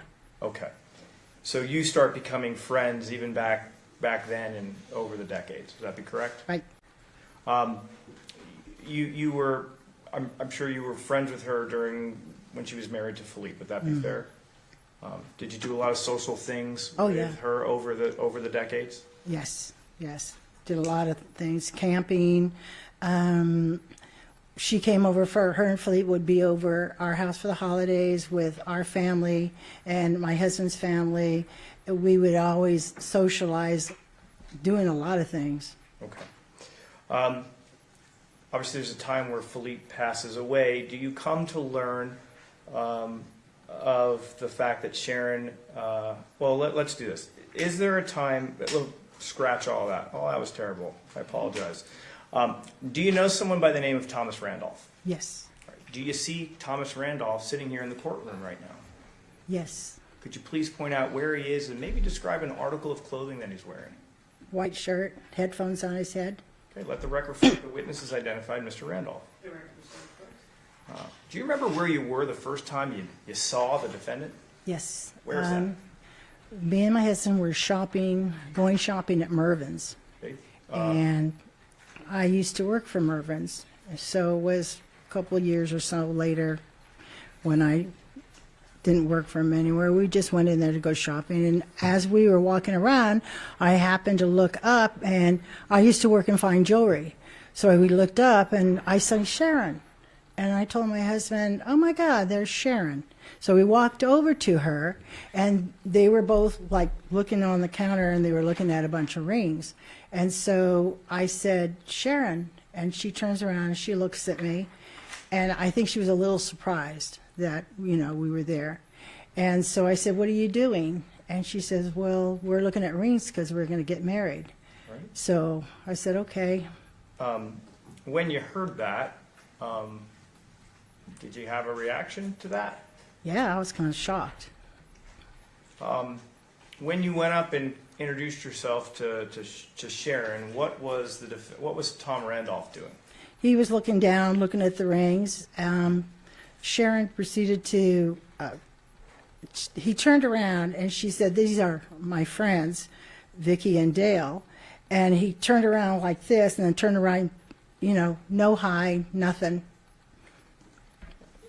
Just left it at that. Okay. Did you find that interaction, how did you find that particular interaction? Kind of rude. It's just a description of the interaction, but I can move on, whatever you want. Okay. Does Mr. Randolph spend any time introducing or talking to you during this time at Mervyn's? No. Does he shake your hand? Nope. How about your husband's? Nope. Okay. When you learned of this, that she was off to go get married, were you concerned? Kind of. Did you say anything to her about it? I just said something to her in the way of, what are you doing? And she looked at me and said, you just don't want to see me happy. Okay. That was it. We turned around and we walked away. She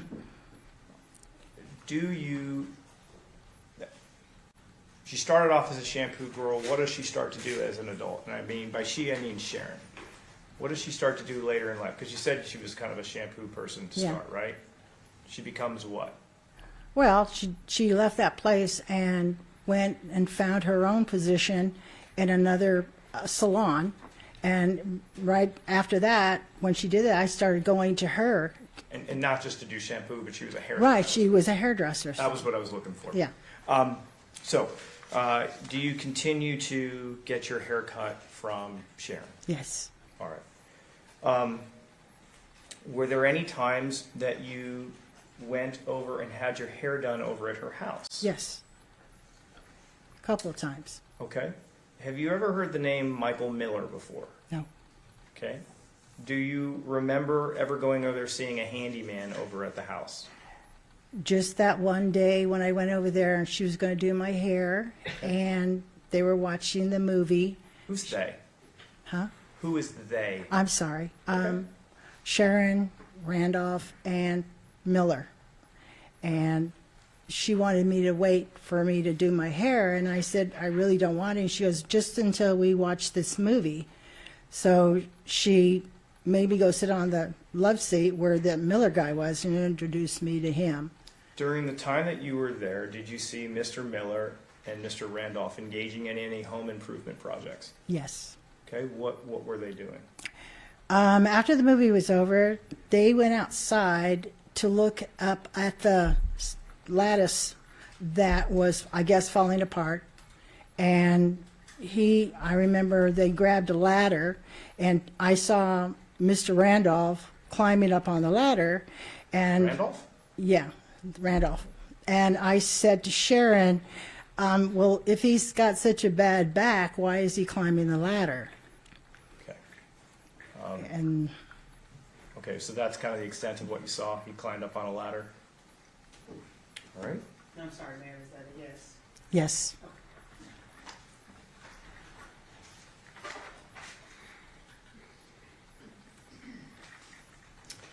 Were there other times that you went over to Sharon's house to get your hair done? Yes.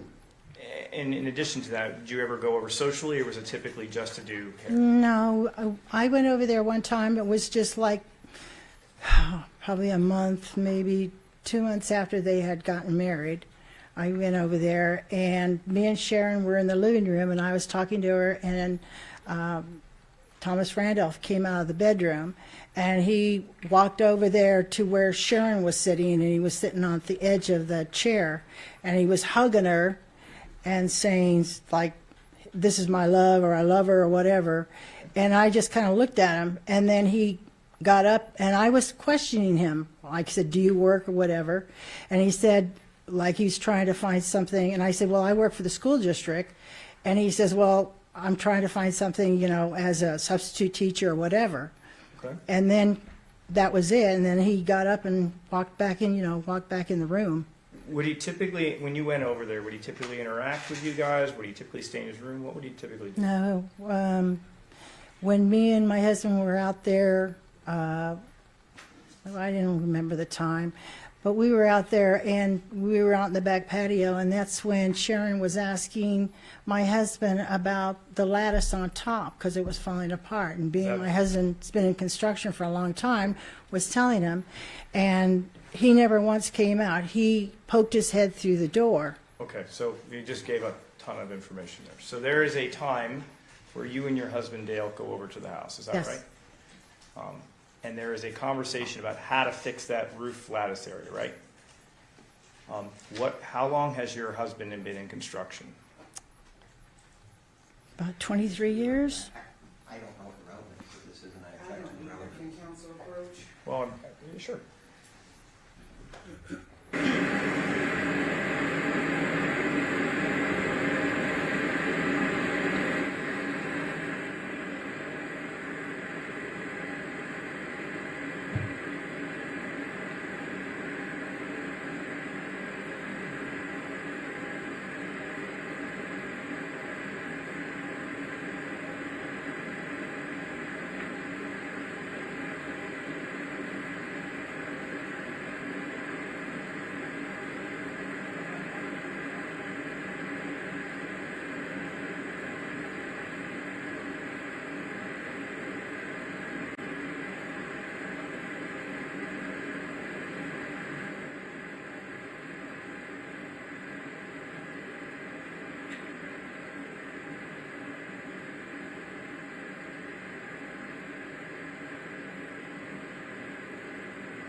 Okay. I want to turn your attention to about 1 week before Sharon is killed. Do you have a conversation with Sharon Randolph? Yes. Is it in person or over the phone? What do you remember? The day that I was over at her house to when she did my hair. 1 week before. Yeah. Okay. Okay. You're in person with her. Yes. I want you to describe to this jury what is her demeanor like. She's quiet. Didn't really want to talk much. I'd ask her questions and she'd answer, but she was pretty abrupt. Does she start to cry at some point? When she told me that she wanted a divorce, And what else does she say? she said that she wanted a divorce, and I was kind of in a shock. And she said, but I don't have anywhere to go. And I said, well, you can come live with me and Dale. So you offer that to her? Yes.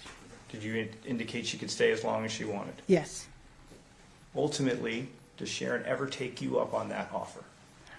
No, because after that, she went to Utah. They were traveling to Utah. And I said, I'll talk to you when you come back. And it was like not long after that that I found out that, that she had died. Thank you. I have no further questions for Ms. Wilkins. Ross?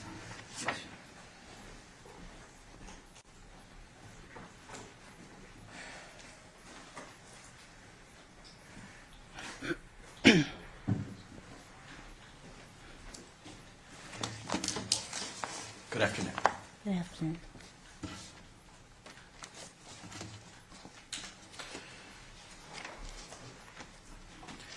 Start with something you said. You said there was this incident that happened over at the house, and Tommy had gone up to Sharon. He was hugging her, and did he turn to you and say, "I love this woman," or "She's my love," or something like that? Is that a yes? Yes. Like really affectionate kind of thing? Yeah. When it, I just thought it was just a big put on. Yeah, you didn't like it. No. Him saying he loved his wife and hugging her, it was something that Right. you thought, yeah, I don't really like this. Right. Right? Okay. You have a husband, his name is Dale? Dale. And there was a while when you and your husband didn't really talk to Sharon. Right. Isn't that right? Right. Because Dale had been unhappy. No, we were. Just 1 second, there's an objection. We can approach. Yes, please.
Court's indulgence.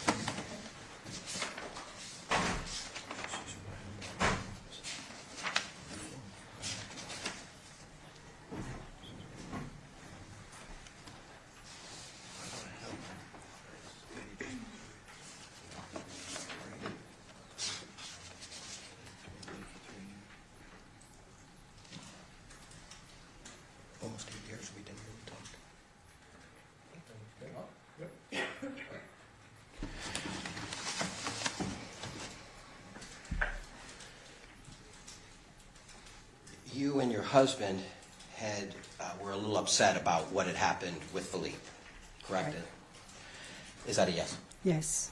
And so there was approximately an 8-year time period where you don't talk to Sharon. Right.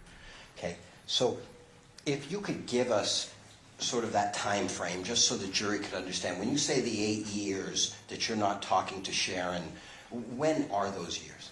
Does my question make sense? Yeah. In the house that we were living in, we had bought some property to move in and build a house. So with, Sorry, do you know the dates in which you weren't talking, Sharon? Can you just give us oh those dates? gosh, 95. I would say anywhere between 92 to 95 or 96 or 97 are those through those years right there that we weren't talking with her. Wasn't it after the death of Philippe? After the death of Philippe? Yes, after. So you were not talking to her during the time she was married to Philippe? We were so far back I'm trying to remember. We didn't have anything with them for 8 years. It was after we moved out of our house in the year 2000. We moved into another house. That's when we started talking, when I started talking with Sharon again. Okay, let's just, I'll see if I can get a better foundation. Did you stop talking to Sharon? Did the relationship sort of fizzle out for that 8-year period because of the way Dale and you thought that Sharon had treated Philippe? That had nothing to do with the way Sharon was treating Philippe. That had nothing to do with it. What was it that caused... Dale and Sharon kind of got into a misunderstanding, and Dale had asked her to leave. Yes.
Did you give an interview to the police? To the detective, yes. They recorded it. Do you recall that? Yes. Do you recall saying that Dell had a problem because he didn't like the way that Sharon had treated Philippe? I don't remember.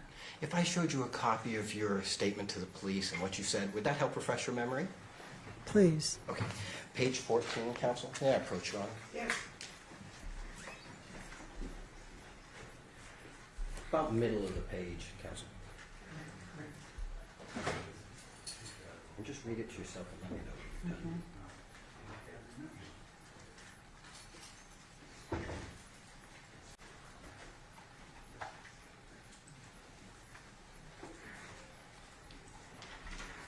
Okay.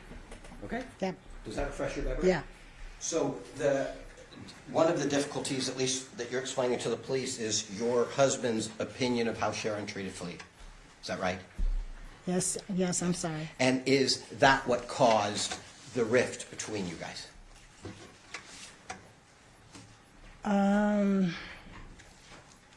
That wasn't what caused the rift between Sharon and Dale. No, that was not. It was not. No. Okay. There came a point in time when you said that you were over at the house, over at Sharon's house, Right. and Mike Miller was on, did you call it a love seat? On the love seat, Yeah. watching a movie? Yes. And was Sharon watching the movie? Yes. And was Tommy watching the movie? Yes. And did you watch the movie? Yes. So all four of you watched the movie together. Is that a yes? Yes, I'm sorry. And is that the only time you saw Michael Miller? Yes.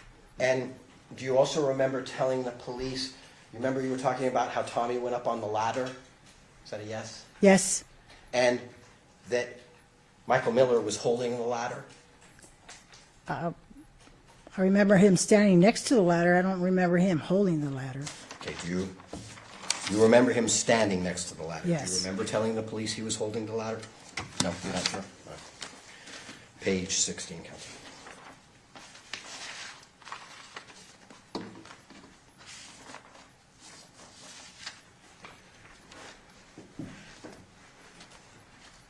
Court's indulgence.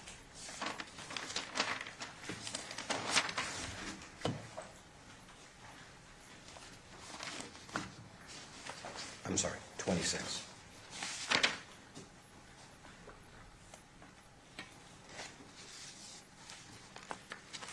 If I showed you a copy of what you told the police about Tommy on the ladder and that Mike was holding the ladder, do you think that would refresh your memory?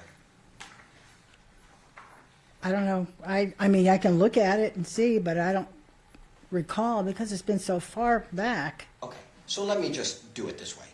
You remember this incident, Tommy's going up a ladder, Right. up towards the roof. Right. And after this movie, is it before or after the movie that Mike Miller is out there and he's... It was after the movie. Okay, so then they're doing something up, Yes. up on the roof.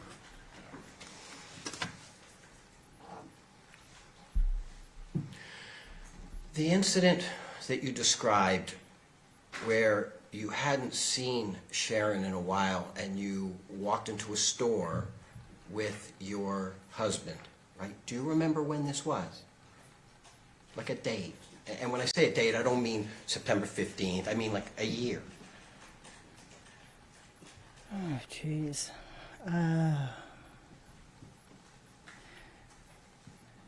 No, I don't even remember the year. Do you remember the store? Pardon me? Stores Mervin's? And you saw Sharon and Tommy looking at rings, Yes. like women's rings. Do you know if it was for a woman or a man, or you don't know? No, they were just looking at wedding rings. I am. Okay. Thought And Sharon told you, you asked Sharon what she was doing, right? Right. You really hadn't seen her in a while, had you? Nope. I'm sorry. No, I didn't. Was that during that sort of 8-year period? Yes. Okay. Okay. So you're not talking with Sharon, and you go into the Mervins, and you see Mr. Randolph, you see Tommy and Sharon looking at these rings, looking at Right. these rings, right? Right. And she tells you what she was doing, right? We're looking at wedding rings. Right. And you tell her you essentially disagree with this, right? You're not happy about it. No. And she responds, if I heard you correctly, you just don't want to see me happy. Mm-hmm. That's what she said to you. That's what she said to me. So if I understand you right, you hadn't really been close with her during that time period, right? Right. And now you're approaching her. She's looking at rings with Tommy. Right. Right. And this exchange happens. Right. And she continues to look at rings. Yes. And he doesn't seem to be very receptive to you or your No. husband. And neither does she. No. And that bothered you. Bothered me. We just walked away. Do you remember describing that you knew that they, Tommy and Sharon, were having a little bit of a dispute about Tommy wanting to have the grandkids come live with them? I don't know anything about that. You don't know anything about that? No. Can you approach? Yes.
Okay, so when we left off, I'd asked you about whether there was some dispute between Sharon and Tommy regarding Tommy wanting his three grandchildren to come live with them in Vegas. You said you don't remember saying that to the police. I don't recall any of that. Okay, that's fine. It's been a long time. Okay. Counsel, page 17. Commissioner Crowe. Yes. Okay, I'm just going to show you this portion. Have highlighted. You just read that to yourself. Let me know when you're done. And you can read up if you want to for context. Anything you want.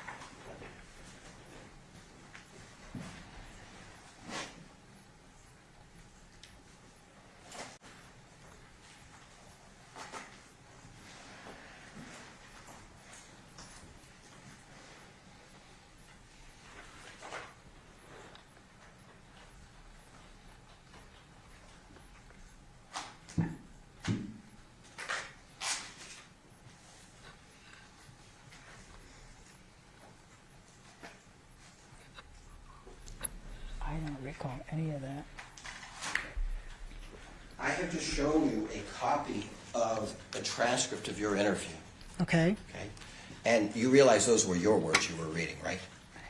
Like I said, it was so long ago that I don't even recall, but if it's on paper, then it must have been when the detective was, asking me the questions. Right. And did you see that you were talking about a dispute about Tommy wanting his 3 grandkids to come? Is that what you read on the paper? Yeah. But I don't recall. I don't remember. You don't dispute this transcript, do you? It was just so long ago, I don't recall it. Okay.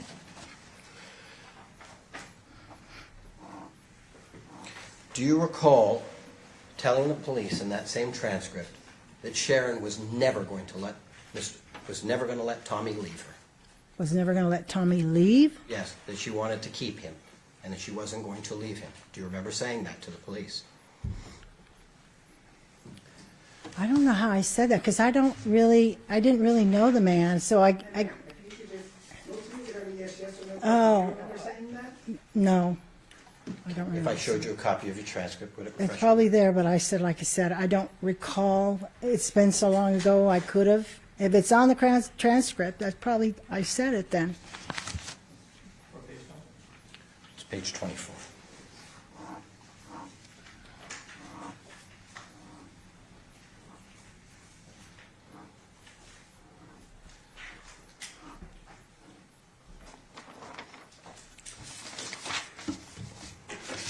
Courts and doors.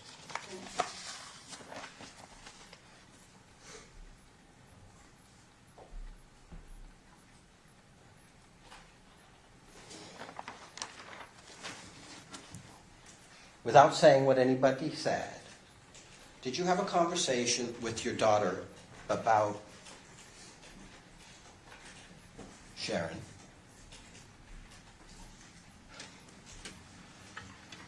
About their sex life? About Tommy and Sharon's sex life? Did you have a conversation without saying what was said? Did you have a conversation with your daughter about Tommy and Sharon's sex life?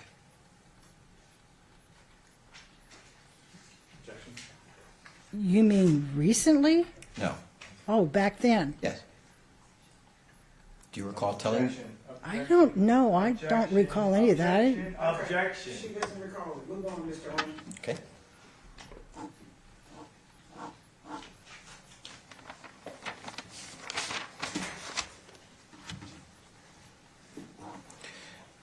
Lastly, you said that Mike was a quiet person, didn't talk. Is that right? Yes, How many times did you see him over at that house? one time. Just the movie time? Just the movie time. And how long do you think you interacted with him over at the house? And when I say interacted, how long do you think you were over there? I was over there for close to an hour. Okay. Course indulgence. That concludes cross-examination.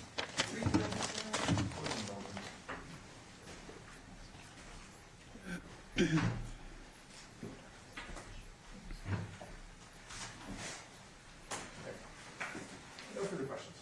Do the ladies and gentlemen of the jury have any questions for this witness? Okay, seeing no response, ma'am, you're excused. Thank you very much for your testimony here today. Thank you.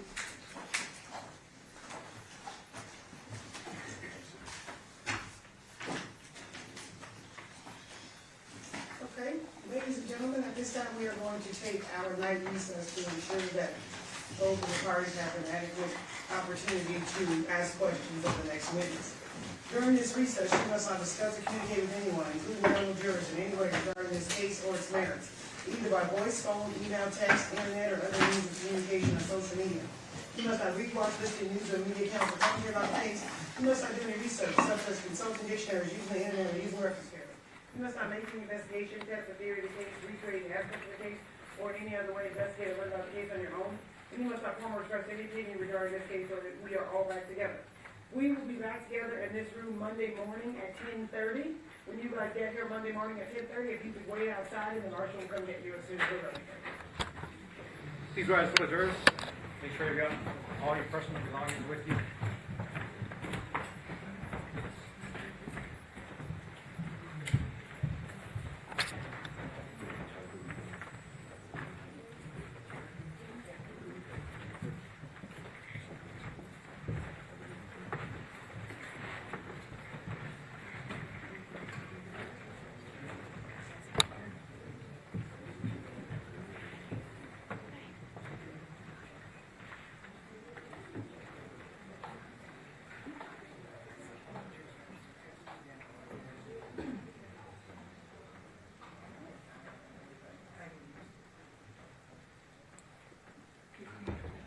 Okay, the record reflects that we are outside the presence of our jury.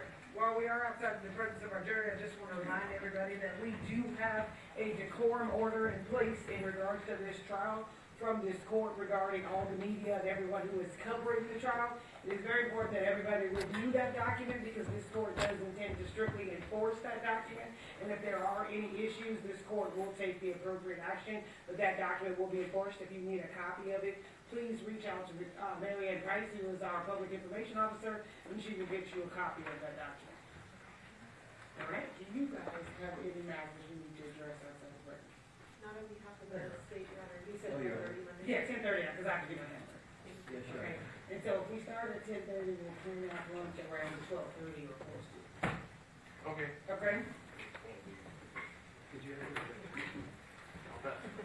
Thank you very much.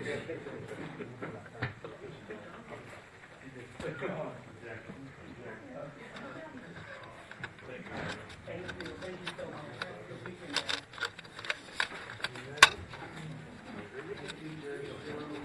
Mr. Randolph, have a good weekend.